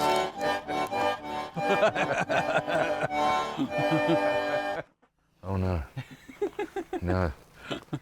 Cool, no. yeah. Oh my word. Yeah. Where is she? Undone there, that's it. There she is, mate. Gramophone. Wind-up gramophone. Look at that. Absolutely lovely. There she goes. 70s specialist magazines included. It's kind of tricky to see why Derek's taking all this stuff. 30, 40 quid. Yeah, I was going to say I'd do 25, 30, wasn't it? Oh, that's good. I don't think you want them legging things, do you? Yeah, them spats, yeah. You're getting old. Who's getting old? but it draws customers in, and car buyers in the mood for spending can't get enough of it. These are popular, but guys use them in the workshop. Side lamps or whatever you want to call, I don't know. But they're very, very popular. There's 2 or 3 of them, aren't there, in here? But what Derek's really here to see is the Teardrop Caravan. Well, I bought it for the back of my trike. We used it once or twice. Wife doesn't like it. It's a little bit small, a bit claustrophobic. So I've decided to sell it and see if I can buy a bigger one, really. Oh, she's nice and light, isn't she? Last one we sold, whilst it was maybe a weeny bit bigger than that, it wouldn't be much, but it wasn't as stylish. That's a proper Teardrop I know. Caravan. This one was based on a Teardrop, but it weren't quite as Teardrop, if you like. I can't think of any other way to put it. It was a bit more slabby, you know what I mean? Yeah. With tiny windows. It weren't as stylish. You know, it was all right, but it's lovely condition, brand new, but it weren't as stylish, so I think it'll romp 1,500 quid, personally. Yeah. I think it will. Are we having that sign, mate? Yeah. Ooh, yeah. We'll put it in here, shall we? Yeah, you can do, yeah. Yeah, that's a good idea. She's getting a bit full up in there. You hold that up. Nice sign, that. Do you want to put the wheelbarrow in there as well? No, we'll put it in the van, shall we? Let's hope they call Melvin, whoever buys it. Yeah, hope so. You know, I think it's got every chance. I think This it's would be great. good for David and Paul on a long job. Yeah. yeah, would they? Love that, wouldn't they? They would really enjoy that, keeping there together, the pair of them. A cosy caravan with a reserve of 1,500. Derek loves it. We'll see if the punters agree when the hammer comes down.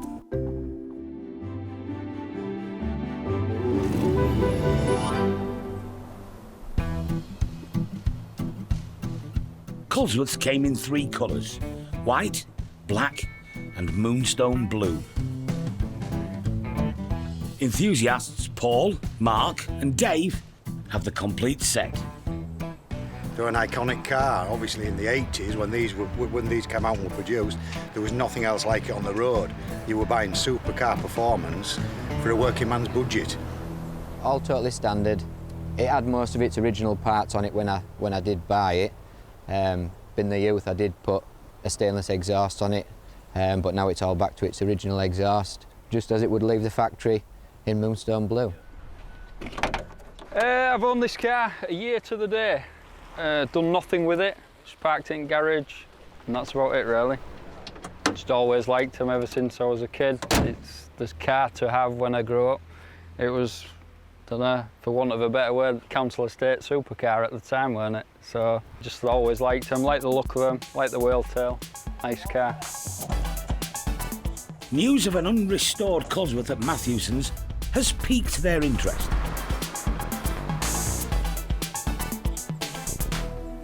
It's gone quite bad on inner wings at both sides. I think seat's got a bit of driver's wear on the driver's side. Passenger seat's remarkably good. Only on cloth though, the rest of it feels fairly good. What's headlining like? Paul Linfoot is the Cosworth expert. He also restores them. It's very, very original though, isn't it? Everything's there. It's all the original bits are still intact, which is a bonus. And may bid for it.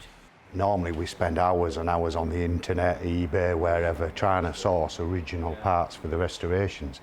So although it needs a lot of repairs and a lot of work, a lot of our time is saved for the fact that it is original and all there. The body shell's a big problem. You've got quite a lot of welding work to do at the front. In its current state, Paul reckons it's worth 13,000, way short of what the owner wants. We often say we're only going to pay X amount, but on the day, you know, your heart takes over and quite often you do pay too much. But the good thing with these cars at the moment is they're very much in demand, and obviously if it's restored to a high standard and looks good, it could be worth quite a lot of money once finished and done properly.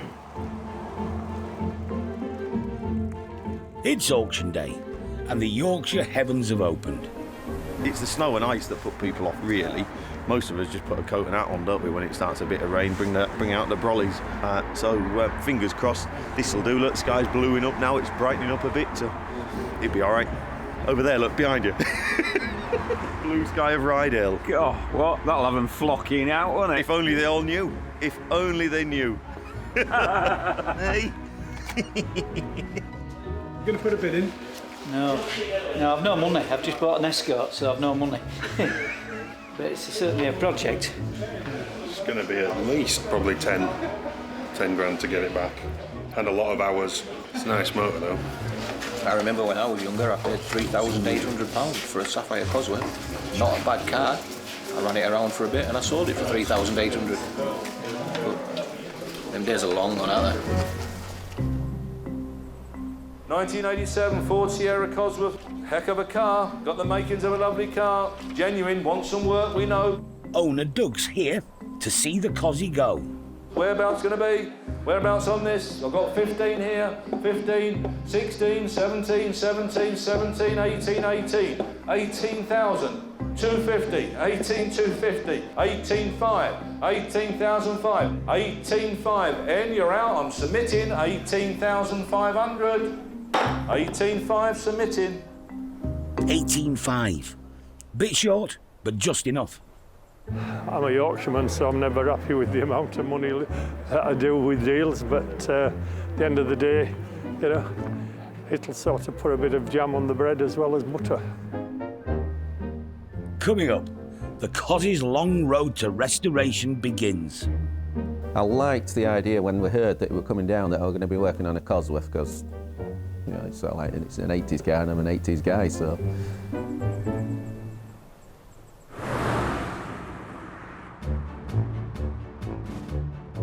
At Matthewson's, up to 200 cars come and go each month. 4,650 sold. The problem is, we've got too many vehicles. Space is always in short supply. Steady on now. To make room, Derek has made a difficult decision. To sell some of his own cars. Yeah, there is babies. He's definitely a hoarder. He doesn't like letting go. He'll be reluctantly parting with this 1946 Jaguar Mark IV and a low-mileage 1938 Austin 12 Escort, including its valuable number plate. You can't keep them all, and I think it comes to a stage in life when you've just got to bite the bullet occasionally and realise that you've got to move some things on. Dave and Paul have been dispatched to pick them up from storage. Father isn't too enthusiastic, really. He loves his toys. The trouble is with our job, we've got so many coming through all the time. If he wants to go home in a classic tonight, he's got a choice, hasn't he? You know, if he fancies going home topless, then he can jump in his Triumph Roadster. If he wants to go home in a saloon car, he's got his whatever he might be. You know, he's got loads. He doesn't need all these as well. It's painful on a sort of fry your head basis because you just got so much stuff kicking about. It becomes a bit of a monster, really. First, the Jag. It's not had a good run in a while. He's not playing ball. Some weeks, of course, everything you go to just starts, doesn't it?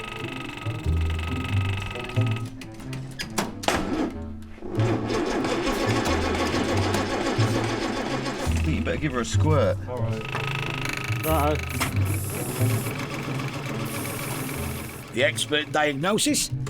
It won't start. The fuel's evaporated, the valves in the pump aren't shutting off, so the pump's going backwards and forwards and just moving the same block of air backwards and forwards all the time, you know.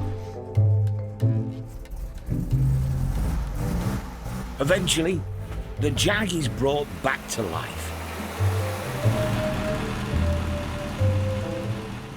Next, a very original Austin 12, as in horsepower, with a number plate that's worth a few thousand.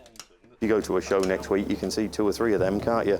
But you won't see one with one family from new and unmolested. That's the difference.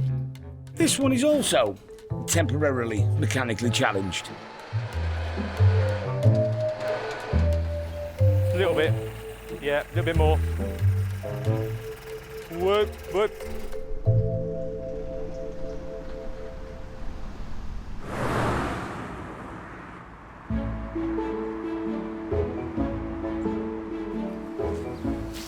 It's the day before the auction. Derek's preparing the village hall for the auto memorabilia sale. That's a nice sign. That is a lovely old sign, look. That is, I mean, again, it's not tremendously old, but it's nice, isn't it? It's nicely aged. On sale, a selection of genuine enamel garage signs. That's not 20-year-old, but that one's 1950s. and some reproductions. Wall fillers, we call them, don't we? And they're exactly that. I mean, they're for nothing. They're grand little signs, 15, 18, 24 quid, stuff like that. If you just want to create a bit of atmosphere and fill up your workshop, these are the things. These here, cheap and cheerful signs, they're brilliant. In fact, he should have been a forger. He made a lot more money. But the star buy this month, the 1950s road map Derek picked up from Melvin with the Teardrop Caravan. Absolutely superb, absolutely genuine, absolutely stunning. Look at that, miles per shilling. Now, does that date it or does that not? No motorways, wonderful. Oh, in them days when we had no motorways, eh? And every town was chock-a-block and congested to the eyeballs. But once that goes into a collection, every single person that walks in there and sees that will remark on that sign. There's something about it, it just hits you. Very nice and bright, lovely condition. You know, one or two bits and pieces of aging, but I mean, that's obvious. I think it'll go through the roof. You know, it will at least 4, and wouldn't surprise me if it achieves 7. Back in the showroom. Don't try and get in it until it's hooked on something, it'll all go wrong. Are you sure that goes that way? Yeah. Yeah. 100%? Yeah, Sarah's this side. Sarah's taken a shine to the Teardrop Caravan. Oh, I love this. It's fabulous. It can get 2 people in, if you're interested. At least. You know, I reckon we could get more in, do you, Paul? I think you get 4 in there. I reckon 2 of us could have a nice time in there. Yeah, I reckon we could. Yeah. You did mean me and you, did you? Of course. Oh, look, you see, what am I, like 5'10"? There you go. That'll keep her quiet. Hey! There you go. All right, campers. This would get a lot of use. Camping weekend for 2, romantic. Look how romantic this is. You've got to be close, haven't you? You've got to know the person quite well. There's no facilities. This is it.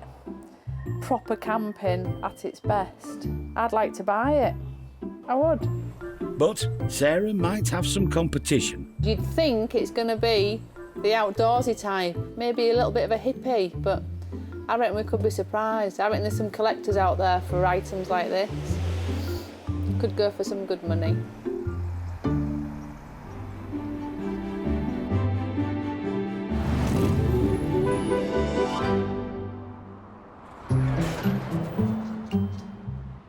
A rare and pristine classic has arrived at the garage.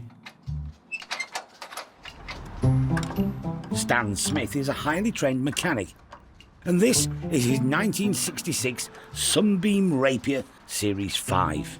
Watch the front number plate and tell me that it's all right, because it's very low. Stan never stops renovating cars. This one is number 52. I enjoy restoring them, and we run them a little while, most of them, and then pass them on.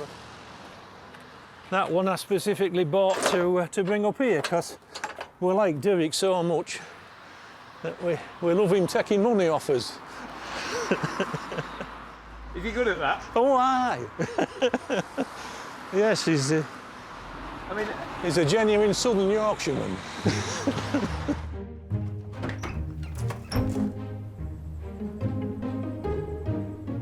This was Stan's Sunbeam just 2 months ago. Major bodywork, really. Wings, sills, door bottoms, door tops, roof. We're 3/4 through it, I would think, at the moment. We still have the brakes to do. Engine's been rebuilt, that's there to go back in, new clutch in it. In other words, a full rebuild. Usually a daunting process. I've done it all my life, so I don't see it as a problem at all. When we do this one and we'll go on to the next one. When I left school and went into the motor trade, these were the cars that we sold new in 1965. So I know them pretty much inside out. The Rapier was twice the price of a Cortina at £1,200. It was a GT for the rakish exec. Good car in its day, 1965, all Synchromesh gearbox, disc brakes, overdrive. There are some good reasons why this car is now very rare. Like everything in the 60s, they weren't under seal, they had no rust protection. They tended to fall to pieces. Did they sell in there? Hundreds of thousands or? No, no. But the Sunbeam Rapier's day has finally arrived. Now they're in high demand. Nicely repainted with, probably put a set of alloy wheels on it. I would hope it would make between £7,000 and £8,000. He's very good at Stan. He knows his job. He's been in the business all his life. So he knows his stuff. He's no fool. And he knows how to turn out a car. And there it is. Very, very good. Everyone we've had off him has been extremely good. Everyone we've had has sold better than we thought it would sell. And it's all down to presentation. The interior is to die for. Really, really pleased with that. I wish it were a convertible, and we could then be talking about 12, 15,000. As a saloon, I think pushing up towards 10. For Stan, though, there is a downside to renovating classics like this to such a high standard. Oh, Stan doesn't do it for a profit. Absolutely. No, if he worked out what he spent on it and in materials and such like and what have you, he'd probably still be losing money, I would think. But he loves it. It's a hobby to him. And if he weren't doing this, he'd be out chasing women. So far better for him to be in the workshop. We need guys that can turn out cars to that level, love doing it, and do it all the time.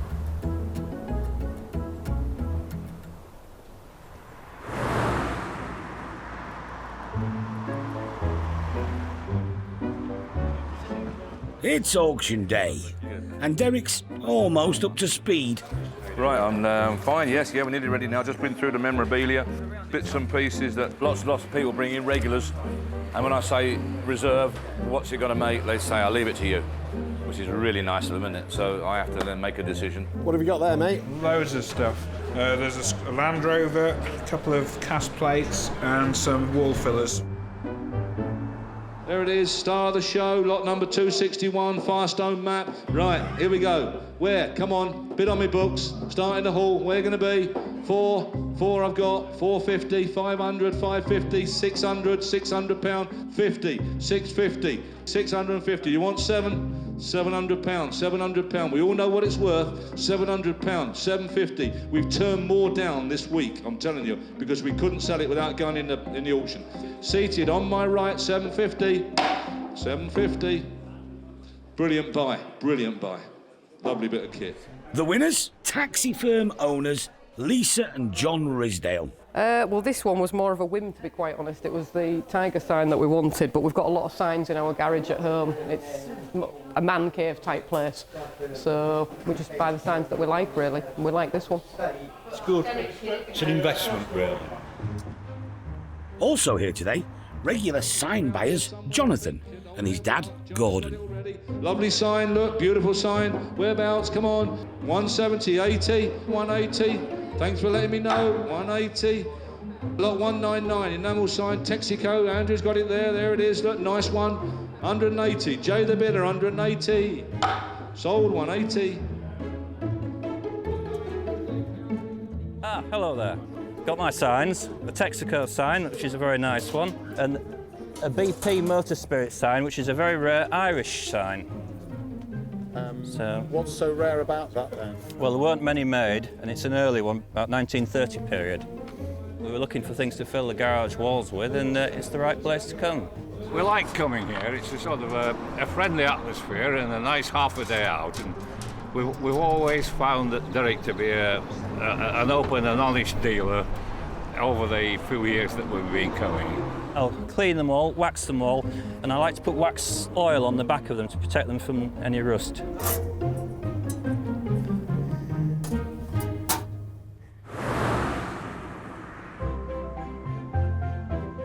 On the left of the bridge is the busy city of Hull. On the other side is Barton upon Humber, population 11,000.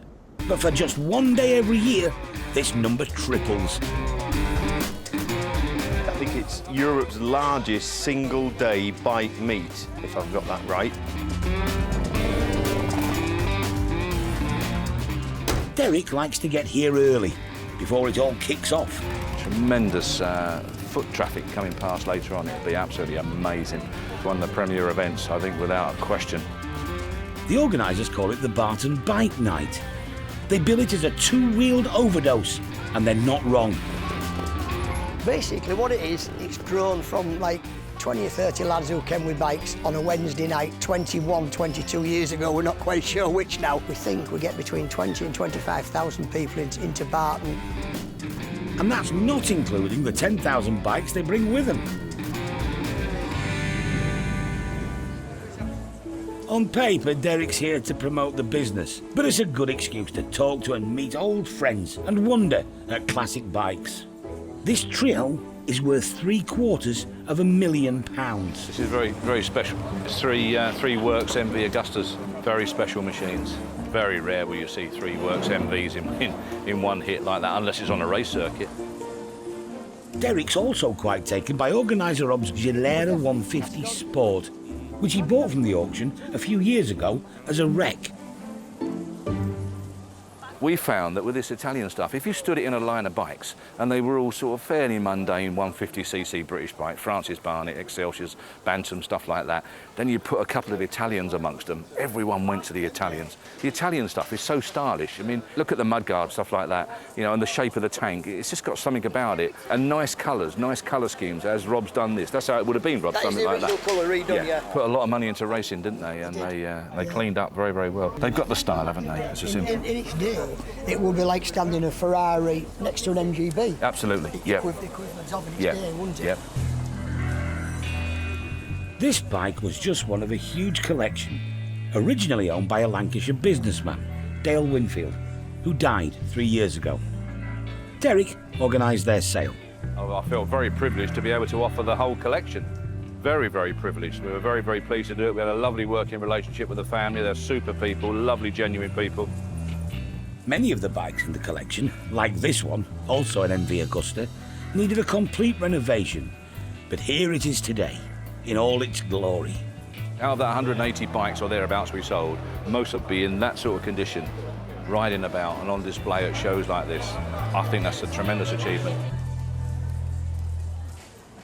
Derek and the family have their own collection of about 60 bikes. Today, they brought a couple of historic racers. They've got tremendous racing pedigree. One there for Steve Crawford, as you can see. Another one, Phil Reed. Well, everyone knows Phil Reed, one of the most famous bike racers ever. So that's one of his old machines.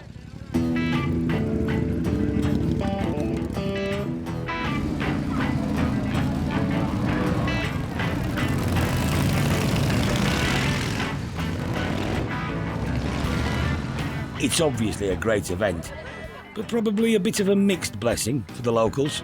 I feel for the residents a little bit because it's a day out of their calendar. But then again, when you think how much the economy is boosted by all these people coming in just for that one day, you know, it must be phenomenal, really.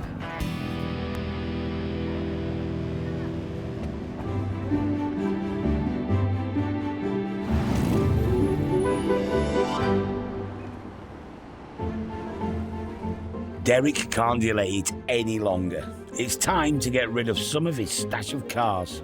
To distract him, a record number of lots to get through. As one customer said this morning, he'll be all right as long as he doesn't crack all them stupid jokes. Now, I love these cars, I'm sure you all do. They're very, very strong, well-built cars. The RAF used them, yeah, but they weren't very successful when they landed, were they? They tended to crash when they landed.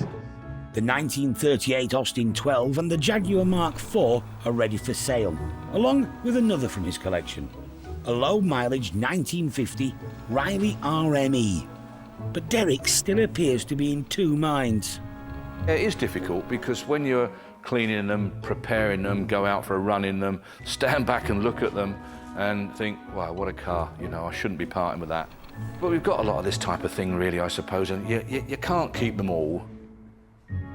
Derek shares his affection for the Jag's grace, space and pace with similar admirers.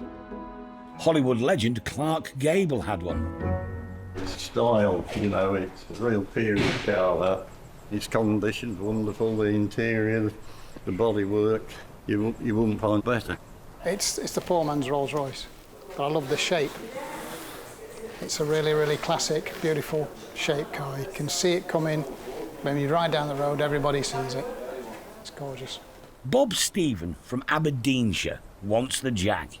The story is, I saw this car being advertised about 3 years ago in one of the classic car magazines, and I thought it's the kind of style of car I would like to have. This week, my wife and I came down for a few days to have a look at the car and decided we were going to buy it. Bob won't be bidding in the auction, but he's offered to meet the reserve if it fails to sell. I put in a commission bid of 30,000.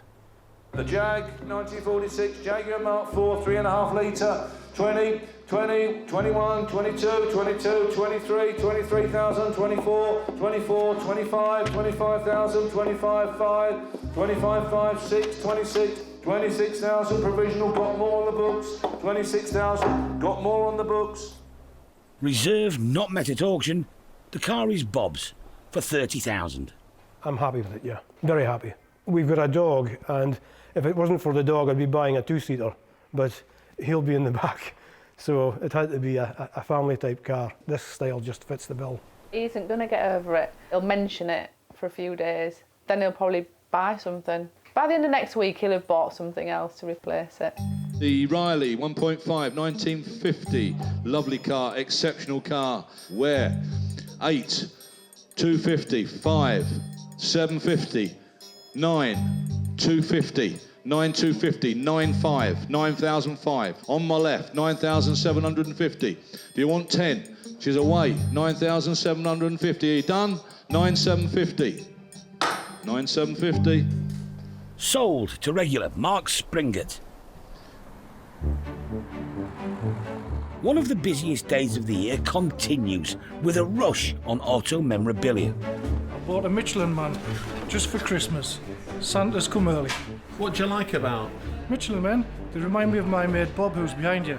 They're nice, round and smiley and fat. That's me.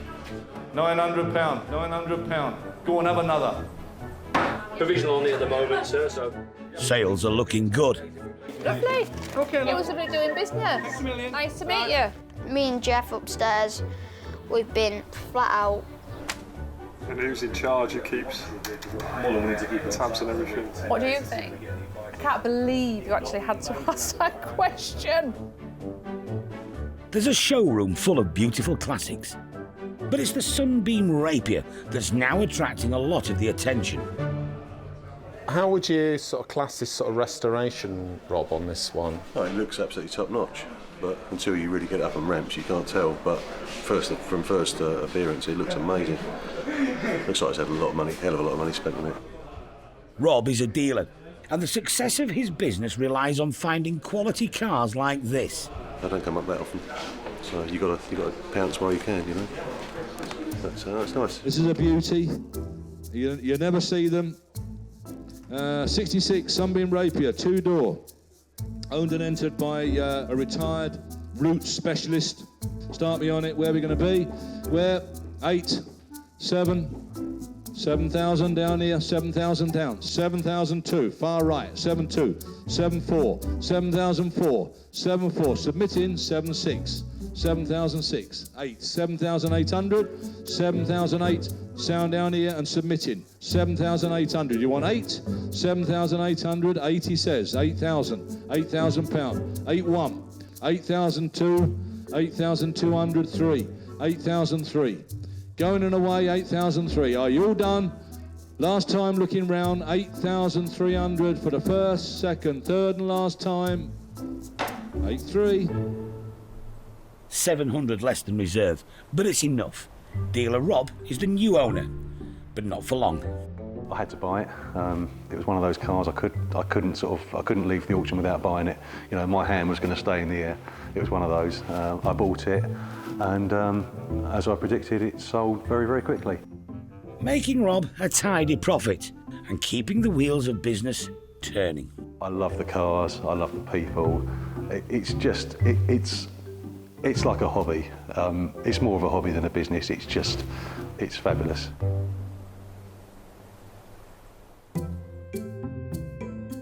The other lucky dealer was Mark Springett, now back at his showroom in Northampton with his new Riley. I didn't know it was Derek's until afterwards, but he said, oh, that's come from my collection. And the beauty with Derek's cars is he does have some great cars in his collection. So you know if it's come from his collection, it's a good car. It's been well looked after. And Derek wouldn't have bought the car in the first instance if it wasn't what it should be. Unfortunately, his loss was my gain.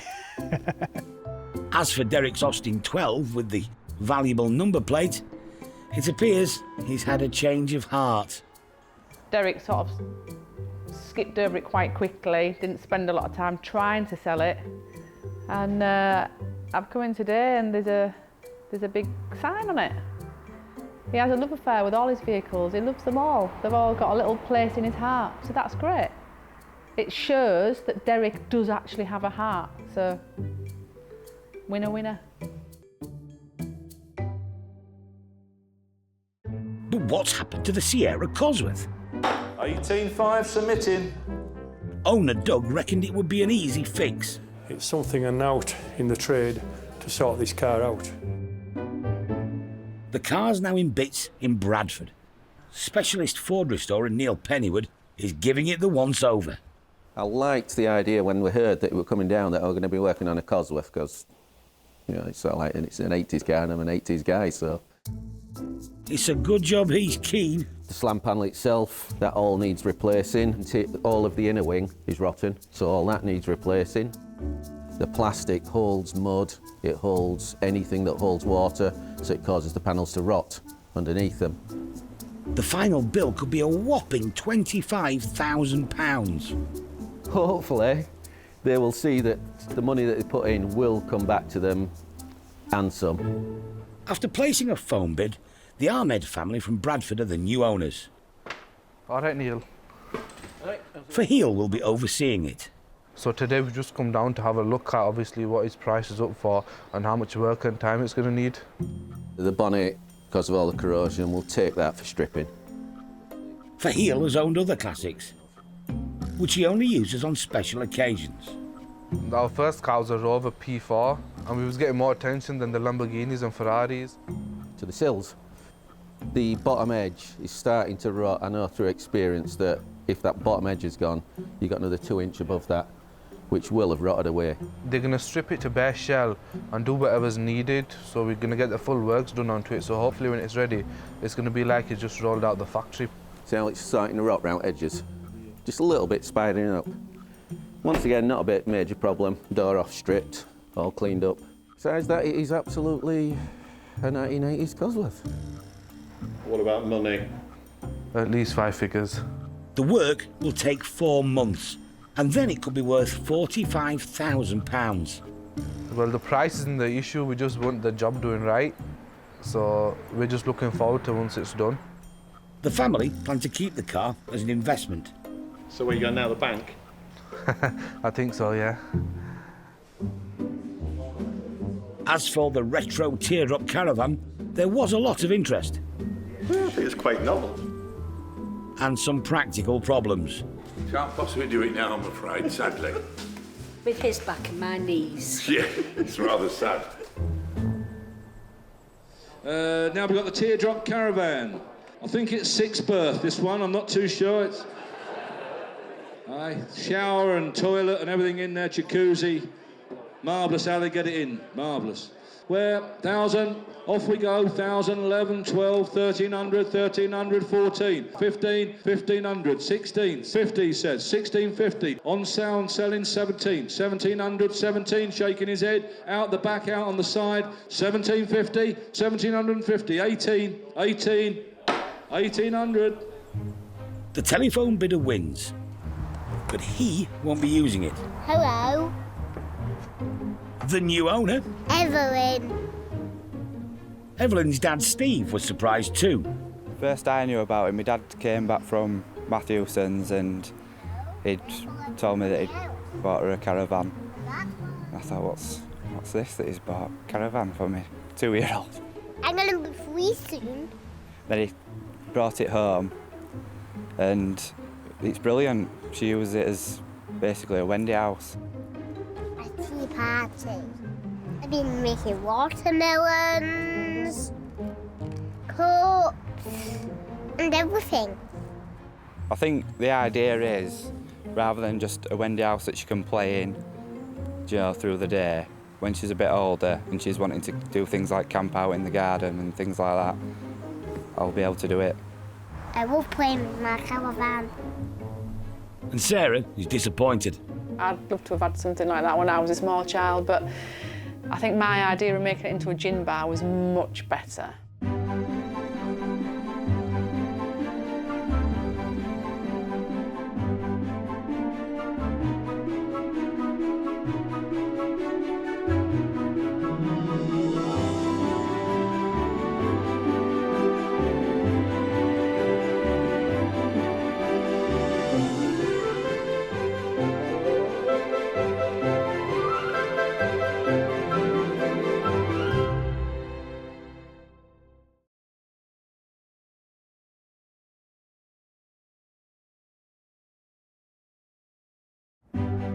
Meet the Matthewsons. They're a dynasty of dealers. It drives really well. With a love of classics. It's only condensation. In Thornton-le-Dale, gateway to the North York Moors, they auction over 2,000 rare vehicles every year. 42,000, the ready type, the stunning car. All walks of life. The cars fetch people together. I'm ecstatic. Head of the family, Derek. It's got to be the best job ever, isn't it?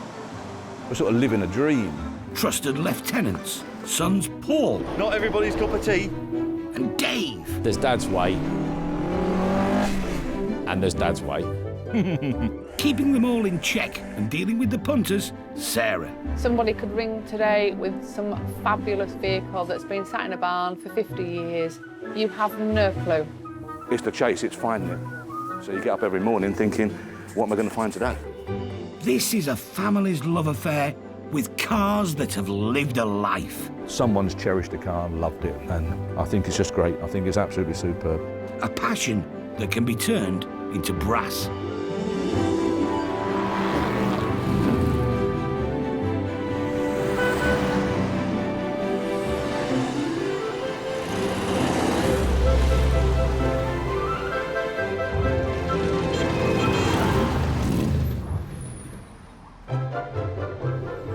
On sale this week. 1973, Escort 1.1. It used to be my dad's car, and he died. First time you've seen it in daylight for 30 odd years, John. That car there is part of John's family. 52 Joet Javelin, lot number 116. It was a very, very advanced car. I'd always thought I ought to have one living in and around Bradford. Must have thought, wow, it's like a spaceship going by, wouldn't it? 66 MGB GT. My granddad had one and just always wanted to sit in the same sort of shoes that he did when he was younger. They do love a car that's been tucked away for many years in a barn. And what's their second favourite thing? Sausage rolls.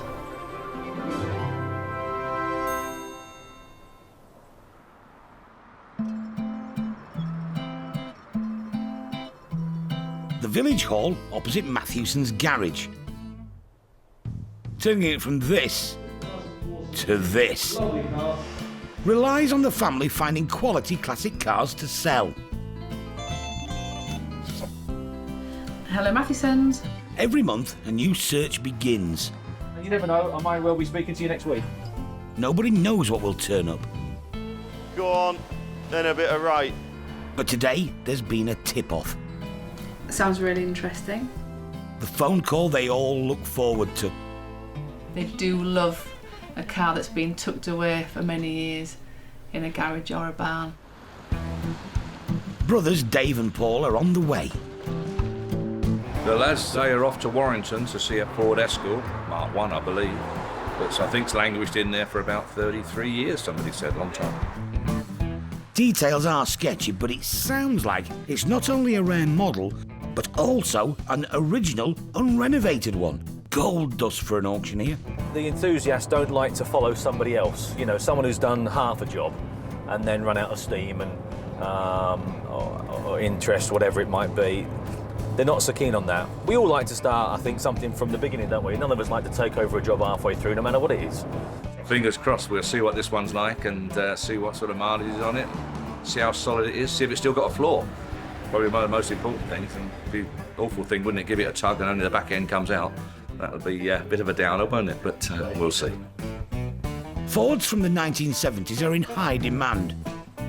They can be restored to look like the heroes from the golden age of rallying, increasing their value. Ford always had that edge to win. Not only did you need some talent, you obviously needed a Lotus Cortina, or you needed an RS Escort. And if you didn't have one or the other, then you were never going to win. So Mark 1s now, because of that industry, have become quite rare, really. Certainly the two-door ones. Four-door ones, not so. But two-door ones, yeah, they've all been found and dug out and race rallied and wrecked, really, to be honest, unfortunately.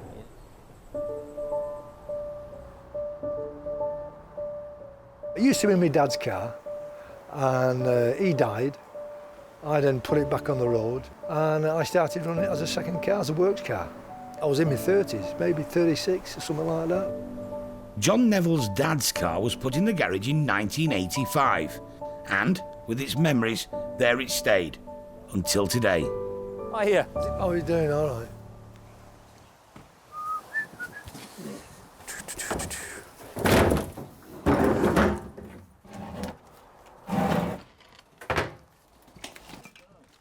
It's definitely an Escort. But for it to be rare and valuable, Dave needs it to be the right spec. Yeah, looks like a little 1100 Deluxe, two-door. 2 doors, double that price. Billed as the small car that isn't, production of the Anglia's replacement began in 1967 at Halewood and Dagenham. Well engineered and affordable, Ford hit the jackpot. Mark 1s sold in huge numbers, more than 2 million in 7 years. The model range was large, from very basic to luxury, estates and vans. An Escort for everyone. And the ultimate, the Mexico and RS. World-beating rally cars that you could buy and drive to work. Today, they're worth a lot of money. There you go. London Saver, dated 16th of May 1983. Until further notice, so you might still be able to get that. There you go. And we've got a boot floor, so that's a start. Look at that. Original spare wheel and tyre. Yeah, it hasn't kept so bad. Yeah, it's kept all right. The thing to do will be to have a look underneath, you know, seals and floors and see where we are. But yeah, not bad at all. Super. Well, would you believe it? Battery's flat. Not surprisingly, the middle-aged Classic is going to need some coaxing to get it shifted.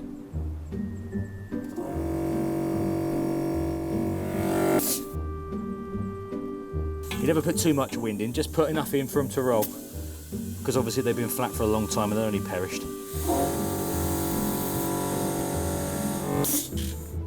Just give her a little tug, Paul, and see where we are. Yeah, hang on, Paul. The brakes are seized. Dave's precision tool is needed.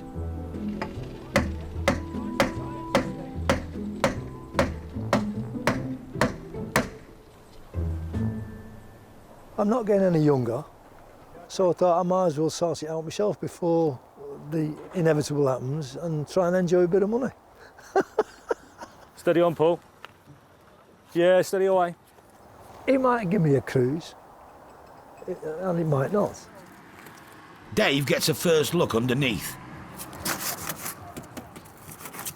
A lot of work if it's gone.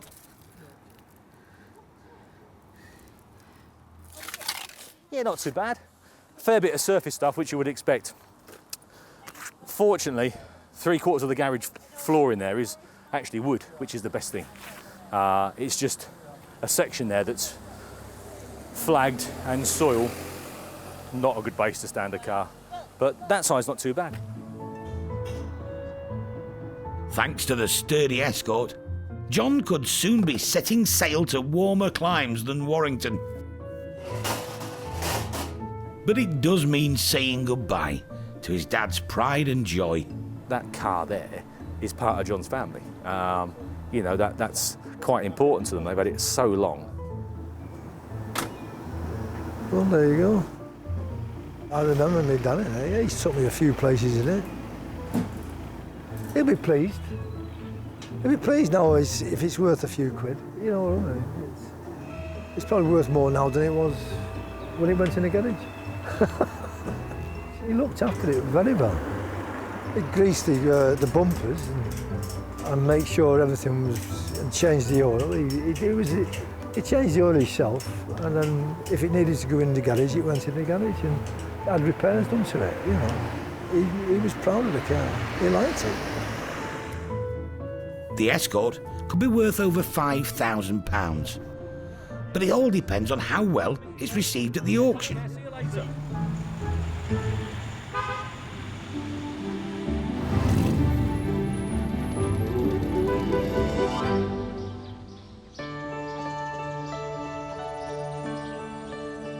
In post-war Britain, a new car. So ahead of its time, it was compared to a spaceship. Sleek, aerodynamic, with an opulent interior. Its groundbreaking engine cruised at motorway speeds, before they'd even been built. The Jowett Javelin, made in Yorkshire. 70 years on, this long-forgotten motoring mark I won't go in there. is pulling into Matthewson's. Get round. Steady. Come on. Come on. Now you can do it being over here a foot. Come on. Keep it like that. Come on. Steady away. Come on. Come on. Come on. That'll do you. As Yorkshire's only mass-production car, the Jowett will generate real interest. When they come out, I mean, people who were driving like Austin 7s and Morris 10s and stuff, they must have thought, wow, and not half. It's like a spaceship going by, wasn't it? Bradford's Jowett Javelin was born into a world of square cars. The Motor magazine said it had a combination of qualities rendering it unrivaled in its field. Designer and engineer Gerald Palmer was considered ahead of his time and styled the Javelin as a world car, eyeing up sales in Europe, North America and Africa. In a time before wind tunnels, it was aerodynamic, and with bench seats front and back, it had space for 6. It looked like the gamble to break the mould was going to pay off for Jowett, until they did the maths. It was too expensive to make. Corners were cut and sales plummeted. Jowett ceased trading in 1954. The Javelin is being sold by Pat Shepherd. We'll slide it out straight on there. We'll get it straight onto there. He's decided to thin out his collection. I'm 75, nearly 76, and it's getting a bit much for me, keeping them all clean and going more running. He's also brought in a 1951 Riley RMB, a proper executive car in its day. It runs and drives, and comes with the original engine in bits. That's everything to build this engine back up with. There's everything all here. Righto. It's an early one with white metal shells. Which are great though. People like, there's white metal there. Look, you can see where it's broken up. Can you see that? That's the problem. So it wants re-metaling. That's there's one well broken up. Look. That's the one what's making the noise. Yeah, not half. It needs a complicated repair involving vintage car witchcraft. You're lucky if there's half a dozen people in the country, whole country, what can do it. Having said that, the engine that's in it is very good, and it's a very good engine. Yeah, it's a better engine that's in it. Yeah. Isn't it? So, personally, if it were me, I wouldn't change it. No, I wouldn't. Can't see the point. But someone might want to put it back to bog standard, exactly as it was. Pat is also parting with the police bike of choice in the 1950s and 60s. A 200cc Velocette LE. Used to find them in sheds, parked away in sheds, tatty and rusty and knocked about, because they were worthless. Nobody wanted them. They had no street cred. So none of the lads wanted them. The last thing they'd want is an LE. You'd never be seen dead on one. But now, of course, everyone wants one now for their collection. With a stealthy, quiet engine, it was favoured by the Met for breaking up Derrick's street cricket. You know, chalk a wicket maybe on a wall or pinch someone's dustbin, And but the police obviously had to stop you whenever they saw you, and this is what they used to creep up on, thinking, been caught again, like that. Anyway, it was only a telling off and that, and when he went, he started playing again. I think it'll do very, very well. That'll sell, no trouble at all. Patty's going to have one last look at the groundbreaking Jowett before he heads off. You got it all? Yeah, all sorted, thank you. Good. In the day, they were well in front. They were very modern at the time, and the engine in it is a flat 4, which is very similar to the early Saab engines. You know, you've got 2 pistons there. Instead of coming up that way, they go out sideways. Pat's made up his mind. The car needs to go. There will be a sensible reserve. Derek knows, you know, what least I'll take for it, and we'll leave it at that.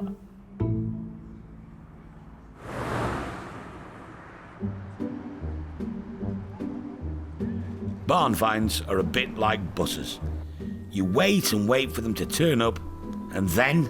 So I've been talking to a guy just now who's called me. He's got rather an interesting vehicle, hopefully, fingers crossed.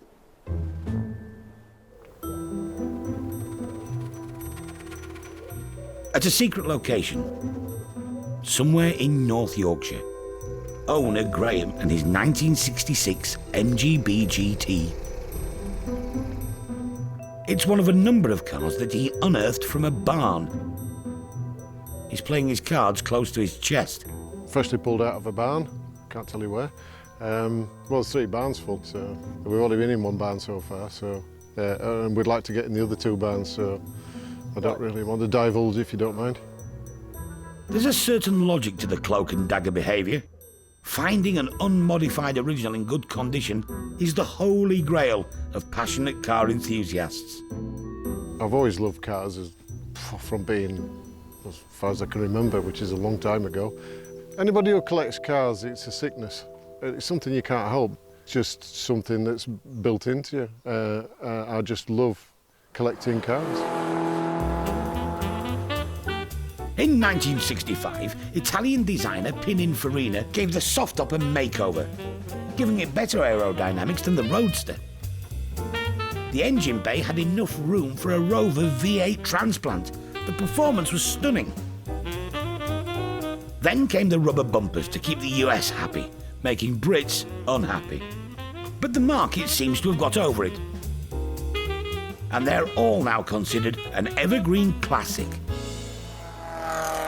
It was one of the first MGBs that were produced. If somebody wants to get into owning a classic car, then an MGB is probably the easiest thing to do, because they are easy to own.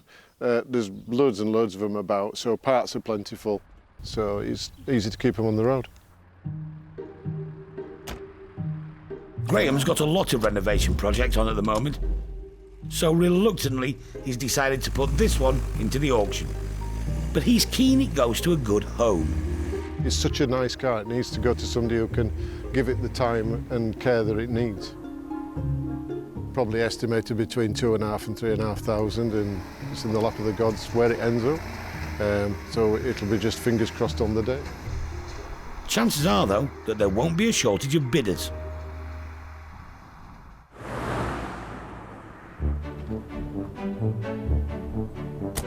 It's auction day. Last time, £80, £80. There's no end of shiny classics on offer. I see more and more on the road over here, so there must be a growing market for it. But it's the one covered in dust and leaves that's causing a stir. John's dad's car is about to go under the hammer. 1973. Escort 1.1. Just wants a little bit of weekend work. All the history's there. It's 40,000 miles, resting for 33 years, and eager to get going again. Start me in the hall. 3,000. £3,000. Now do you have £3,000? 3,250. 3,500. 3,750.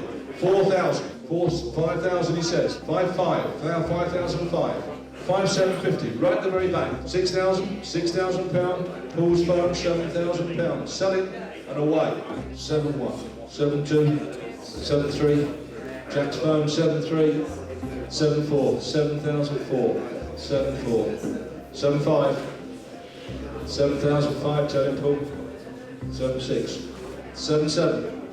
7,700. 7,700. 7,750. You done? 7,750. Jack, thank you very much for his bidding. 7,750. The telephone bidder wins the Escort. 7,750. Still got the dead snails on it. It did very well for 7 3/4. John's had the sort of day every seller dreams of. I think you're delighted, aren't you? Delighted. Oh, I'm delighted, yeah. It was well past the reserve. I actually can't believe it's worth this amount of money, to be honest with you. I mean, look at the state of it. The paintwork there. Yeah, my dad would be well proud.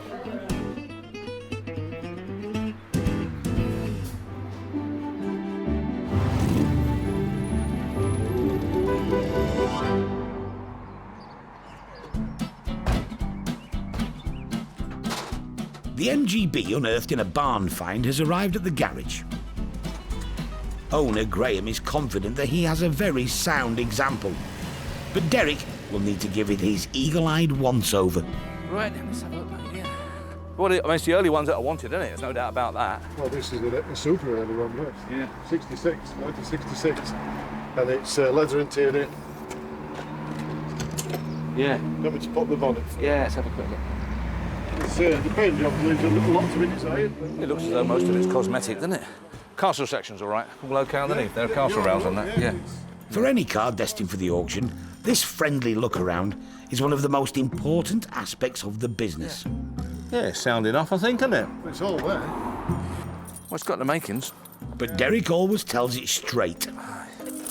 I'm not going to lie for any vendor. You know, I'm not going to cover up any faults that we know of on a car, especially a serious fault. When guys come up to me on auction day or the day before auction, well, any time, but certainly those 2 days particularly, and they grab hold of me all the time and say, what do you know about so-and-so? Have you driven it? And if I say the car drives right, the car drives right, and that's it. And they'll buy it on that basis. And if I'm wrong, I'll pay. And that's the way we work. The car seems sound enough, but there's a bit of an issue with the paintwork. More Kermit the Frog than British Racing Green. Yeah, they done a shortcut, didn't they, there? Which is a shame, really. I mean, next man would do it right, won't he?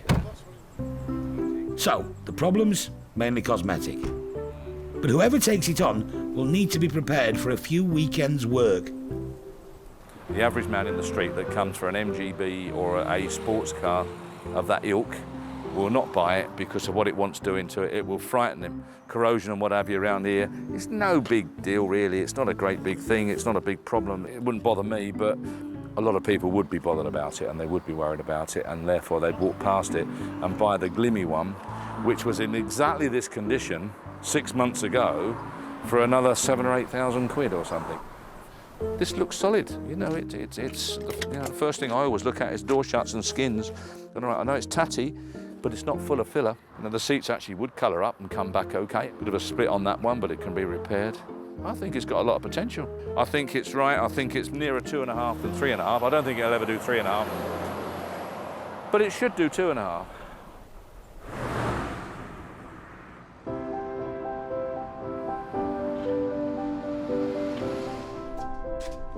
In the showroom, the Jowett Javelin has caught the attention of ex-bank manager, now volunteer car washer, Jeffrey, also known as Bubbles. I had one of these when I was a lot younger, early 60s. 165 quid I paid for it, and it was black, just like this. And it used to do 35 miles to the gallon, and it was pretty fast. There wasn't another car with a sloping back, and this was a revolutionary design, really. All had leather interior, bench seats back and front, with a picnic tray which sits in there like so. Very, very much ahead of its time. Perhaps too modern for the market in those days. You know, sadly, it wasn't a reliable car. It was renowned for breaking crankshafts. On top of that, the gearboxes were a little bit weak. So generally, you know, they had such an expense with warranty claims and failures and problems and whatever that it was doomed. Sadly, but I mean, in its day, it was a lovely car.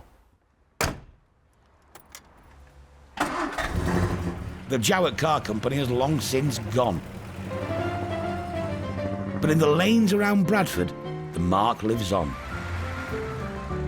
Michael Koch Osborne is the grandson of one of the founding Jowett brothers. My grandfather was in fact William Jowett, yes. So I've been brought up with Jowetts all my life. And owns one of the first cars built, a Jowett 7. The Jowett brothers formed Jowett Motor Manufacturing Company in 1901. And the first car was sold to a sales representative in the north of England on the basis that it would climb a local hill, which no other light car would go up. And it was sold on a sale return basis, and it climbed the hill, so it never came back to the works. Robert Meekings, another Jowett enthusiast, has a pristine Javelin. I'm in a 1952 Jowett Javelin Deluxe. I always thought I ought to have one living in and around Bradford, and then 3 years ago I sought this one out, and here it is. I like the flat 4 engine. I like the spacious interior, the leather seats. It's just got a feeling of class when you're driving it. Whenever you go out in it, there are gentlemen of a certain age stand and point at it, telling their grandchildren what it is.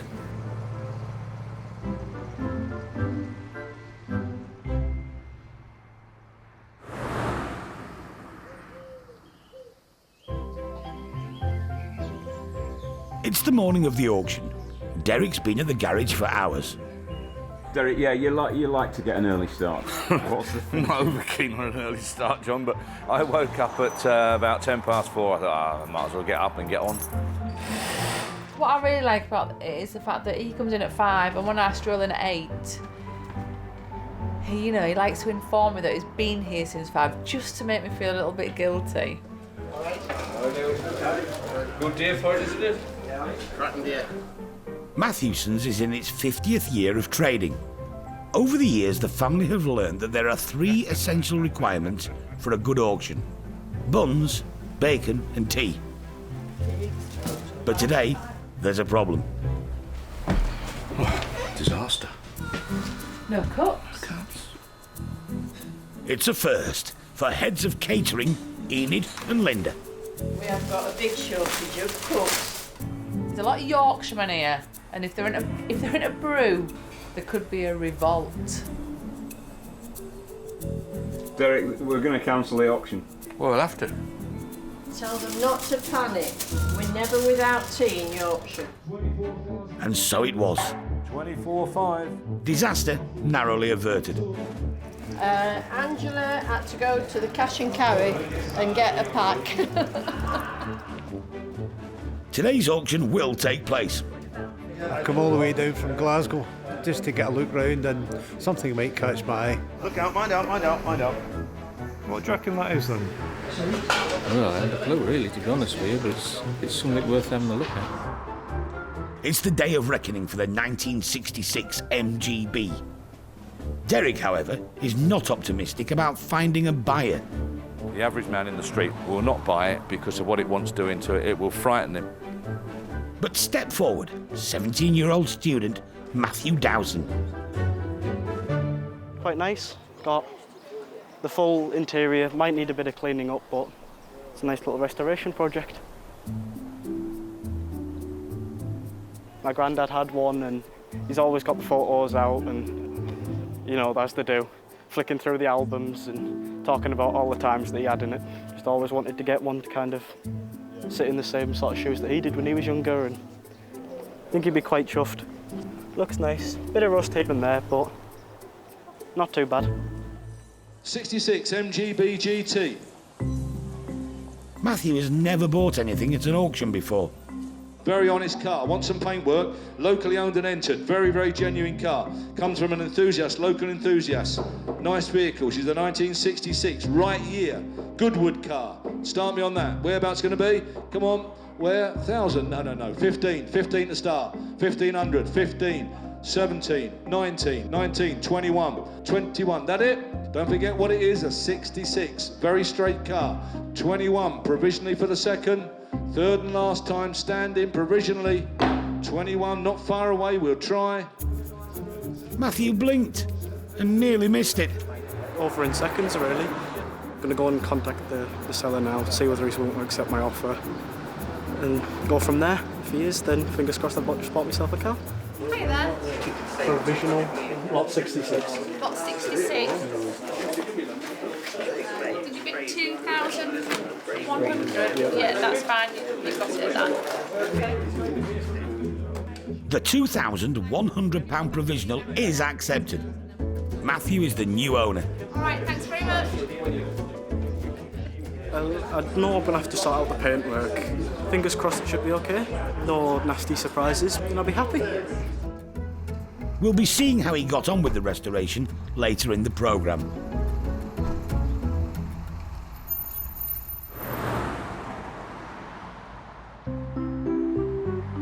Where's Derek today? Derek's probably in his man cave today. And what does he do up there? Who knows? Man things. Goes in his man drawer, gets things out and does man things in there.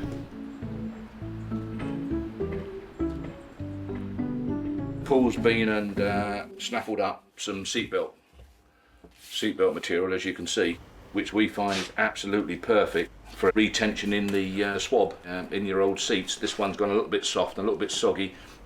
It's your own little bit of space where hopefully not too many people want to come in, especially women, because it's a man's territory, really. It cheers him up. He usually emerges from his man cave in a much better mood than what he went in, so bring it on. And if you want stuff for your man cave, look no further. Proceeds to charity, courtesy of Mick the Van. There he is, brought it in the other day for. Don't you get on that, you go and break the damn thing. Get off it. What do you like about that one? Well, just the look of it. It's just an attractive piece to go on the wall of my man cave when I get it all finally finished off. Yeah, and it's nice to just get him out from under your feet, I'm assuming. Definitely, yeah. Lot number 97, we're doing the enamel garage sign, which Charlie's got there now. Parts and service, nice sign. Matthewson's regular and car collector Dave Carnell has taken his man cave project to a whole new level. In his personal homage to the 50s and 60s,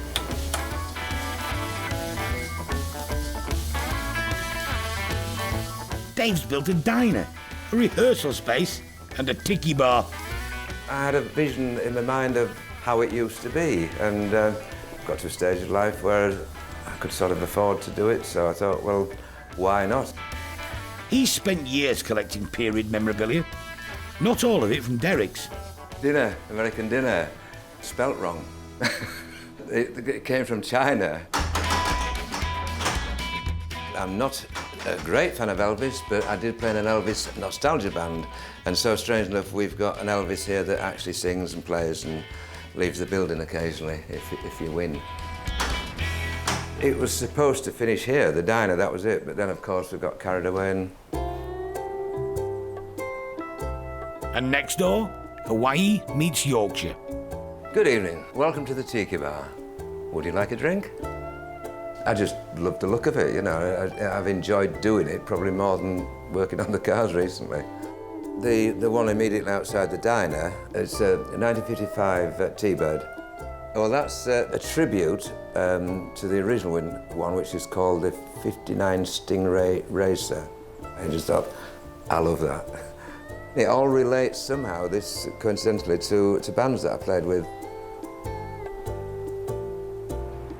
Back in Thornton-le-Dale, in his slightly oilier and more prehistoric man cave, Derek is doing important restoration work on the seat of an Aston Martin. It's just a pressure relief valve, that's what it is for me, pressure relief valve. And I think it's a marriage saver for most other guys, because I think everyone should have a man cave, at least a shed, where they can play around, relax, put their own music on, have a drink, get a few friends around. I think it's so important. I think guys that have got a really lovely, warm, laid out man cave, I think they've cracked it.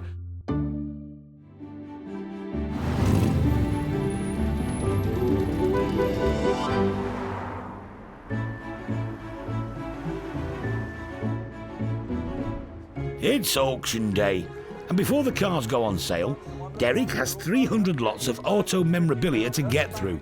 £50, cheap lot. Try and interview him later, about 5:30. You know when he's doing this? Because he can't speak. Good morning, Matthewsons. The Jowett Javelin seems to be attracting a bit of interest. Smell that. Smell the leather. From Bradford, surnamed Jowett, Matthew's here with his dad Arthur. So we're both Jowetts. I grew up near where this car was built, so a bit of a connection, you might say. He doesn't think he's related to the company founders, but he's planning to bid. It's in good condition. Yeah, I wonder if Eddie's don't see it. Yeah. I think it might run this one in auction. I think it might go for a very good price. Next we go on to another star of the show, the 52 Jowett Javelin, lot number 116. Cracking old car. Pat's here to watch it go. Yep. 1952 she is. Hey, our local car, Bradford car. Start me on it. Where are we going to be? Where? 4. And we're off. 4,000, 4,002, 4,4, 4,004, 4,600, 4,600, 4,800, 4,008, 5,000. See ya. 5,000 out this side. 5,000. Selling it. Third and last time on the side. Selling outright. £5,000. Very cheap car. 5,000. You've done well. Sold to Matthew Jowett. I was going to come in quite late, but it got going pretty quickly, and the number was less than I thought it was going to go for, so no, decent price, very pleased. Hi, who's next, please? Hi there. Oh, yeah. Lot 116. You bought the Jowett Javelin today. Mr. Jowett? Yes. Really? Really? Are you an ancestor? Not that I'm aware of. Oh, that's fantastic. No, it's brilliant. Have you always wanted one, or have you got many? No, I wanted one. This is your first one. Congratulations, Mr. Jowett, on your first Jowett. At 39, Matthew could be the world's youngest Jowett owner. It's not really a car that you would associate with your age group either, is it? So that's even better. I'm planning to keep it for a while. Yeah. The 1952 Riley sold to a phone bidder for £8,300. Third and last time, 8,300. And the Velocette for a knockdown price. Last time, provisional 2,000.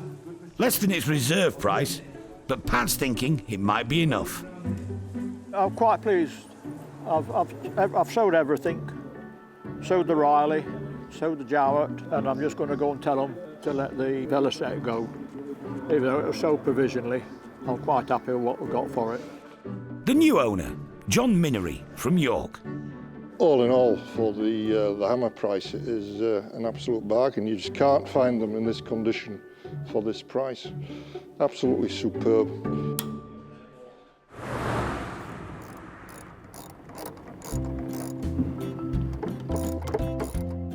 You got a box, Dad? The renovation of the 1966 MGB GT is well underway, thanks to one of the UK's youngest classic car owners. Matthew Dowson has just turned 18. I can't see any more nuts in there. Might be inside. Today we've sort of been tidying up some of the flaky stuff in the engine bay, getting rid of that, trying to get out the heater.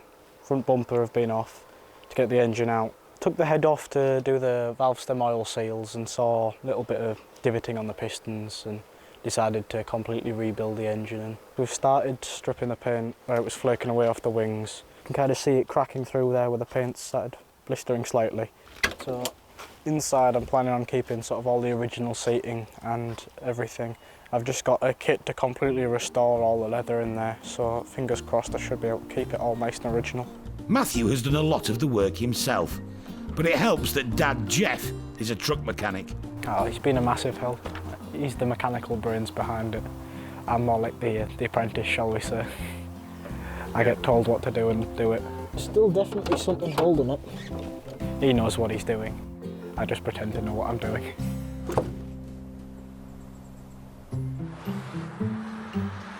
Paul and Charlie have been to pick up a very familiar car.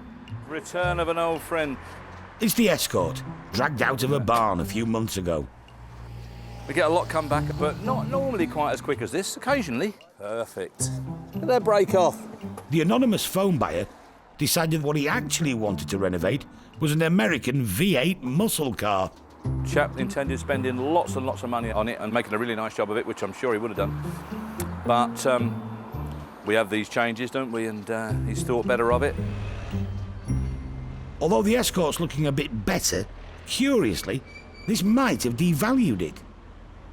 The only downside of it now, it's not a genuine barn find as it was. It's now been through another owner's hands, which always just takes the edge off of things and just tarnishes things slightly, in as much as it just loses its authenticity slightly. Second time around, 7,750 to beat. The Mark 1, 5, 4 then, 4,000, 4, 4,000, 5, 4, 5, 5, 5, 5, 6, 6,000, 6,000, 6,005, 6, 5, 6,006, 7, 6,700, 6,008, 6, 9, 6, 9, submitted then, shaking his head, 6,900, 6, 9. £850 less, proving that barn fresh is always best. As for original owner John, he did get his free holiday thanks to the Escort, but unfortunately, that didn't go well either. We got bad weather in the cruise, in the Bay of Biscay, which is notorious. There were people falling over and all the crockery was going off the tables. At one time you wanted to see me dead on the cruise, and to be honest with you, the last cruise I had, I thought I was going to end up dead anyway.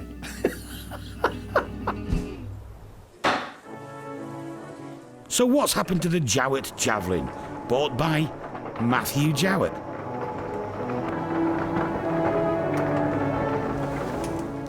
The car is now back home with Matthew in Bradford, 1 mile from where it was originally built 66 years ago. The first time I realised that they'd actually built the cars over in Bradford and got to learn about the cars was when they actually built a supermarket on the old site. And when it opened, they had all the pictures of the old factory and of the cars up. And obviously I'd seen them in the museum as well as a kid. So I just started reading into it, and I'm a big fan of old cars generally. And I thought, well, if I'm going to get something old, then why not? It makes sense.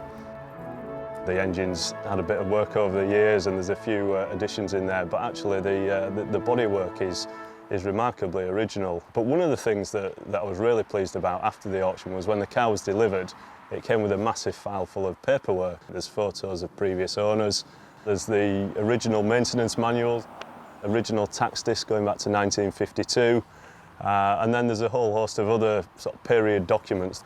Yeah, it's amazing what's arrived with it. The swooping back, I just think, is a great line. The fact the doors open the way they do, it's a bit different. It's a bit sort of Art Deco in its shape. Trafficators, these are brilliant.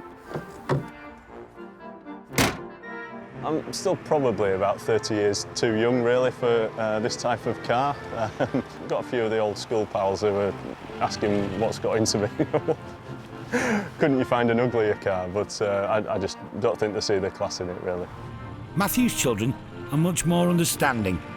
They think it's hilarious. They are referring to it as Dad's taxi because, let's face it, it does have a look of a black cab. But no, they can't wait to get out in it. They're already asking me when I'm going to take them to school in it, and I've told them that I need to see if the brake works before I take it down the hill.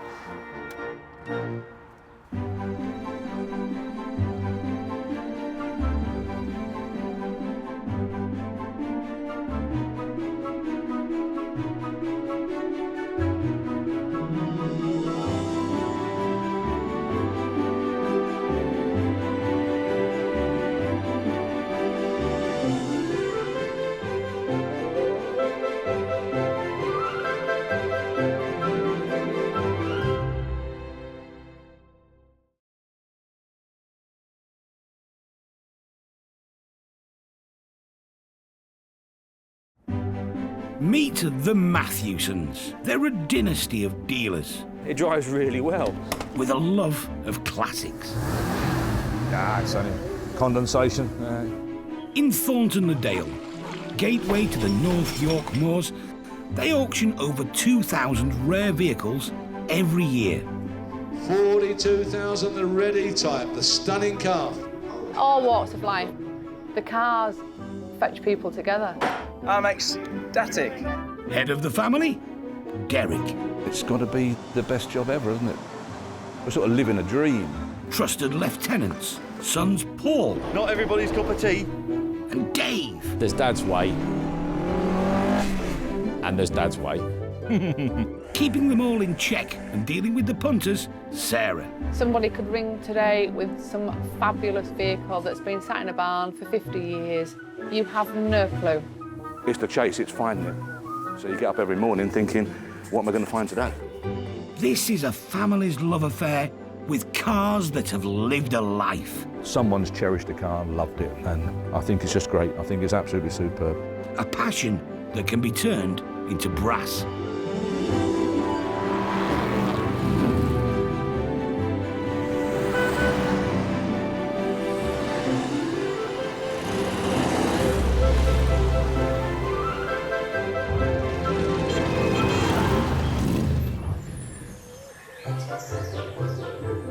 On sale this week. What do you buy a lady that's got everything? Morris Marina, 1972. Nice Christmas present. 1981 Rover SD1. I don't think I've ever had a car as nice as this one. Jag 240. Sweeney car, well, the one they chased, of course. It was a boat loaded with gold, and... I don't know. Shall we have a look? No. Give me anything retro, anything that's a vile colour, I'd drive it.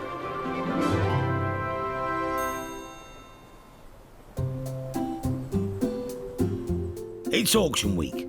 The site's full, and it's time for Derek to say no to any more cars. This guy's just rang from Beedale, only 24,000 miles from you. We want. Yes, but I have told him, Derek. You can't get it in this cell. I told him that we're full, we've got nowhere to put it. Bet you Thursday. Fetch it Thursday. All day, every day, until 5 or 6 o'clock or something. Make that 8 or 9 o'clock, Derek. Bring it tomorrow. That's the best thing. No. All right, mate. See you later, Dave. So you said yeah? All right. After I said no. Have a little go. No, I'm not going to try it again because I can't do it. With another low-mileage vehicle on its way, a rare and valuable 1971 Aston Martin DB6 is giving up its special space for the incoming classic. A Marina, 1971, from 43,000 miles from now, and garage stores for 16 years. The classic Marina is owned by Richard Winter. And it's never been welded or never been restored. It's in very good nick for the year of it for a 47-year-old car. Totally original, one owner from new. It may be in good nick, but all the bits aren't in the right place. Gear stick looks a bit short, Richard. It is. The gearbox side that's in the boot, the clutch is gone. Where's the gearbox there? Totally original, look. So obviously you take it off and put it in the boot? Yeah, when the clutch is gone, yeah, because the man took it apart, left it, and never did put it back together. What happened to the rear window, Richard? I don't know, really, to tell you the truth. It got smashed out with it being stored. Just a 1.3, cheap to run, easy to fix. If you want to buy it? With Ford bringing out a string of decent family cars, British Leyland hit back with the Marina. Built at Morris's dated Cowley works, it had issues from the start. But BL loyal Brits bought plenty. Over 1 million if you include the ITAL. Now, only a few hundred remain, making it one of Britain's most scrapped cars.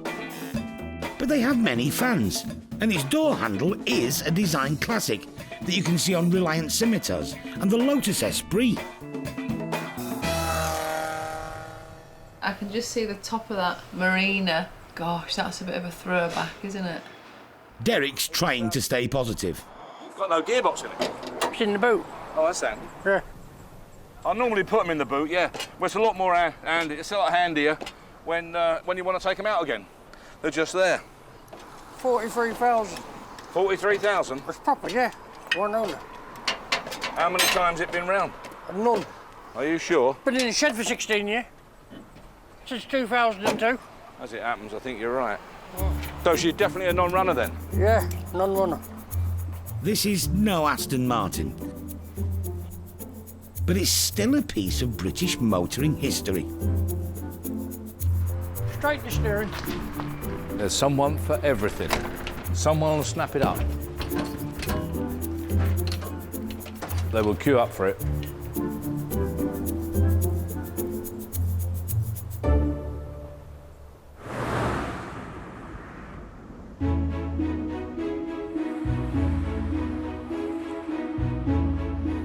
Father and son, Derek and Paul, are both on the road to collect a double wedge of motoring heritage. I suppose really they were the poor man's Jag, so consequently they weren't treasured, you know, they were just used, and most have just been worked to death or rotted away. Derek's on his way to the Lancashire Pennines to collect a 1985 Rover SD1. 2.6 litre engine in Moonraker. Paul's on the Yorkshire side of the hills in Huddersfield, picking up its big brother. We're now going to see Mr. Turner, who has got a Rover SD1 SE. In Pharaoh Gold, a 3.5 litre V8, complete with 80s accessories. Quite a rare car because a lot of them, like a lot of things, then rusted away. So to find a nice one, a few and far between now. We've got a big V8 engine, 3.5 litre. Should have twin SU carburettors on it, but it's been changed to a big Holly carburettor. So it's quite a bit quicker than normal.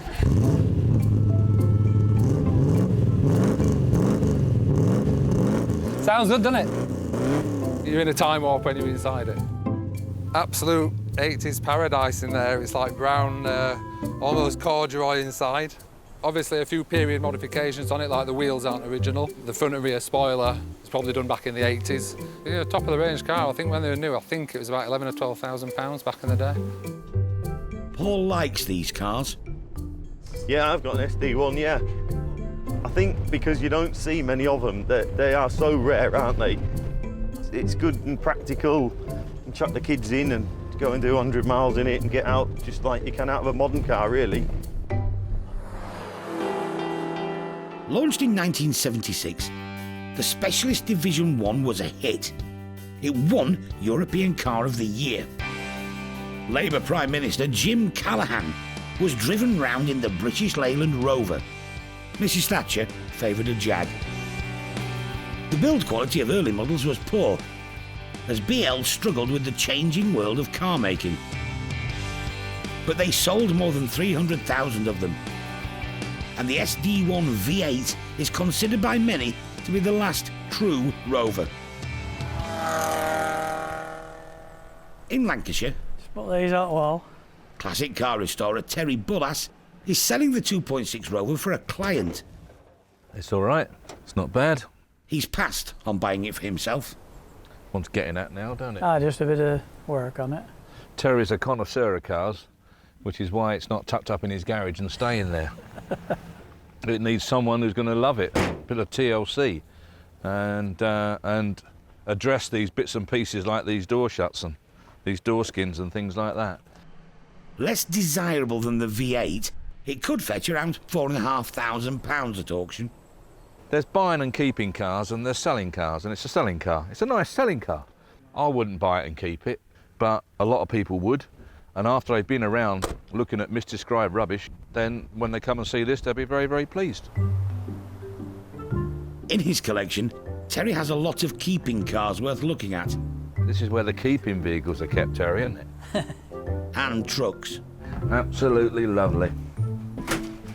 Yeah, they were made for delivering job, right? Easy in and easy out. Yeah, that's right. This is an Austin Champ. Quick, very quick. Yeah, they're nippy things, aren't they? Yeah.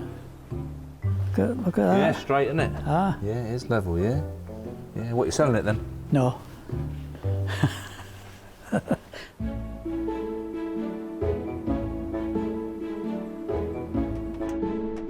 In Huddersfield, John, innit? Yeah. Yeah. How's Well, tricks? Yeah, good. How are you? John Turner and the more desirable V8.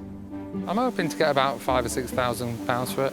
It looks an eyeful, doesn't it? Looks a nice thing. Yeah, it's not everybody's colour, but that's No. the 80s. That's the 80s for you, isn't it? Well, that's... So, look at the phone.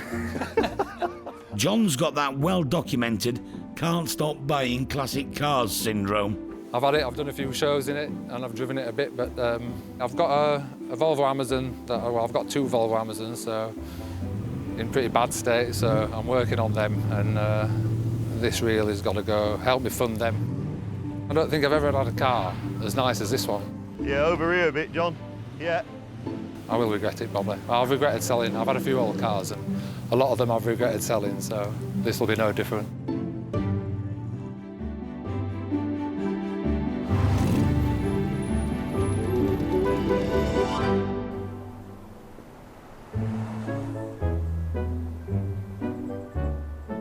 With the Morris Marina and the two Rovers ready for auction, Derek is in a reflective mood about British car builders from yesteryear. Yeah, were built to fall apart, weren't they? British Leyland, to be honest, lost the British car manufacturing market on their own. They didn't need any help. At least the gold SD1 is up to scratch. I think it's a nice example, this. Very, very smart car, isn't it? Lovely colour. Nice thing about that car, it still smells like an SD1. Definitely smells. I'll have to do this experiment one day. You have to blindfold me and take me around a few cars and wind the window down and pop my head in there, and I'll tell you what it is, because they've got that smell. But yeah, that is SD1, no question about it at all. Absolutely lovely. There she is, big old V8, basically a Buick. Very, very reliable. Do a mega miles, very strong. And still popular in the specials and the kit cars today. I mean, everyone puts a Rover V8 in if you can get hold of one.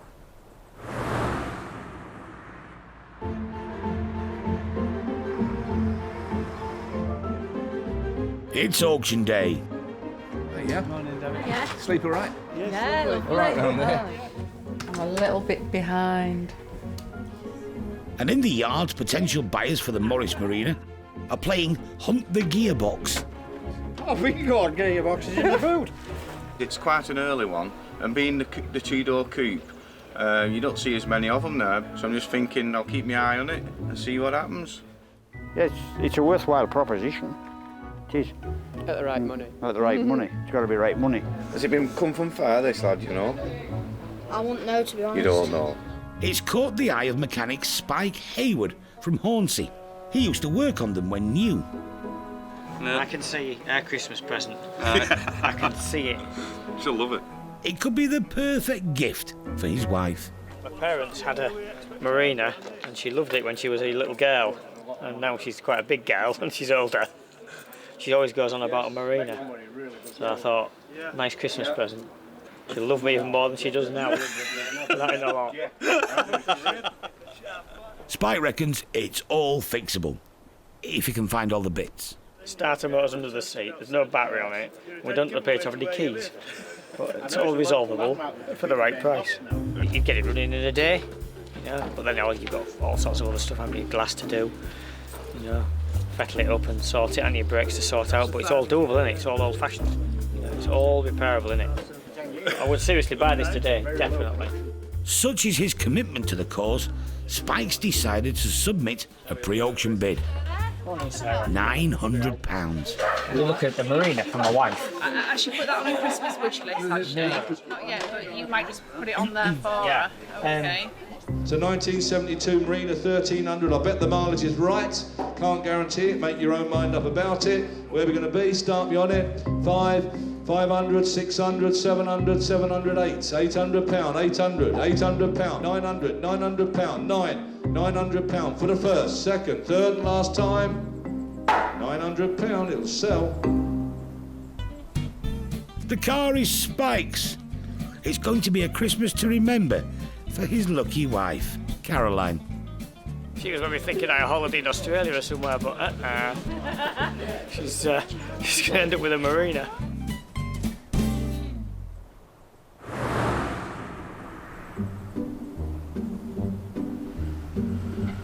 This is a rare car, actually. Derek is on a double date. And first up, Les Thomas and a car with a split identity. Oh my word, yeah. Yeah, oh dear. Well, we're looking at an unusual one here. It's started life as a 1360-year-old estate. I'll be right in saying that, Les, won't I? Yeah. And someone's grafted in a straight six, which they put in the Vitesse. It would have had a little four-cylinder engine, which would have sat in there about there, wouldn't it, Les? Yeah. With a bit of room back and front. This one's obviously taken up all the room, but at least the room's there for it to take up, isn't it? Will it fire up?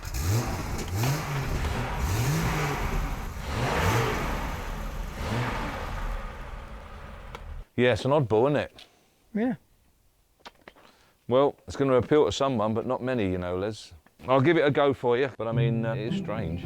It's a flying machine, I bet, isn't it? But it goes well.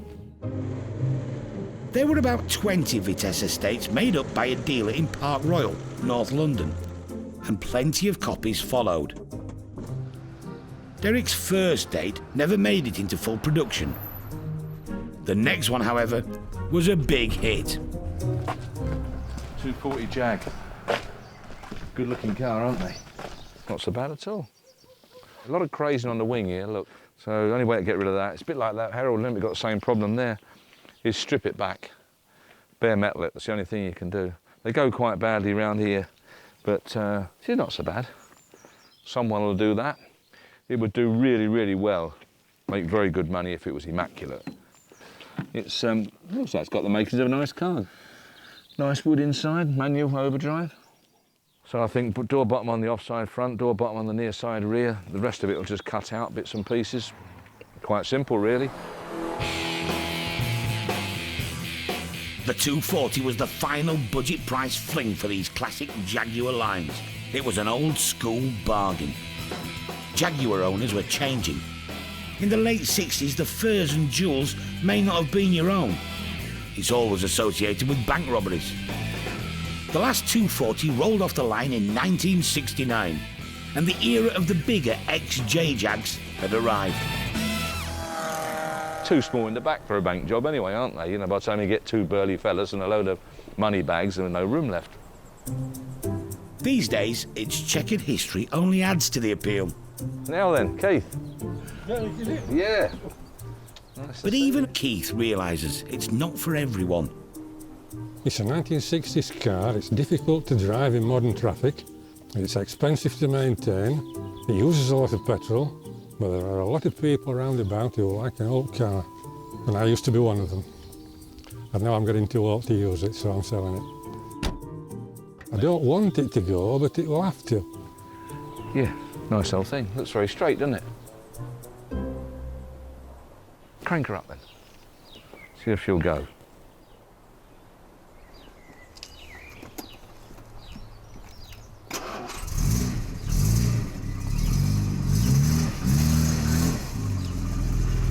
Sweet enough, isn't it? You must have had the wood done, Keith. Door cappings and this bit. Yeah. That was done before I got it. Yeah. They did a nice job, didn't they? It's very good, yeah. Smart, aren't they? Money-wise, what do you think? Whatever. I personally think it's worth £7 grand. Yeah, I'd be happy with that, yeah. And here's something you don't get with a new car, a proper toolkit. That is absolutely lovely, yeah. Feeler gauges, there, 25 thou there for your plugs. In that, there we are, let's get it out, mate. 25 thou for that, and 15 thou for the points. Full toolkit there in one go, Keith, isn't it? For anybody who's daft enough to... I used to do it for a living, you know. Did you? Yeah, served me time as a motor mechanic. Oh, we know what you're about then, don't you? Yeah. The Jag in its toolbox has cheered Derek up, and it's not over yet. Keith's got a surprise for him out back. Oh, my word. Oh, crumbs. Yeah, you got a fair old workshop here, mate, haven't you? This is a bit I wanted to show you. Oh. 1923, Gardner, two-stroke diesel, stationary engine. I'm a Gardner. How about that? That's lovely, isn't it? Something like that would drive a workshop like this, wouldn't it? Years back. It would. You know, power it all, belts everywhere, all over the spot, different machinery and such like. I keep looking to try and find another one like it. Yeah, no, you won't do, will you? Can't be that many of them about. As the Jag goes off for a new life, there's mixed feelings. Yes, I'm sorry to let it go. It's been around a long time, you know. 18 years I've had that. Speak to you soon. Ta-da.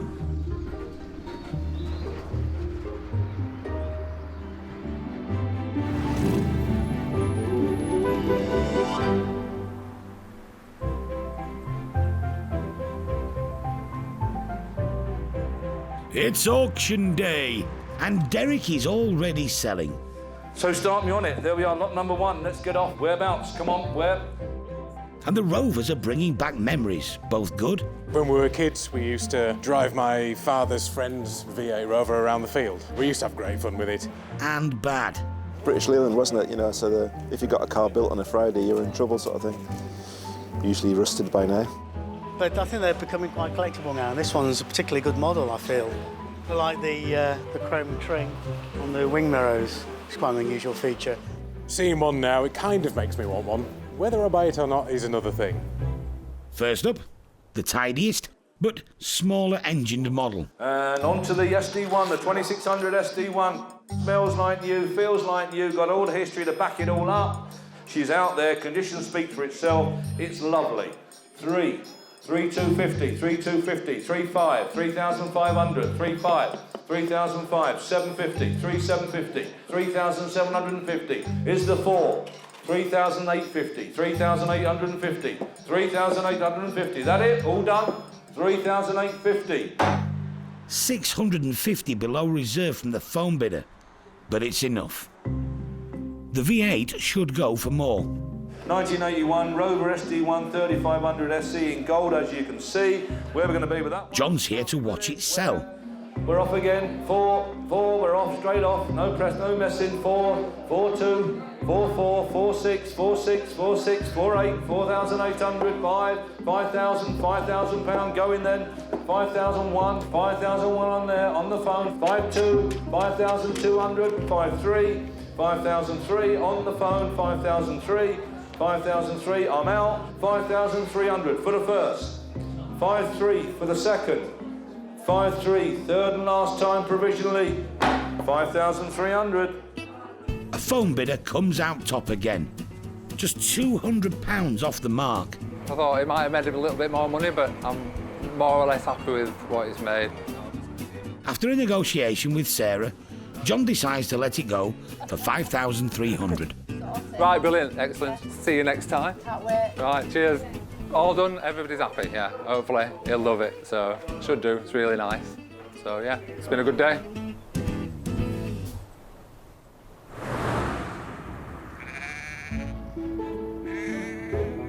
Millions of people every year flock to the Yorkshire countryside to take in the beautiful scenery. Part of its appeal are the twisting, winding lanes with their dry stone walls. At the garage, the least appropriate car for a delightful Dales drive has arrived. It's a Buick LeSabre from 1959, and it's causing some interest.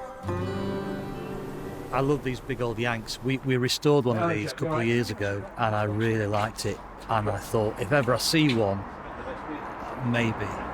And this is the first one I've seen since that time, so yeah, I had to look at it. Martin Morocco is a professional car restorer, and with the help of Ryan, has rebuilt countless classics. I've got a shed full of cars. Do I need another one? Well, this is two cars, isn't it, in one? He'd like to get a closer look at the interior of this 5.5 metre monster, but there's been a schoolboy error. The keys are locked in the ignition. Who was that? Father. What a dipstick. Derek, the guilty man. Windows are tight, aren't they? And there's no door handles. This is a rather large problem. They resort to some dubious tricks of the trade. No evidence of a misspent youth. Mind the paintwork? Oh, no. I notice you've not been sort of stopped, you know, there seems to be plenty of people just walking past, Yes, completely oblivious to the yeah. fact that you're trying to nick this car. Yeah.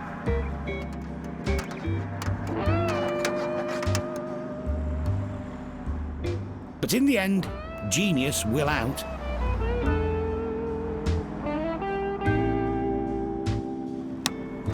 Yay! Boom! We're in. 2 metres of bench seat, now available for viewing. Has this whole sordid experience put you off it? Not really. That's value's gone down then, is it? Up. We've got a key out of it now. We can get in and out.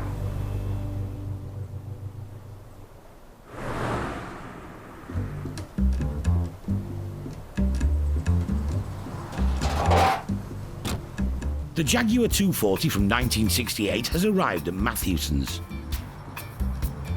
Good morning, Joyce. Joyce there, she's a lovely lady. Lives up the road. Getaway car, weren't they? Is the boat loaded with gold then? I don't know. Shall we have a look? No. It's loaded with a lovely history file and some spare keys, which is a bonus. Yeah, Sweeney, here we go. Yeah, get Carter. Yeah. Every film made in the 60s and 70s had one of them, if not a dozen of those. And they were a little bit of a status symbol, 2.4, 3.4 then. If there was a scene in a film where one hit a load of boxes and flipped over, and it was one of them. And it meant that lots of people could relate to them. Values have increased accordingly. But still within reach for the buyer on a budget. It's quite good value for money. You know, not everybody's got 35,000 quid to put into a fun car for a weekend. You can have just as much fun with 5, 6, 7, 8,000 quid. It's what I tell people, as you can with 45 or 6,000 quid. You don't need to put loads and loads of cash into something. That will generate just as much interest as an out-of-the-box stunning car will at 35,000.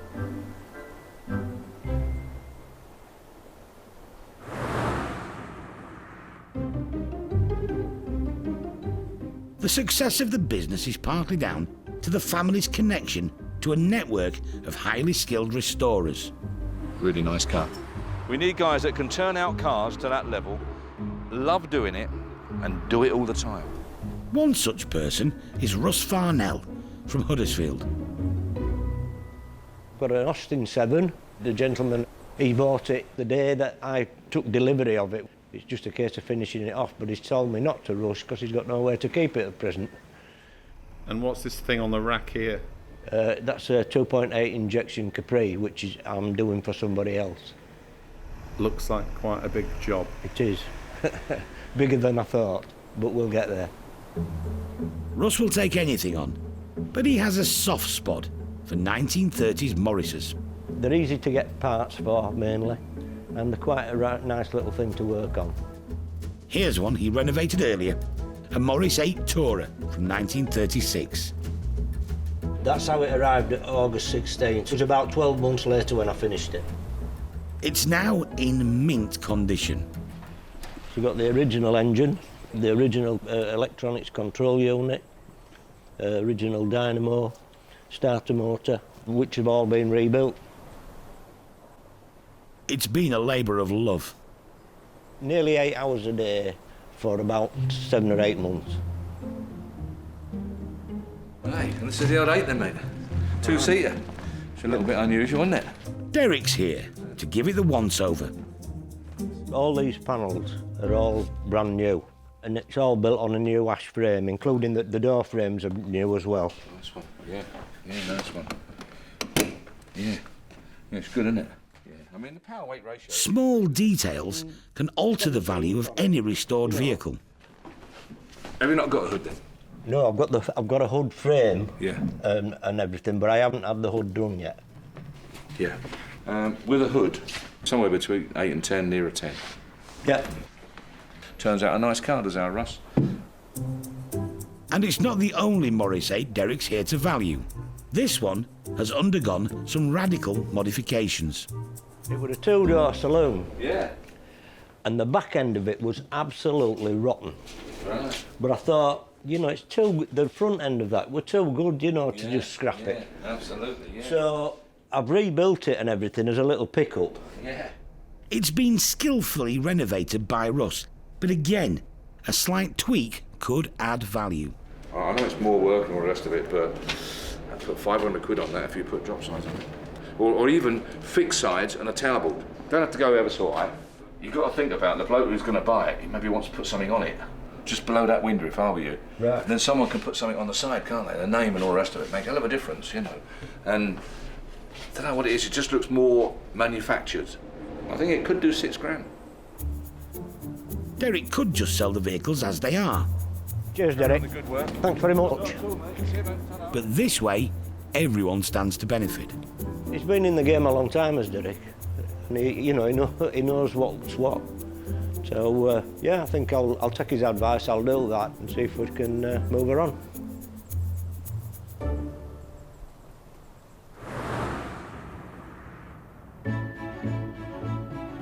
It's auction day. Oh, I love it. I love antiques, I love vintage cars, I love collectibles, anything at all, anything old. And the Matthewson's garage is rammed with British heritage. I know nothing about cars, but I actually quite like this one, yeah. Including the beautiful Jaguar 240 from the late 60s, which so far has had a lukewarm reception. You like it? Not particularly, no. Someone's driven it through a hedge or something. Don't know how you can do that, yeah. But retired motor engineer Stan Smith is interested. The door bottoms want a little bit of work, but other than that, it's superficial. A few cracks in the paintwork. Everything fits all right. The bonnet fits well. Windscreen seals are good. Interior's very nice. Everything going for it, really. I think as long as it doesn't make really strong money, I shall probably buy it. Yeah. Jag 240, collected it myself, lovely people. Had classic cars for years, wants a breather, do something else for a while. Sweet engine, super thing, where are you going to be? 5, got you, 5, 5.2, 5.4, 5.6, 5.6, 5.8, 5.8, 6,000, £6,000. Should have started here, 6.2, 6.4, 6.4, 6.6, 6.6, 6.8, 7,000, 7.2, 7,400, 7.4, outstanding in the seat, 7,004, sold 7,004. Stan's plan was good. He's the new owner of the Jag. I thought it would have made a little bit more, but I'm pleased it didn't, being a Yorkshireman. He's a serial renovator. The Jag will have to take its place in the line. 2 or 3 cars that I'm on with at the moment, so probably paint it all, take the glass out of it. Time consuming but not expensive. It might jump the queue, it might not. We'll see how we like it.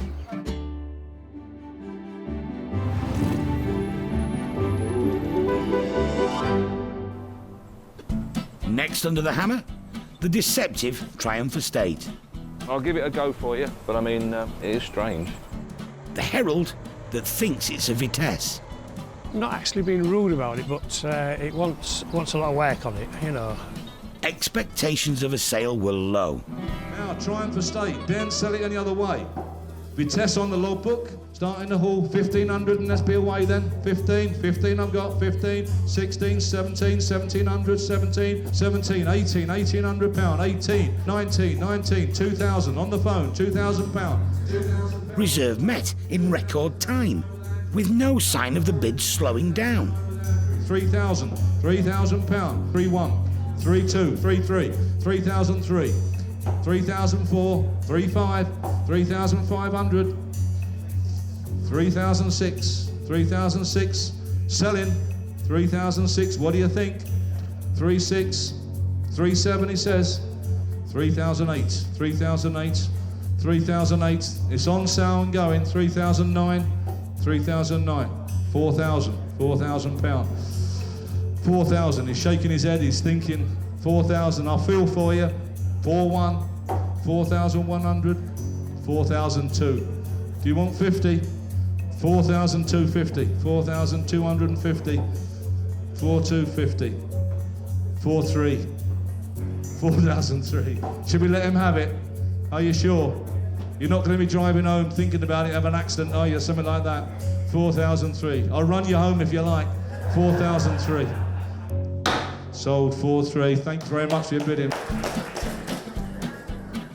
The phone bidder wasn't going to let the Triumph go, and it doubled its reserve price.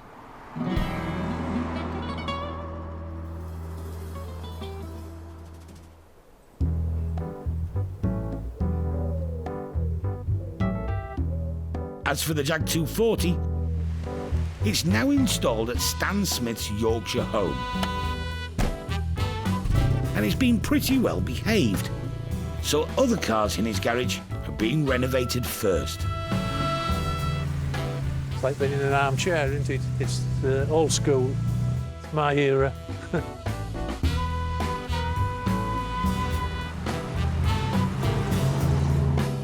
Steering is a little bit heavy and there's one or two bits for sorting out, but it's good. Stan's wife Pauline takes a keen interest in the renovation project. I think it's wonderful, it's so comfortable. And it's got a beautiful interior. And she usually has the casting vote on which cars stay, which are moved on. I might have to keep it. Her indoors says we're keeping that one, so.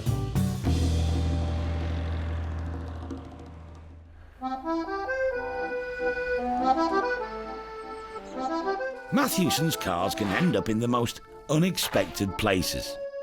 My name's Brian Lightbody. I'm a retired police officer. I spent the last 12 years of my service in Royal Team Specialist Protection. Brian was once the Queen's bodyguard. He now lives in snowy northern France with his new arrival, the Rover SD1. My history with SD1 Rovers, I suppose you could say, started around about 1978. My dad was a traffic cop, and I can remember going into his place of work one day, and there's this garage full of these immaculate, brand new Series 1 SD1s all kitted out for traffic duty.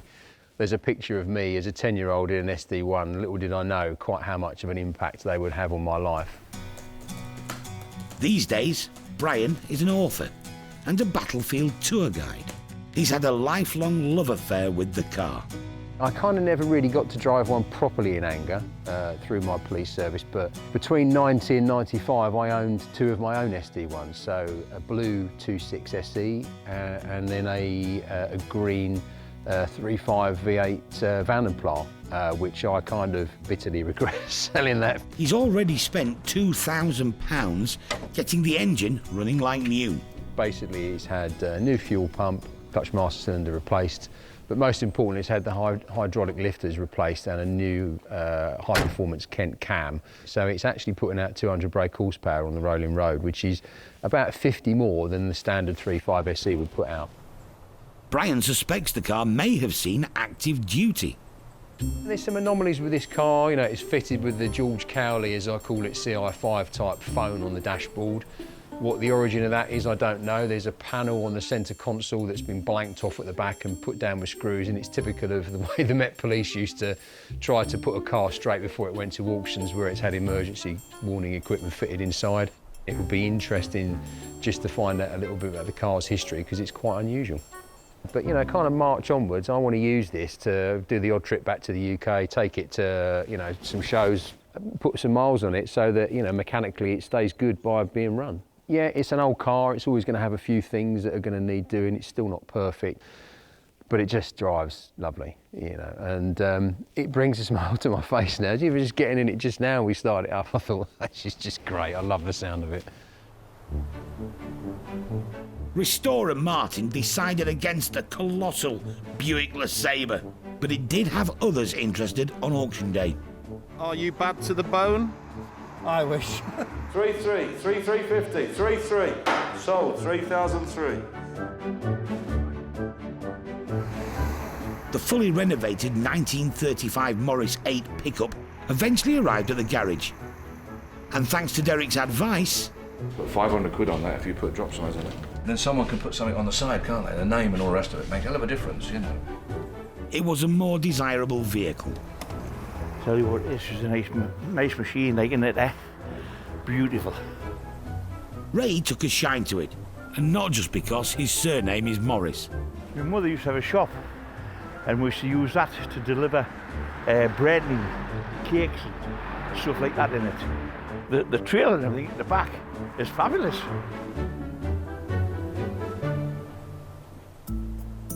No reserve on the little Morris 8. There we are, start me with it. Whereabouts going to be?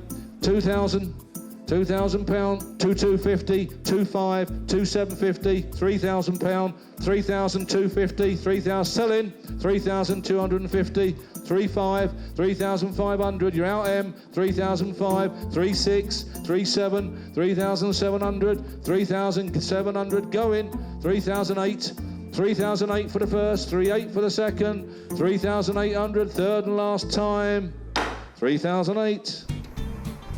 Regular Mark Springett was the highest bidder. Who knows what it's worth, but do you know what? If you've got a small business, garden centre, coffee shop, what a great bit of advertising for somebody just to park up outside with the name on it, put some flowers in the back or whatever you want to do. Yeah, it's quirky and it's fun. So how are things progressing with the 1971 Morris Marina? £900 for the first, second, third and last time. £900. 3 months ago, Spike Hayward bought it as a present for his wife. She's going to be over the moon on Christmas Day morning. I can feel it coming. Yeah.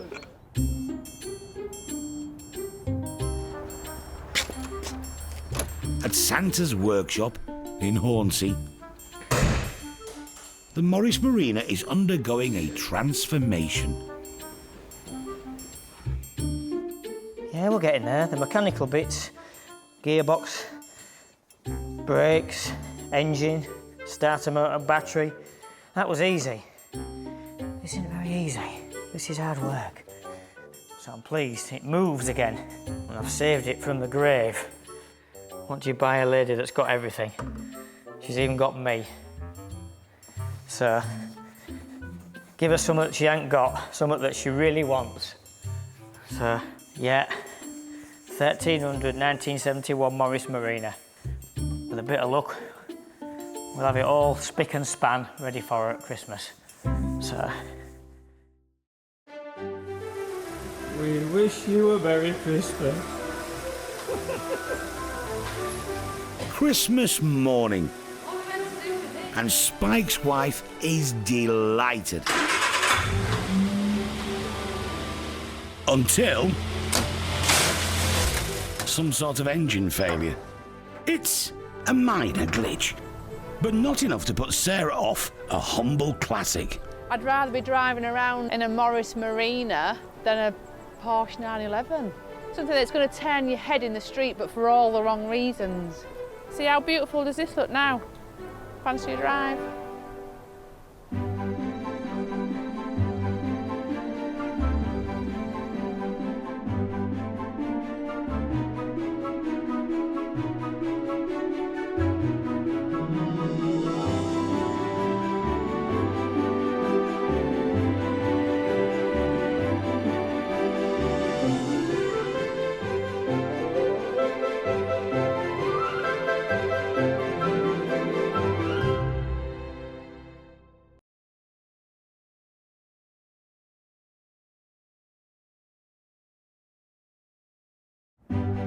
Meet the Matthewsons. They're a dynasty of dealers. It drives really well.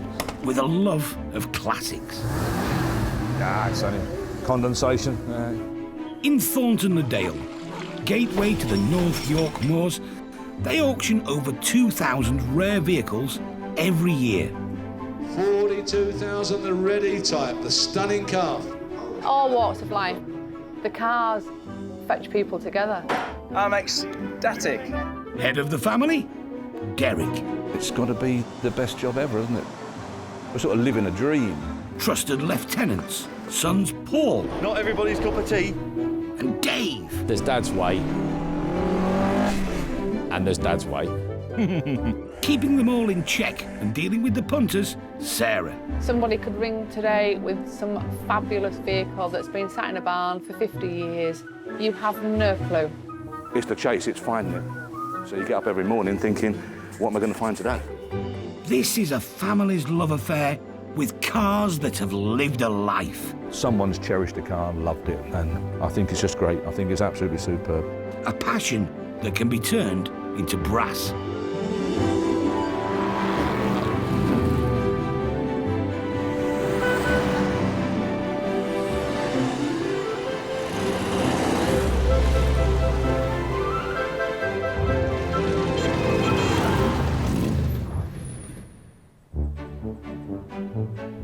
on sale this week.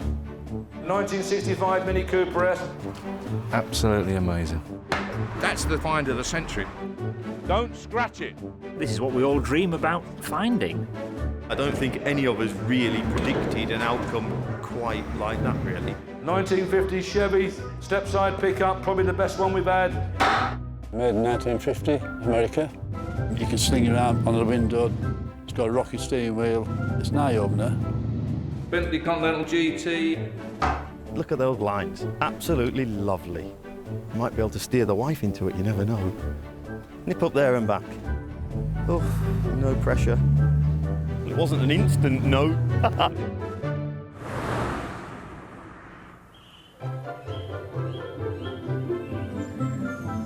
It's the crack of dawn on auction day. For the Matthewson family, it's the end of a month's busy preparation. They're a good engine, to be fair. They are a good engine. To source a showroom full of classic cars. Not to mention hundreds of items of automotive memorabilia. Yeah, you get a little pre-sale stress on, really. The village hall needs to be prepped, and the office has to be in order. If all the paperwork's not in place, it'd be like a domino effect of disaster. And Derek's grandson, 11-year-old Charlie, does his bit to avoid village gridlock. My favourite car of the sale would have to be the Cortina. Hundreds of people from all over the UK converge on Thornton Le Dale. It's £2,000 standing. There will be winners 750. and losers when the hammer goes down. But none of this can happen unless the family finds something to sell.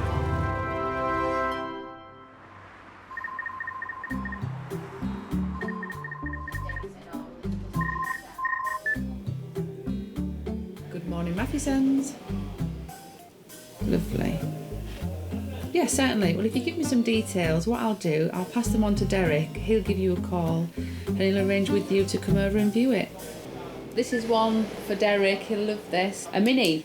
It's in a garage. Been in there for quite a few years, I believe. It's not in too good a condition, but it sounds quite exciting. Derek is heading to Stokesley in North Yorkshire. It's possible that the car he's about to see is one of the rarest in the country. The suggestion is it's Mini Cooper S, but these things have a habit of turning out to be a little base car when you get there, or maybe a Mini Cooper at the best. But we won't know until we have a look. Well, here it is. Austin Cooper written on the back, but we'll soon see. We'll just have a quick look round it. The Mini was hidden from view under piles of rubbish. It was only found when the house was sold. It's a terrible, terrible state. But I can see from here that is a Mini Cooper S engine. That is a 1275 S engine. I'll go around the other side and I'll show you what. On there, it's an extra head stud.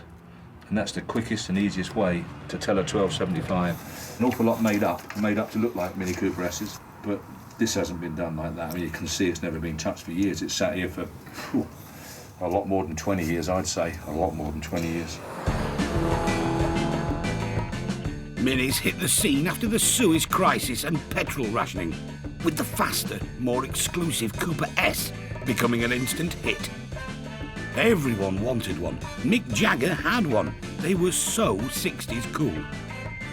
It was lightning quick on forest roads, and in the hands of winning rally drivers, the S's reputation was elevated to legend.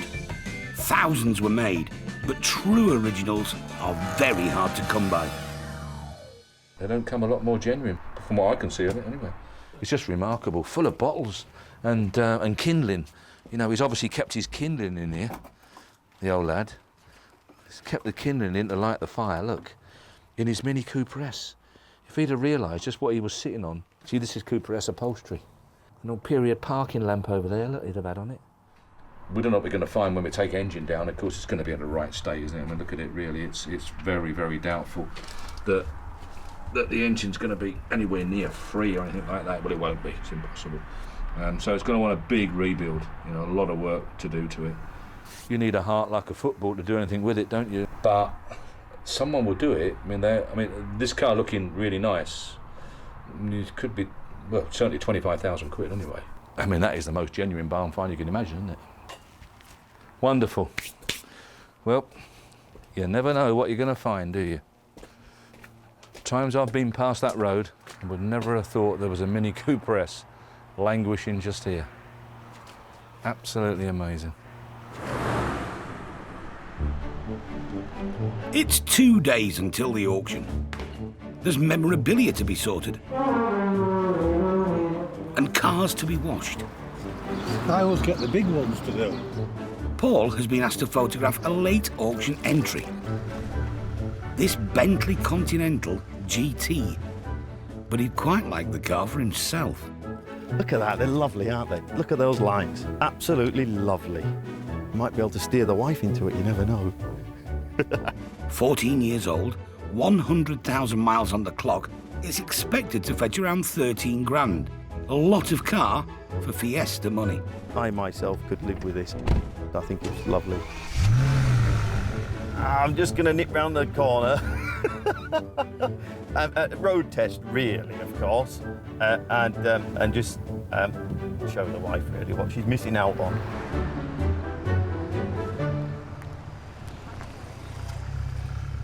What do you think?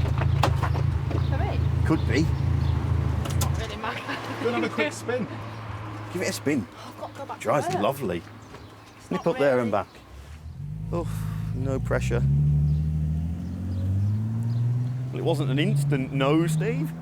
What was that? What was that? Things are looking up. Normally it would be a flat no. Yeah. Stop to talk to Posty Dave. She's coming. She's here. I think she likes it. It's lovely, but it's a bit posh for going to work. A school run. Dave, is it a bit too flash for the Matthewsons, or do you think it suits them? No, it suits them, yeah. This is more an Angie car. I think I might be able to wear her down here, Steve. We'll keep working on it. I've got 2 more days. If Paul can persuade Ange it's the car for her, they will have to bid for it like any other customer. Not much room in the back, Nathan. Oh, don't worry about that. You don't want to sit in the back, do you? There's room in there, isn't there? We'll find out shortly if Paul's Bentley sales pitch wins the day, or if his plan is vetoed.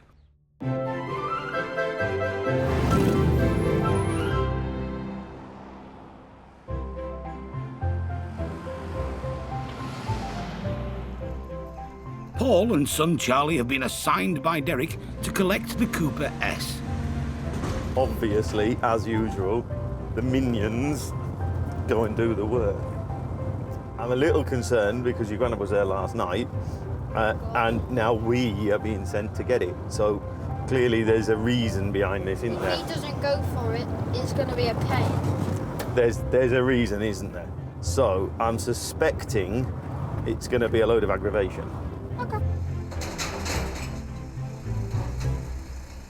There it is. Oh. I don't think it's been run for a while. Oh, God. Oh, blimey, look at it. Look at all the bottles in there, look. Where does that come from? Barley water. Yeah, look, proper little wheels, look. Proper Cooper S wheels, look. Oh, I wonder if we're going to have a flaw in it. Oh, Charlie. Tell you what we're going to do. We're going to bring that jack in and see if we can just ease her up and get a couple of planks underneath it. Put them under, strapped round it. Otherwise, you're going to end up with an awful lot of bottles on the floor, I think. Neighbour Clive remembers the original owner of the Mini. He was an ardent collector. Nothing was ever thrown out. All the old toothpaste tubes carefully folded up and kept. All the papers that ever came were kept. We'll get a strap on and see if it wants to move. Can't think why Father doesn't want to return. And it is scrap, it's had it.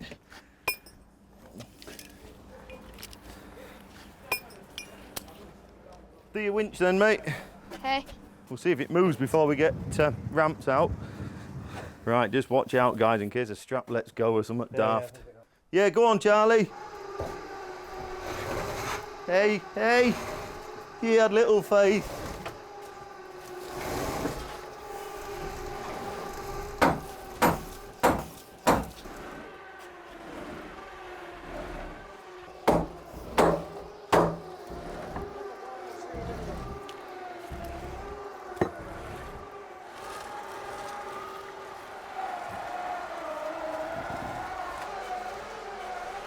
Righto.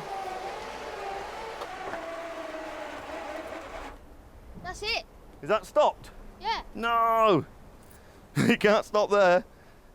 Is this why we usually don't do non-runners? Yeah, have a word with your granddad, will you?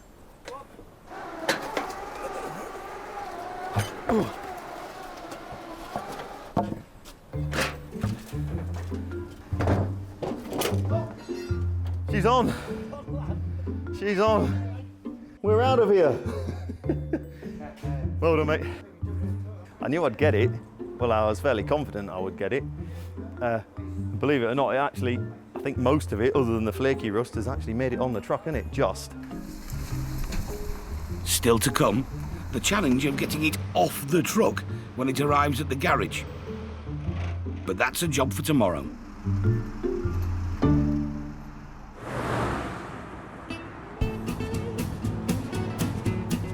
It's the day of the auction, and there's no shortage of affordable classics on offer. Two-tone paint, lovely and beautifully finished, I would say. It'd be a joy to own and drive, it really would. Straight across into the hall. That's where the auction's held. All right. Okay. Cars from every era. Shuts beautifully. Including the impressive Bentley GT that Paul fancied. Over 100 grand when new. Really, truthfully, it's not a very practical family vehicle, is it? Let's be fair. So it looks like someone else will be paying Sunday League money for Premiership style. 12,500, 12,500. Bidding is underway. 12,600, 12,600 he says, 12,700, 12,700. Bah, cheap car this surely. 12,700, up the back, 12,700, 8, 12,900. 13, 13,000 at the back there. 1, 13,100, 2, 13,200, 3, 13,300 at the back. 13,300. What do you think? 4, 13,400, 13,500. On sound going. 13,500. Are you all done? 13,500. Are you sure? 13,500. It's a lot of car for the money and a bargain, unless you need a new turbo. It's not all bad news for Paul.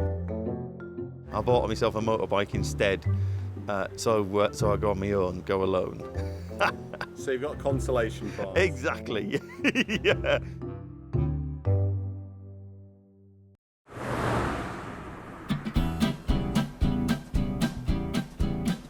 It's a big day in Thornton-le-Dale. The Tour de Yorkshire cycle race will be passing through the village on their way to Scarborough. It's a good opportunity for a village party.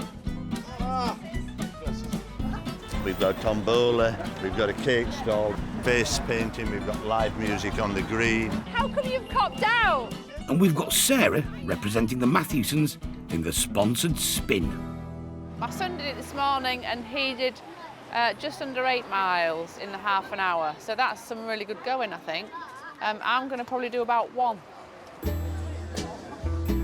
I did actually join the gym last July at Pickering. I haven't been yet, but I do look at the bank statement every month and see the money coming out, so I know I'm a member.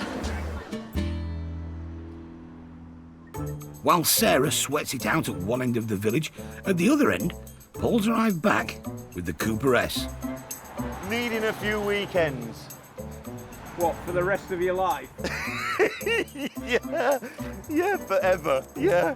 And then you might end up getting it fixed, might you? I must confess, I'm intrigued to see Father's plan about removal from my truck, because if you get it a little bit wrong, you're only going to end up with a partial Mini, aren't you? He's in that van over there, look. I'm going to wait purposely till he comes back.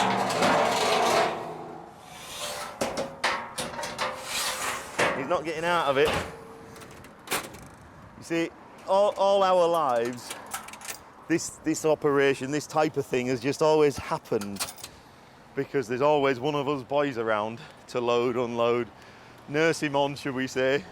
Because he's in put up to now, we'd have a quick look in the garage, think, oh yeah, I'll send Paul for that. So he can have a bit of aggro later on. Derek, at which point did you think this might be a good idea? Oh, every point. I'll still believe it. I'm a firm believer of that doing really, really good business, that car. I've learned that you always check the wheel arches. Yeah. Well, you could take them away with you and check them at your own in your own time, couldn't you, those ones? No, I think it's got the makings of a nice car. A little bit of weekend work, fair enough, we understand that. This is a lovely project for a Mini Cooper S specialist, enthusiast, and don't you worry, this will go back on the road, no problem at all. It's very, very hot. Back at the Tour de Spin, Sarah's going for the burn. We could have had like an old butcher's bike with a basket on the front, with Derek sitting in the basket. It would have been like a scene from E.T. At least it would have taken her mind off it. She's had enough. 7.3 miles. Not bad for an old girl. Did your wheel win? I've come to get some money out of you all. I've just done 7 miles in this heat. So if you'd have done 8 miles, I'd have given her something, but 7, not enough. Nice warm day like today, it's a doddle. The Tour de Yorkshire has prompted more interest in bike memorabilia, like this Hopper tricycle from 1950. They're rare, you don't see them, not many about now, like. It will come up really nice, I think. Derek paid up in the end. Sarah was just glad to be off the saddle.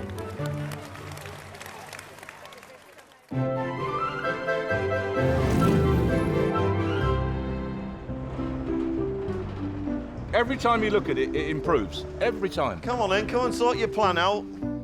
Well, we've got to get a pallet. We're going to go up Atkinson's to get a pallet. No, we'll just bring the one from round the back that I've already dug out. Oh, there you go then. We'll do that then.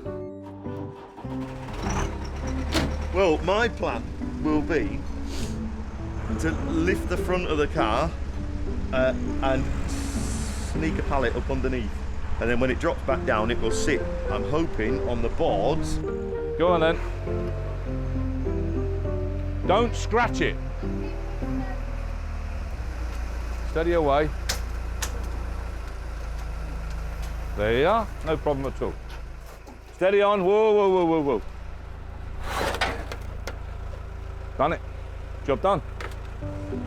Keep that, Charlie, might need that. Yep. Cracked it. The pallet should, in theory, allow Paul to get the Mini into the yard in one piece, but he's going to have to take it very easy.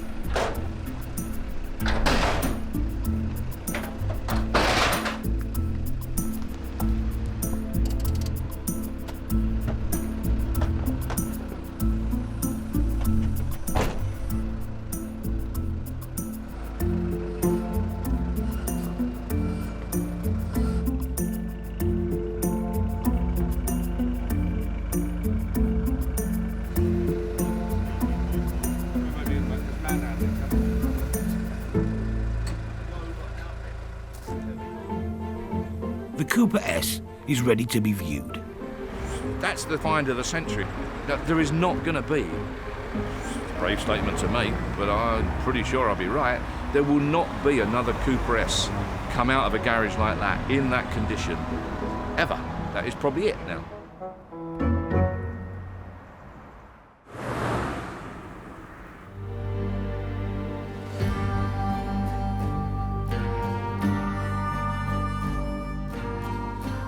In a dusty car junkyard, a lonesome cowboy is preparing to say, so long. Ian Clark has a slice of genuine Americana on the Matthewson's wanted list. High noon is approaching. And Sheriff Derek is headed to Cleveland. Cleveland, Teesside.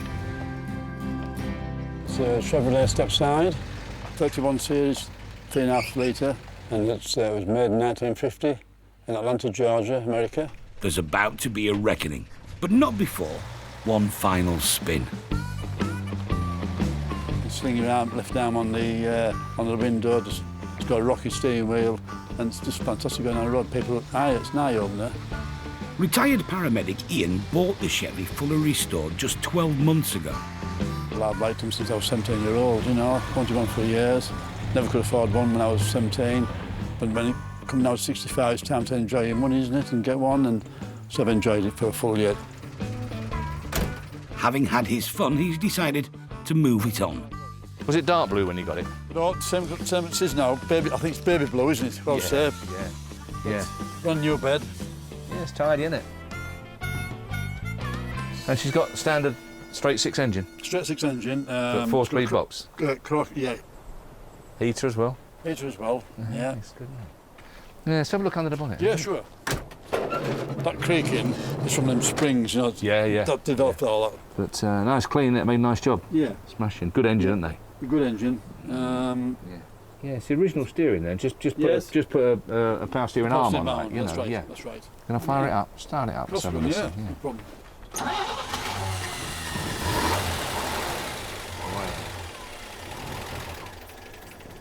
Wow. Yeah, that's great. Sounds very sweet, doesn't it?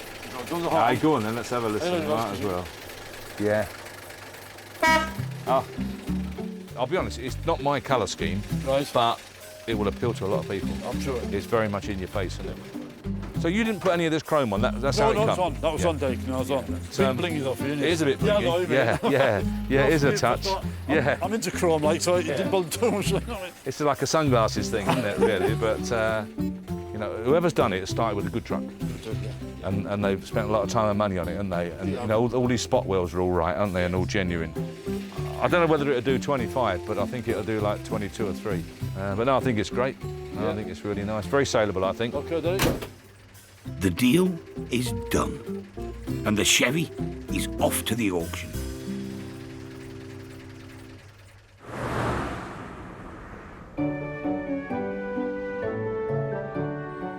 The auction might be based in one of the most tranquil corners of the UK, but running the business can be a frantic affair. 170 vehicles we've got in for Saturday's auction and 300 lots of automobilia. Jupiter car. Dreadful. So what better antidote could there be than a regular family picnic in the sumptuous grounds of Derek's estate? Steptoe's yard. Steptoe's yard, yeah. So, yeah. Delightful. It gets a little cold in December and January, but we still enjoy it, don't we? A picnic when I was a kid was an occasion, a Sunday afternoon occasion. You know, you packed up. There was none of this, oh, we'll get fish and chips while we're out. You took it with you because you couldn't afford anything different. My old nan, she was no trouble at all.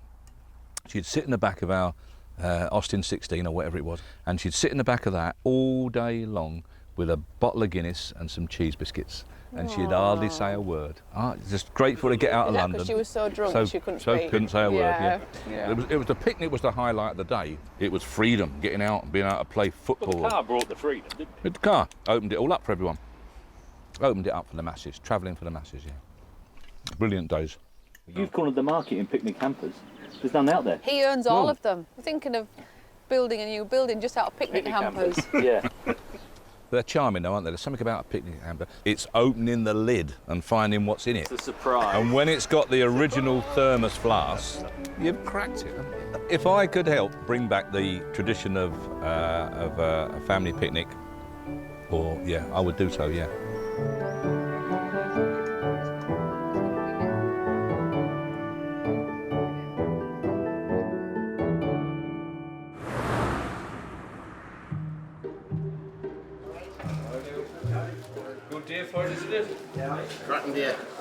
It's the morning of the auction, and the Chevy Stepside is attracting attention. Yeah, I've seen a few of them, but you know, this is one of the cleanest I've seen. That is for sure. It's a credit to whoever's done it. Ours is a 3100. It's still a Chevy stepside, exactly the same model as this, 1947. If you've got one, so you might as well have another. Well, exactly, his and hers, that's what I'm thinking. I'm not a millionaire. Ian is here, hoping to watch it sell. I'm nervous. It's busy, it's going to be busy, isn't it? I'm looking to get rid of it, you know, but that's how things go with it, like, you know. If it goes, it goes. I like the Jack Daniels. Yeah, they all go for that, don't they? They all go for that. It's just for a water jet, you know, for the windscreen washers. But the Chevy has competition. I like them both, I think they're really lovely. Vintage 1950, same model. If you are in the market for a pickup, the chances are you're not going to buy two. Tony Irwin wants a stepside, and he's spoilt for choice. It's the only reason I'm here for the pickups. I'll be quite happy taking that home if the price was right, or the red one. But it's all down to money. We'll just have to see. I'll just come in with a late bid, hopefully, and get it cheap. 1950 Chevrolet stepside truck, one former keeper since its registration in the UK in August 2017. Condition speaks for itself, lovely. Have you driven it, Paul? Okay, good show. 1950 she is, there we are, start me on it, where are we going to be? 20 we're off, 20,000, 20,500, 21, 21,000, 21 and a half, 21,500, 22, 22,000 pound, on its way and going, 22, 22,500, 22,750, 22,750, 22,750, 23, 23,000, 23. Sold to Tony. Thank you. It was lovely to meet you. Take care. Bye-bye. You're watching and you're thinking, the cars are going quite cheap, and then you think, but this one comes straight in at 20, so I thought, yeah, I'm going to have to bid for it, yeah. But luckily enough, I got it, so I'm pleased with that. 1950 Chevy stepside pickup, probably the best one we've had. Absolutely stunning condition, lovely colour, beautiful thing, power steering, floor change, driven it myself, absolutely gorgeous. I want 20,000, 20,000, come on, 20,000 or we're past, 20,000, 20,000 pound, 21, 21,000, 21,000, can't do it, 21, is there 22 anywhere, 21,000, can't do it, gotta pass on it, can't do that, 21. Ian's blue Chevy didn't meet its reserve. He's heading home.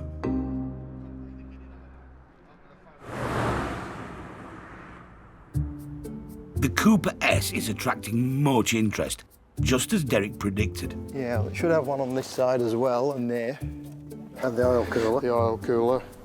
Ian Wood has arrived from Australia.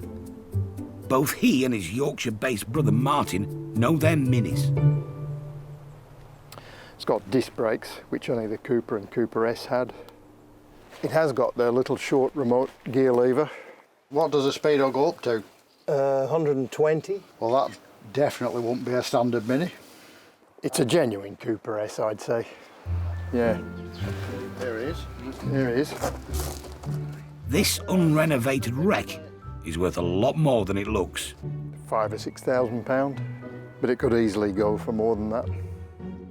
Much of its value lies in the VIN, or Vehicle Identification Number Plate. It's like the car's birth certificate. Derek has come to remove it. Don't damage the plate. No. Can we take a picture of the VIN plate? No. Once you've chewed it off? No. No. What, to have it replicated? Oh, I see what you mean. Yeah, I know. There's guys out there that have got plenty of minis they can clone, and all they need is that. It'd be a pleasure to buy it and restore it. Martin's going to be the one left. I'm back to Australia tomorrow. I'm going to talk to him about it on the way home and decide on a maximum bid.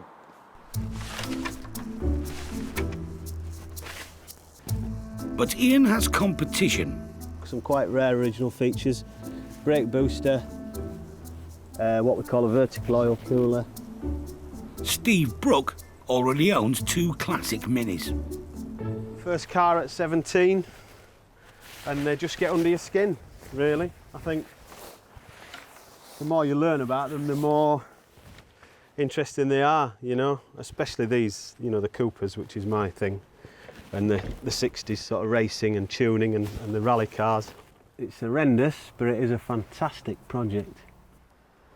I think it'll go for close to 10 grand in its current state. Done up, it's worth north of 40 grand, 40 to 50 grand, depending on the standard of workmanship, but it'd be pushing 50 grand.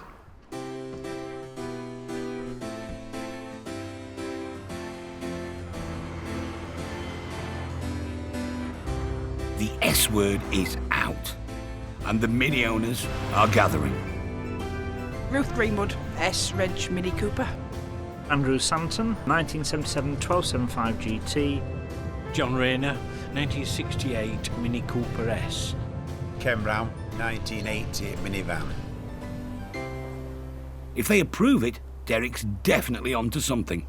Interesting. You've got the original Speedo inside. Yeah. Yeah, it's all there. It's all there. Are they making shells for these? Yes. You're looking at 10 grand for a shell? Yes. To start? Yes. You'd spend well over 10 grand in restoring that. Yeah. But there are bits of that you could keep the originality. When was the last time one of these came up in this condition? To uncover something like this is what we all dream about finding. The advantage with this, as I did with my car, is that I spent quite a lot of money on my car, but at least I then knew it was done properly. Because there's a lot of cars out there that look nice on top, but then when you start to look, they're not being restored that well. If it's done properly, it could fetch high 50s. You know, some recently have gone for over 60. It seems this heap of rust might just become one of the most sought-after cars to have ever gone through the auction.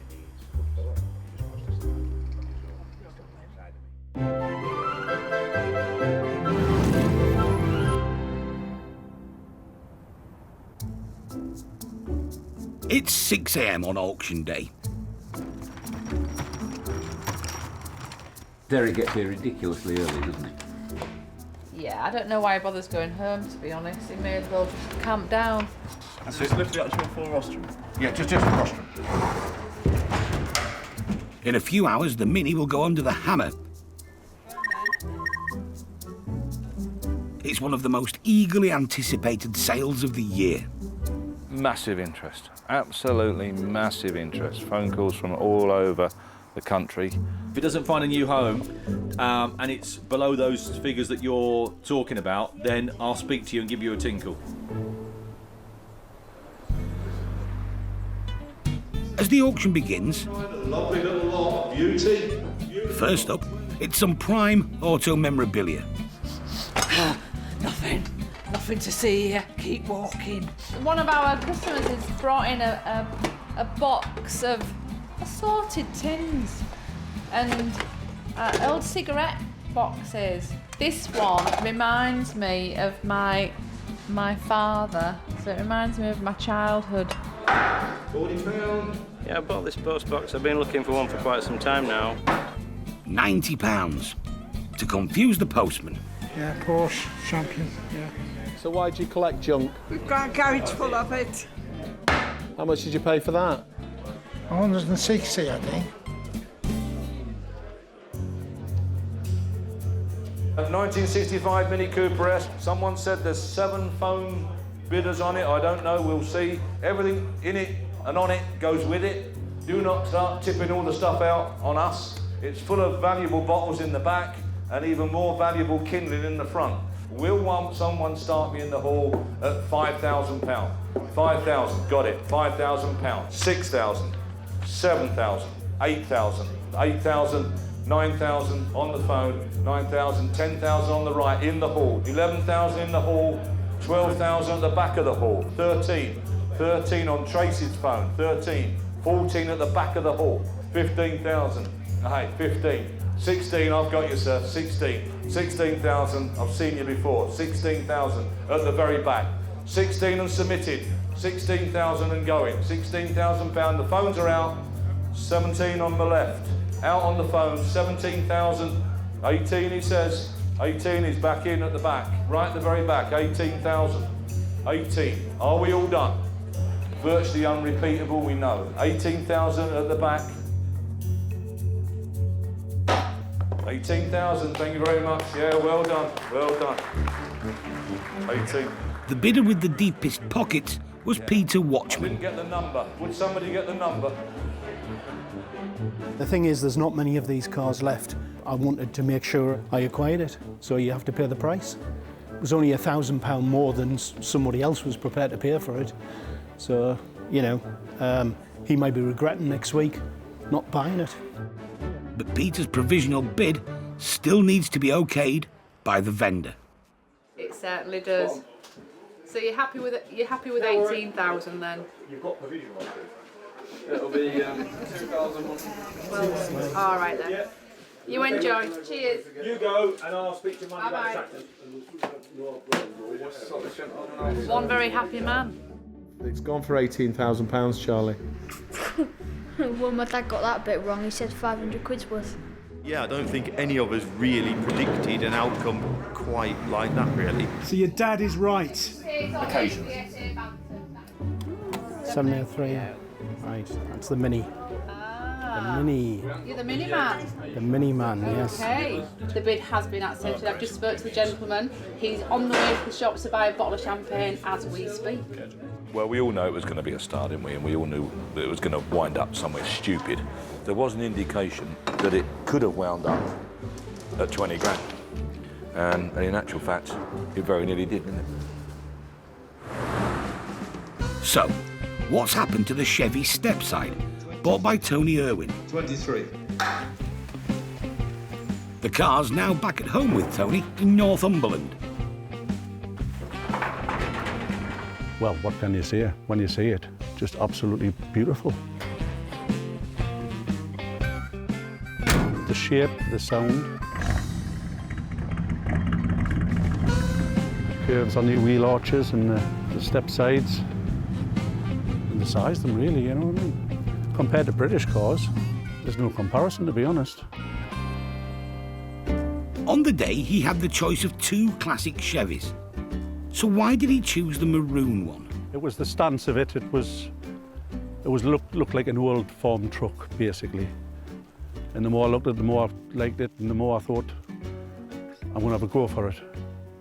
But the other one had much more style about it, and flair, and a lot more chrome. Just wasn't for me.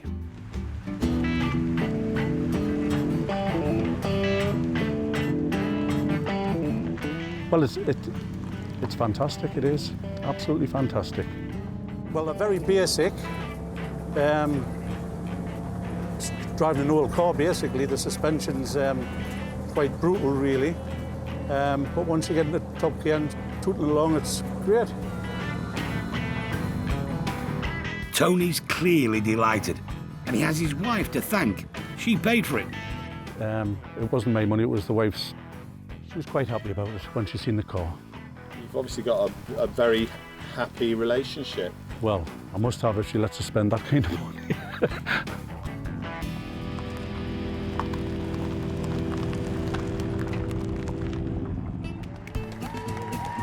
A rare bike went under the hammer. The Hopper tricycle, lot number 206, 1950. Bid on me books. Unusual bit of kit. Find another one of them. 115, 20, 120, 125, 125. Behind you, sir. 125 and selling. Are you all done? 125. Thanks for your bidding. 125. Adrian Brooks was first to the finish line. Try and keep it original, really. Clean all the chrome up and that. Very, very well made. I think they were built to last, really. And Derek's obsession with picnic hampers finally paid off. Hamper and contents there, 5, 8, 10, 12 pound. There's lot number 51 is the Siren picnic outfit. Outby, £70 in the front here, £70 shaking his head.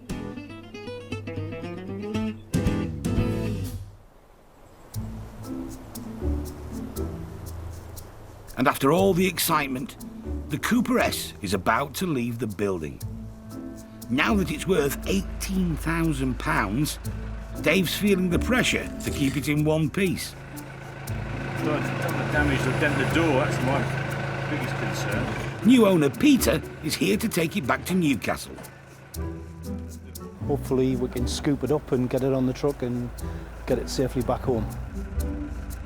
It's in a pretty bad state, so I'm really looking forward to starting the project. I was took aback by the amount of people that were here at the auction and the attention that it received. But obviously it's a rare car and there's not many cars like that left anymore. Does it look any different? No, it's still as bad as ever. I just hope it doesn't fall off the pallet.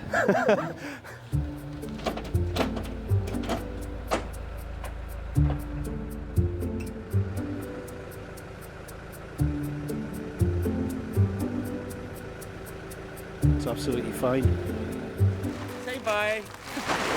It is an absolute time warp.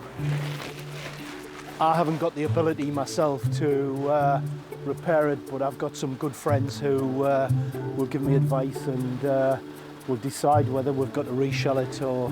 But it looks that way. It looks as though it's going to have a new body shell. I'm looking at 2 years, and I think that's been optimistic, but I can't wait to get it home. We'll get it there. We'll get it restored.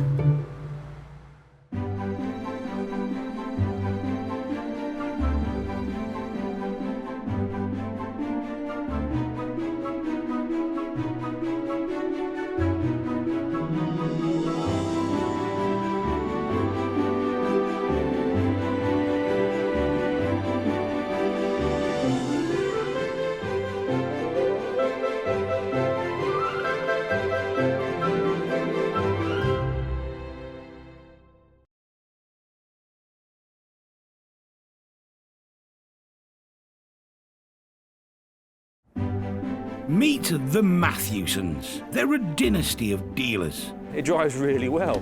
With a love of classics. It's only condensation.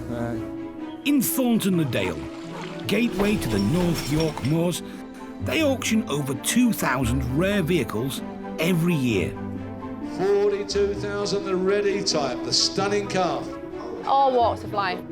The cars fetch people together. I'm ecstatic.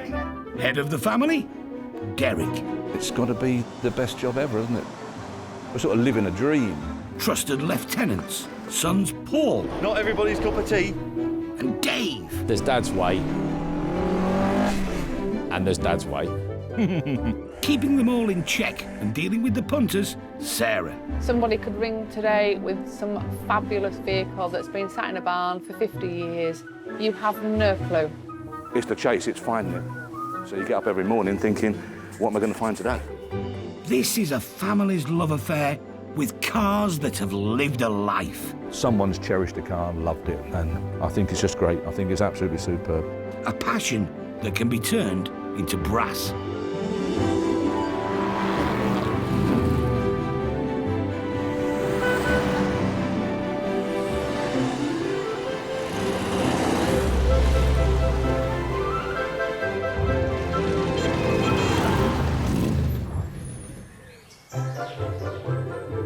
On sale this week. Rolls-Royce Silver Shadow, a beaut. 94 Turbo R, Bentley, the red one out there, lovely vehicle. They're an enthusiast car, really. A driver's car, that's the only way to sum it up, really. A lot of dinkies, start me on that, where? Certainly 150 quid, 200 quid in a box, probably more. Austin 7, Ulster Special, Little Sports, 1930. Austin 7s, they were just like Mechanos. I like all that's simple. Look at that, some beautiful stuff. We get very little chance to come to collections like this. I mean, it is recognised as a psychological problem, I think, really, to be fair.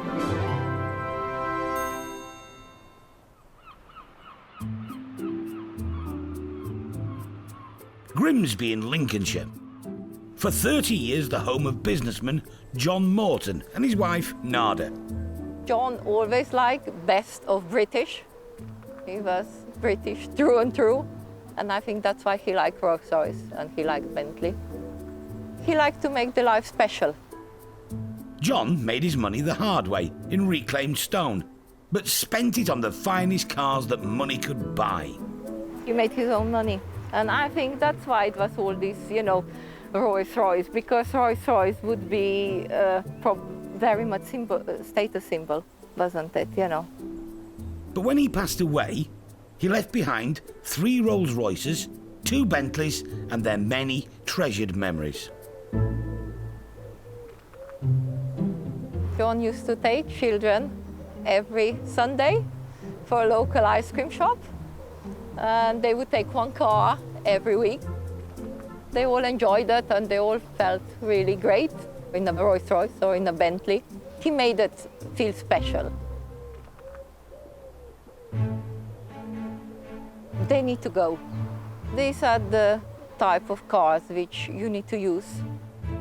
Some of them are 40 years old, more than 40. They can have another 40 years if they are taken care of and driven. If they will just sit in the garage or in a warehouse, that lifespan will be a lot shorter. Derek's arrived with his largest trailer, and it's not going to be big enough. Nice vehicles, really nice motors, a nice car. A Bentley Mulsanne, this one.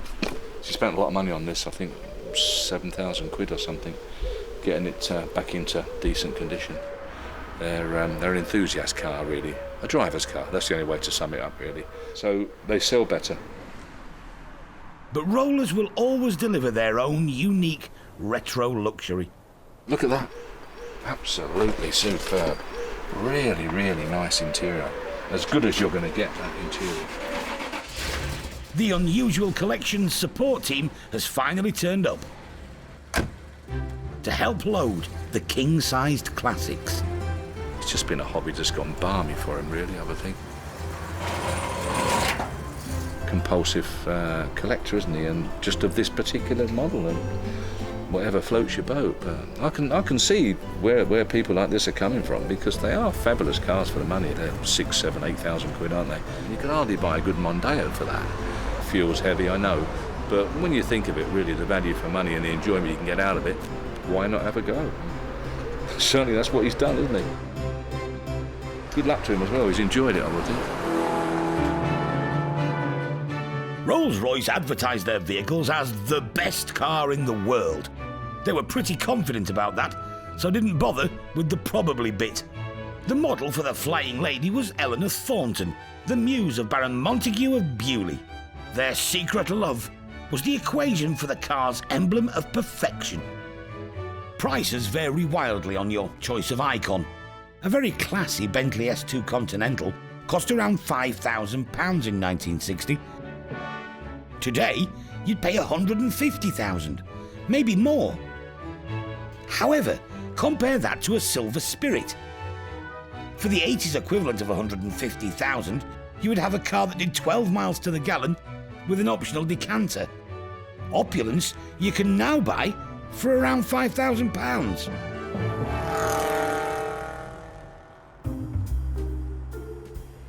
John and Nada's luxury limos are now ready for viewings at Matthewson's HQ. It's taken 4 years for the family to come to terms with moving them on. When we go and pick the vehicle up, you know, there's a little bit of sadness there very often, especially if they've had them 5, 6, 10 years and really enjoyed them.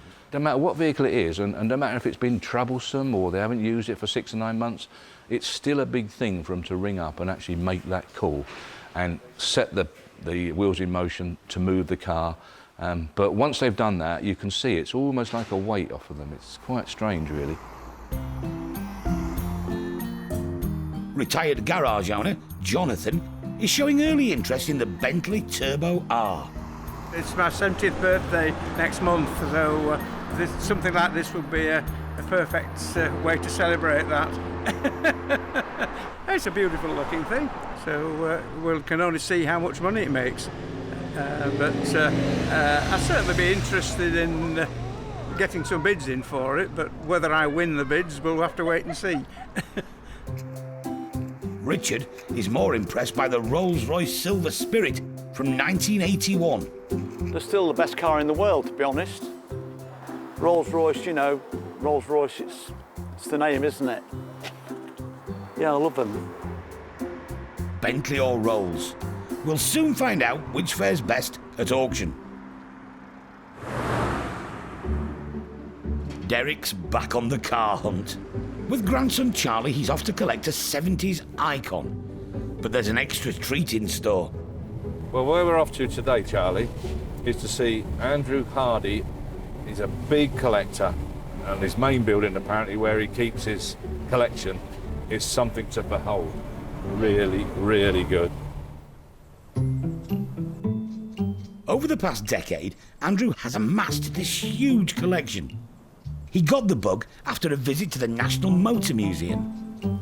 It started with a trip to Bewley for my 40th birthday and just got hooked. The most important to me is the signs. To me, they're like art and they're not getting made again. His personal collection has already outgrown 2 stories of a specially built extension. It just gets bigger and bigger and I'm running out of space.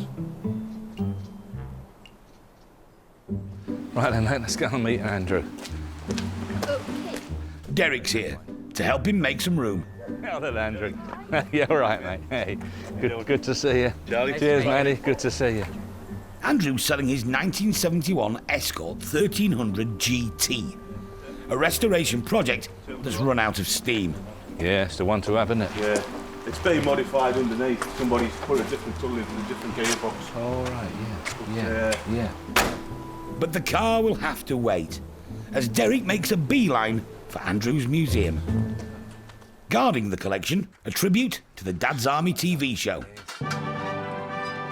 There you go, Charlie. Now, as promised. Dad's Army Jones? Dad's Army Jones's van. Fantastic, eh? Look at that. Just an absolute scaled-down replica. Pull this lever here, I believe. Ready? There they go. Out 1, 2, 3, in 1, 2, 3. Do you remember? And a vintage GPO Morris van, with everything you need to fix a 1960s party phone line. Wow, she's set up nicely, isn't she? Look at that, every bit of equipment. Isn't that brilliant? Wow. Isn't it nice? Yeah, Lovely condition as well, isn't it? Mm. Well, you don't know what to look at next here. Look at this, Charlie. Oh, look at that. What is she, a little Villiers or some sort or something? It's a Villiers. Is it a Villiers? People taxed them and drove them when the petrol rationing was on. Did they really? Yeah. They made 500 in 1938. So they actually put them on the road, did they? Put them on the road, yeah. Didn't know that. Nice. I like that. We get very little chance to come to collections like this. Gorgeous, isn't it? Absolutely lovely. He's done it in the most superb manner. Very, very crammed. Looks absolutely superb, in my opinion. It is recognised as a psychological problem, I think, really, to be fair.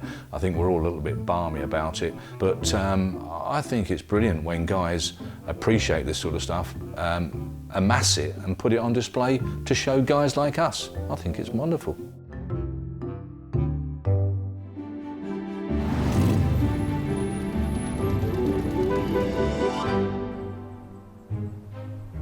Derek spent the morning eyeing up some plum memorabilia. Now, he's got a deal to complete. It's the same shell as a Mexico, yeah, or the RS2000, so again, I think that might end up as a Mexico or an RS2000, I don't know. Whatever it ends up, it'll go rallying, won't it? Yeah. There's almost no doubt about that. Yeah. Owner Andrew thinks his Escort 1300 GT is worth £7,000. Solid enough. It is solid sound old thing, isn't it? The original engine has been replaced by a quicker 1600. Yeah. It's a good engine, it's a solid engine. Crossflow, Charlie, you see? Inlet one side, out the other side. Exhaust. That's the engine they all want as well. That's the one they want, yeah. They can tune them engines to tremendous brake horsepower, can't they? Tremendous brake horsepower. Yeah, lovely. Just a job.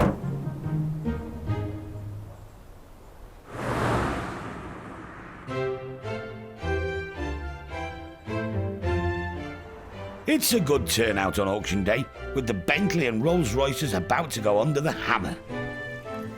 It's the later version, isn't it? And this piping looks quite good, doesn't it? That's all the way. It's the extra work. Somebody's looked after this, haven't they? Yeah. Peter is here with his grandson. He's owned 3 Bentleys in the past. No, it's very tidy, that. You get an awful lot of car for your money because they're so floaty when you drive them. They're so soft and on the road, and everything gets absorbed. You don't feel any bumps. I love the way they're made. Pure British craftsmanship. They're just beautifully made cars. I like the way they drive. Probably not in a hurry, of course. I just generally just love them. Justin restores and sells classic cars. Any Harrods bags in there, Justin? Should be a fortune in Mason's bag, you would think, wouldn't there? And he picks his projects wisely. The original toolbox is still here, which is nice to have. Is that where they keep them? And it's complete, which is good. It's nice. I like these Mulsanne S's, actually. You need proper history files, you need correct mileage, and you need some sort of proof of mileage. Otherwise, you'll never sell them. Simple as that. Do you like Bentleys? Oh, I love them, yeah. Love them. I like the colour on this one as well. It's a nice colour. There's a network book there. Here we go. There's a service book. That's what we want to see. It might make it interesting and buyable. H.R. Owen, 22 Weybridge Automobiles. They're proper Rolls-Royce people, so that's good. I normally have a turbo R. I haven't got one at the moment, so you never know. If it's cheap enough, we might put our hands up. 94 Turbo R, Bentley, the red one out there, lovely vehicle. Start me on it, where are we going to be? 5,000 I've got, 5,001, 5,002, 3, 5,003, 4, 5,004, 5, 5,005, 6, 5,6, 5,7, 5,7, 5,8, 5,9 standing, in the seats, £6,000, submitting £6,000, 1, 6,001, 6,200 in the seat, 6,2, 6,3, 6,004 down this end, 6,005, 6,006 in the seats, you're out A, 6,007 back in, 8, 6,008, 6,9 is back in, 6,000, 7,000, 7,001 this side, 7,001, what do you think? Finished, 7,150, 7,150 the lady, 7,150, 7,2, 7,002 this side. 7,250, 7,250 in the seats, 7,3, 7,003, 7,350. What do you think? 7,4, 7,004 this side and on its way. 7,4, 7,450 back in. 7,5, 7,500. 7,5 last time looking round. Are you sure for the first, second, third, and last time? Anthony 7,5. Thank you for your bidding. This is the first car I bought at auction. I've always fancied the Bentleys. I mean, why does a guy buy himself a Bentley? You know, whenever I see someone driving a Rolls-Royce or a Bentley, I just think there's someone with some self-confidence. Perhaps. I'm curious. I'm always curious to see the people who are driving them. They're never quite who I think they might be. But who do we know who we are, really? That's a deep philosophical question. 3 more cars from John and Nada's collection go under the hammer. Bentley Mulsanne, very cheap, good value. Where are we going to be? 5, 501, 5, 52, 54, 54, 56, 58, 5,800. Sounds awesome. 5,800, 6. How can you value it? £6,000, worth every penny. 6,000 provisional. 1,000 short of its reserve. Gold Rolls, very unusual. The green leather, special order, 1976. Suits it, doesn't it? I think so. Looks lovely. Anyway, come on. 3,000, got it. 3,250, 3,500, lovely car. 3,750, 4, 4,000, 4,250, right in the corner, out down the middle. Cheap car if that comes, I'm sure it will. 4,250. £500 short. Rolls-Royce Silver Spirit, same stable. Cracker, absolute cracker. Whereabouts? 4. 4, 4,2, 4,4, 4,6, 4,6, 4,8, 4,008, 4,800. Go in then. Provisional, 4,8 provisional only. That's just 200 off the mark. Just one more luxury limo left to auction. 1975, Rolls-Royce Silver Shadow, a beaut. 4, 6, 5, 6, 5, 6. Look at it. 5,8, 5,8, 6, 6,000 on my left. 6,000, submitting it, £6,000 on my left. Is there another £100 before we go? 6,000. All the provisional bids were accepted, and dealer Rob is happy with his gold £6,000 Silver Shadow. It's beautiful. 4 others here today, 5 others. This was probably the best one. It's an early car as well, and yeah, prices are definitely on the rise. Colour's not everyone's cup of tea, but it's very fitting, very 70s.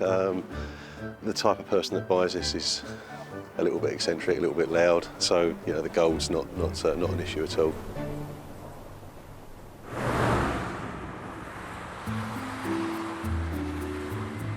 Next collection, and Paul's heading north, far north, to a remote village. At the end of the road, turn left, then turn left. Nestled in the North Yorkshire countryside near Richmond, a beautiful 1935 Austin 7 Opel. I like all that's simple. Owner, Gerald the driver, has restored many classic 7s over the past 20 years. Austin 7s, they were just like Meccano's. You could have an engine out, strip it, repair it, and have it back in 2 or 3 days, you know.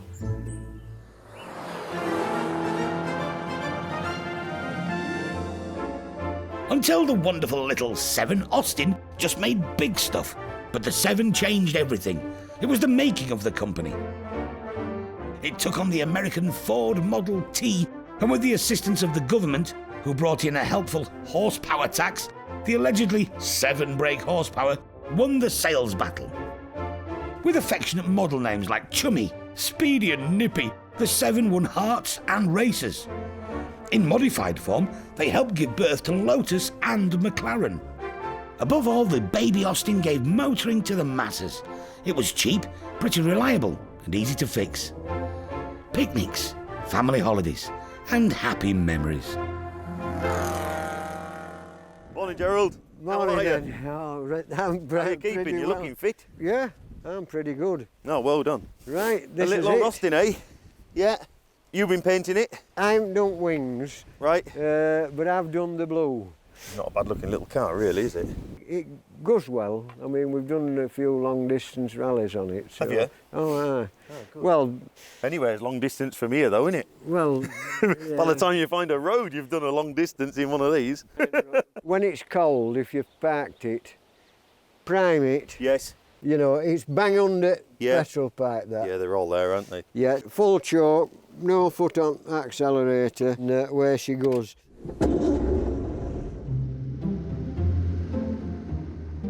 Much as Gerald loves these cars, he's decided to opt for something more forgiving. Sitting down is not my favourite thing to do. I spend most of my life stood up, so if you're sitting down on a long journey, it's uncomfortable.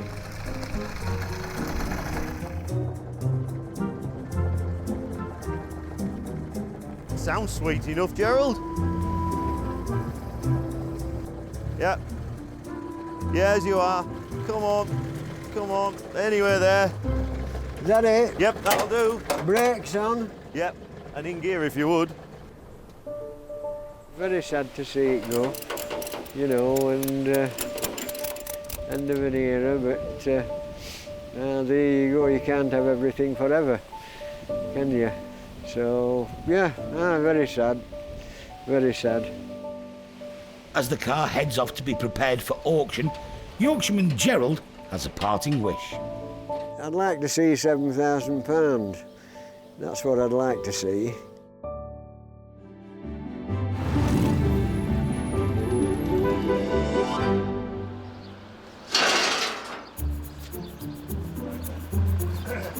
Paul's arrived back at base with another familiar classic. Although he seems to have become head of Austin 7s, he's probably not the best person for the job. I don't really understand quite what the appeal is with the little Austins. They're dreadfully underpowered, wandery steering, lack of synchromesh in the gears, but they're cute, aren't they? They're pretty, which I assume is why people love them to bits, you know. But it wouldn't be for me to run around in, I'm afraid. They're just that bit too old and slow and compact. A picnic basket, look. It must be for a family, I think. Look at the size of it. Poor little Austin's nearly overweight with that in, isn't it? They're popular, you know. The only trouble is with all this early stuff, the people that can relate to them are ageing. So there will become a day when they're really museum pieces because nobody really understands them and doesn't understand how to drive them as well, of course.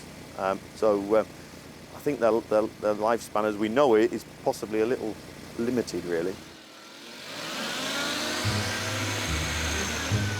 But there is one person on site who does understand them. I had a big 7. Is that a big 7? That is a big 7, yeah. I had a big 7. Yeah, there you go.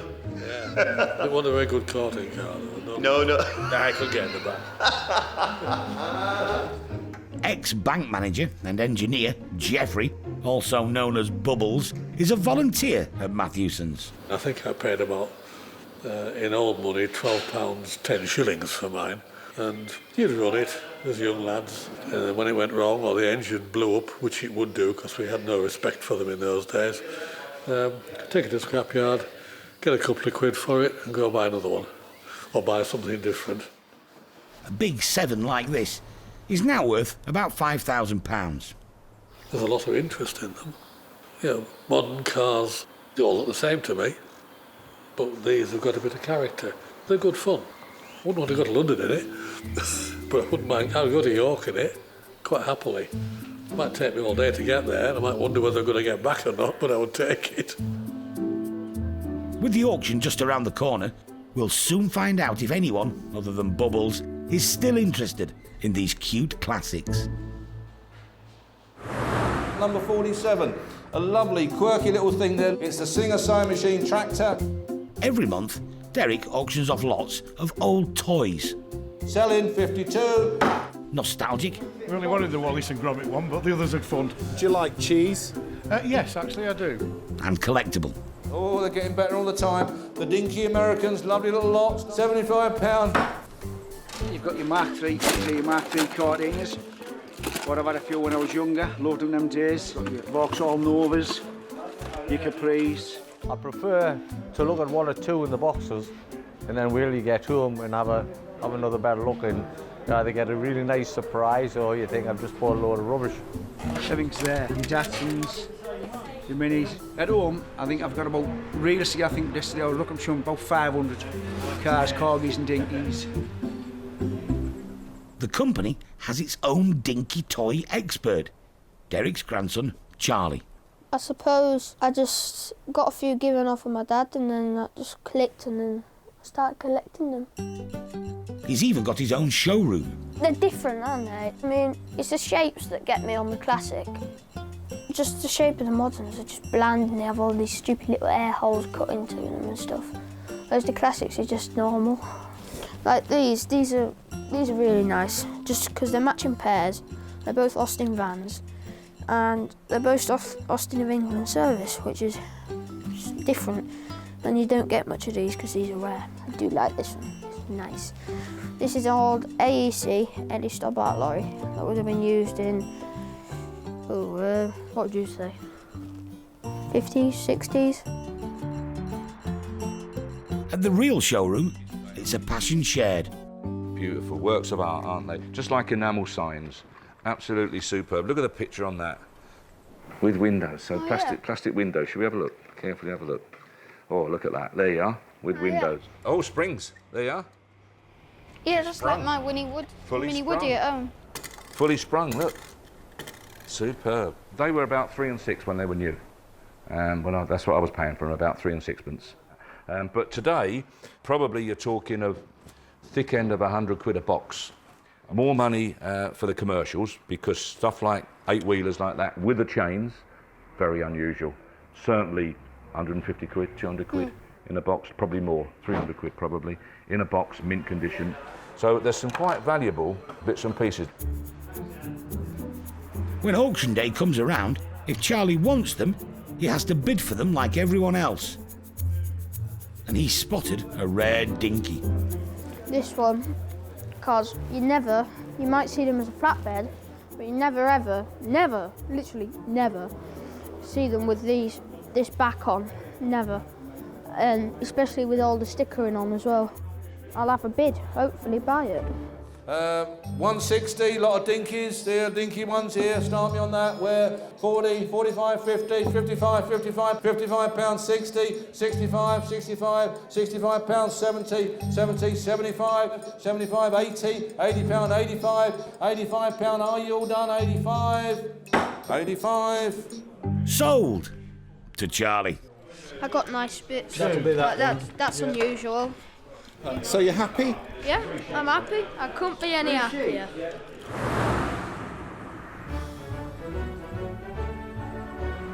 There are 2 Austin 7s going into this month's auction. Paul's not so keen on them, so he'll be pleased there's a more modern classic on its way to the garage. Derek, he knows everything about everything. Really? Yeah. Two of you then. David Chappell, along with his wife and their friends, is having a ride out in his high-powered Pride and Joy. This is a 1989 Sierra Cosworth four-wheel drive. Absolutely immaculate. It's done 16,000 miles from new. That's over 30 years. And this is the first time it's been out this year. Derek has one of his own in his private collection, but it's not as good as this. It's so forgiving. If it twitches, you don't have to straighten up very quickly. No, it's gorgeous, yeah. David thinks the Cosworth is worth around 30 grand. That'll double in 2 years' time. Yeah, I know, it's daft, isn't it, you know? But he's not here to sell it. A few days ago, he brought in the car he does want to auction. It's another Austin 7, but it's very rare. It's a 1933 Austin Ulster. It's a replica body on an Ulster chassis. I liked it, but I didn't like it. I couldn't get anything out of it. But it's a lovely little car. I used it a couple of times and then I stored it. There's no hood for them, so basically you put a Mac on. David sold his chain of fish and chip shops a few years ago and invested heavily in what he hopes are appreciating classics. I've got a 1920 Studebaker, which I bought from Australia, soft top. I have a Hillman Minx 1933 Aero, which is up in Durham having all the wood body done. I have an SS1 1933. I have an XJS V12. I have a Mark II. David has a lot of cars. And this one will appeal to motorsport fans, especially hill climb racers. You've got amp meter, speedo, oil gauge and a timepiece. The petrol tank is in the rear, the spare boot is in there, where you put the tourniquet. The exhaust is more or less a straight-through exhaust. It's been extensively modified. A very different machine to the standard Austin 7. That's your regulator for your dynamo. You've got electronic ignition down there.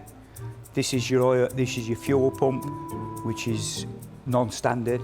That's an SU carburettor. This car will do 60, 70 mile an hour easy.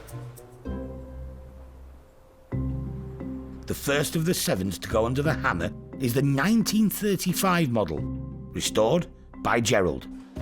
Leads us on to a lovely little car, little Austin 7 Opel. Start me on that, 1935, lot number 119. Whereabouts? Come on, where are we going to be? 4,500, 46, 47, 4,007, 48, 49, 4,900, 49, 4,900, 49. Going then, 4,900 is the 5. 4,900 last time, 49. £1,600 off the mark. Paul's hunch about a limited market for this car seems correct. 1937 Austin Big 7. What's it worth? Where do you want to be? Come on, start me off. Is it £3,000 for the Austin? 3, come on, start me off. £3,000, 3, 3,2, 3,4, 3,4, 3,6, 3,8, 3,008. Going then, 3,800 for the 7. 3,008, 4 I've got, £4,000. Are you sure you're all done? £4,000, £4,000 provisional. A tad short of reserve, but enough. The car is sold. But there's more interest in the Ulster Sport. Dealers Rob and Mark have spotted it and can see potential profit. Yeah, it's got all new control box. Been brought up to date, hasn't it? Got amazing oil pressure, really, really strong. I can't help but think it's the wrong colour. To me, it's not a 30s colour. I'd want to rub it back to metal and have it as aluminium. We've seen them, haven't we, in that colour before? A little bit hammered, a little bit dented in places. And then I suppose you could clear coat it or something. It's cool, isn't it? And these little Ulster bodied cars are, are going up a bit now as well, so. It's the sort of thing you just fix on the side of the road, isn't it? And keep going. It's great. You've got to find somebody who just wants one that they can pull out the garage and use and have some fun in. But it certainly put a smile on your face. A good car, but a heftier price. It's up shortly with a reserve of £10,000.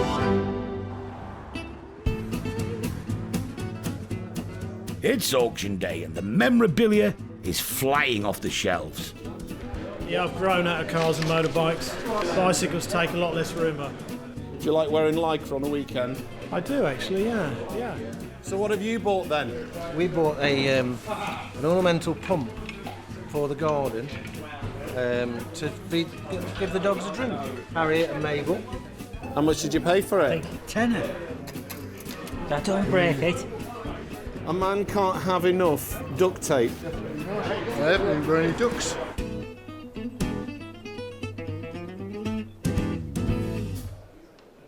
But next on the block, a very rare classic.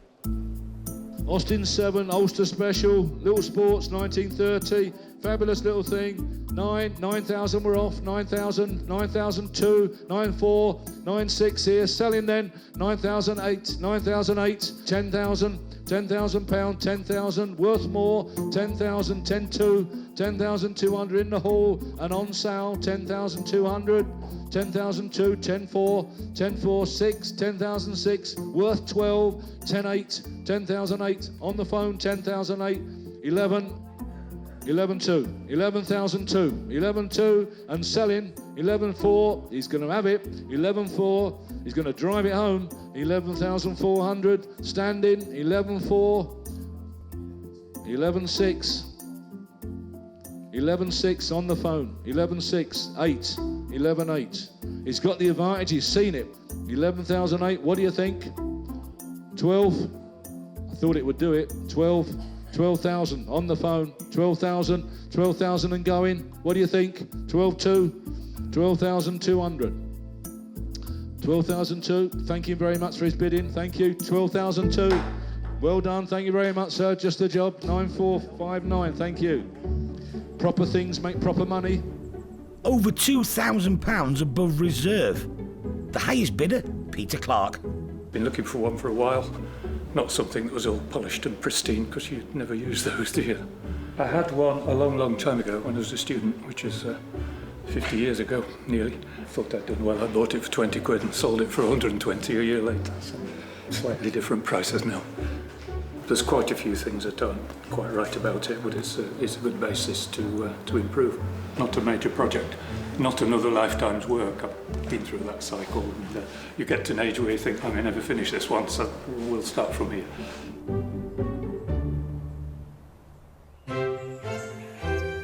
At the smart end of North Yorkshire, there's a hint of aristocracy, as Anthony Tubbs admires his recently delivered £7,500 Bentley Mulsanne Turbo that he bagged at the auction.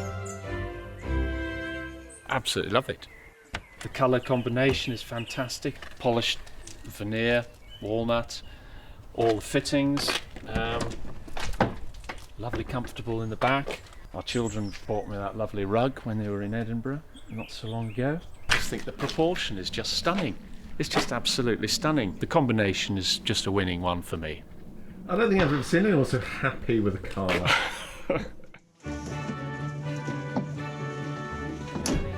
Anthony runs a haulage business, so his children are more used to being ferried around in a truck. A leather lounge on wheels is a rare treat. Now, where are we going today? Should we go to the pub? Well, perhaps a bit later, Henry. Do you think it's a bit early yet? Yeah, I think it is. Yeah. The children are overjoyed. Great curiosity. I think they've all entered into the spirit of it. Jessie, all right in the back? Yeah. Good. So who do you imagine when you're driving in the back? Queen. Queen. Is that how you feel? Yeah. Smooth, powerful. You just have that sense that if you wanted to push it, it would dig in. Strong road holding. A lot of fun. That's what it's about.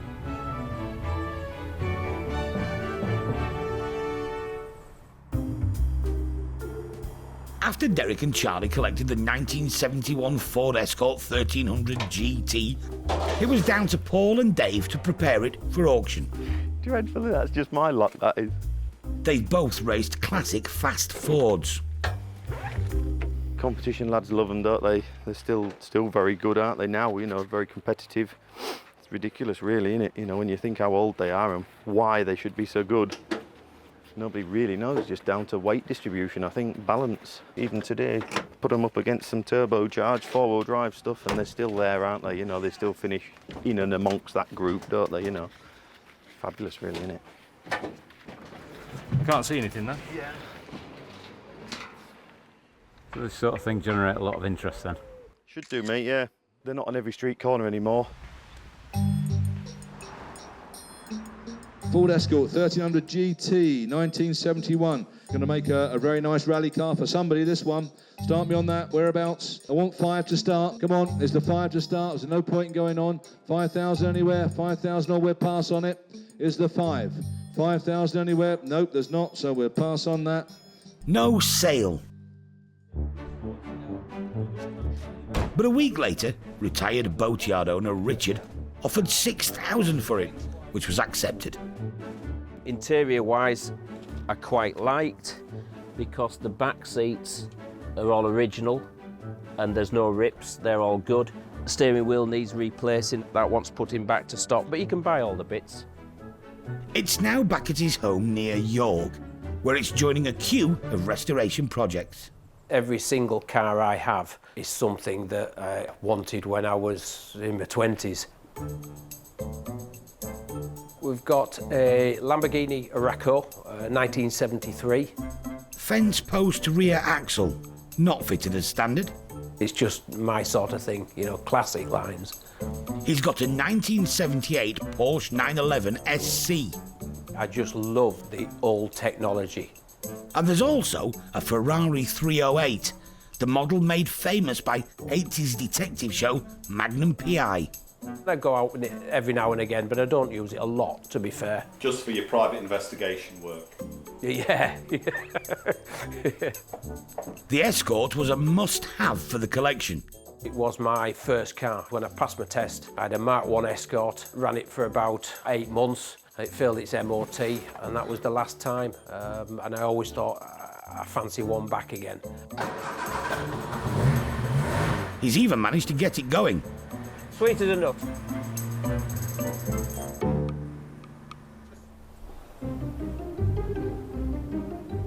As for the Austin 7 Ulster, it's now in the care of new owner Peter Clark, and he hasn't kept to his plan. I originally said I will just keep it and look at it for a bit, and then, as you can see, it was only about a fortnight before it was up on the ramp and spreading bits everywhere. Well, this is the modified front dampers. These are split into 2 parts rather than the original one, which was a single one. Will give a whole lot better damping and less roll than the original would have. Peter has owned, maintained and renovated many cars over the years. This was his first Austin 7. My collection goes back to the 1950s and 60s when there were a lot of Austin 7s around as cheap cars, and also people built specials. Lots of people built specials, which of course is what this is really. One of the things I've done is get hold of a set of wheels. Hopefully they'll look a bit better, because I thought the original ones didn't look right. We've moved the battery into the boot. And then silly little things like this. The lights were on a bit of tin bracketing. I decided to design and make a light that looked to 1930s. Whether you think it does or not, I don't know. Very much the car for the man in the shed. You can do everything yourself. So it's a car that's pretty easy to maintain. That said, Peter is more qualified than most to do the job. My background is engineering. I'm a mechanical engineer by training. Some people enjoy driving them, some people particularly enjoy the social thing.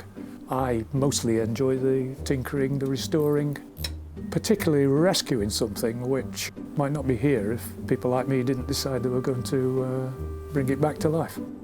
But do spare a thought for Peter's family.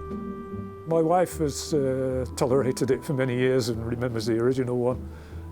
My daughter's come to accept that's just what Dad does.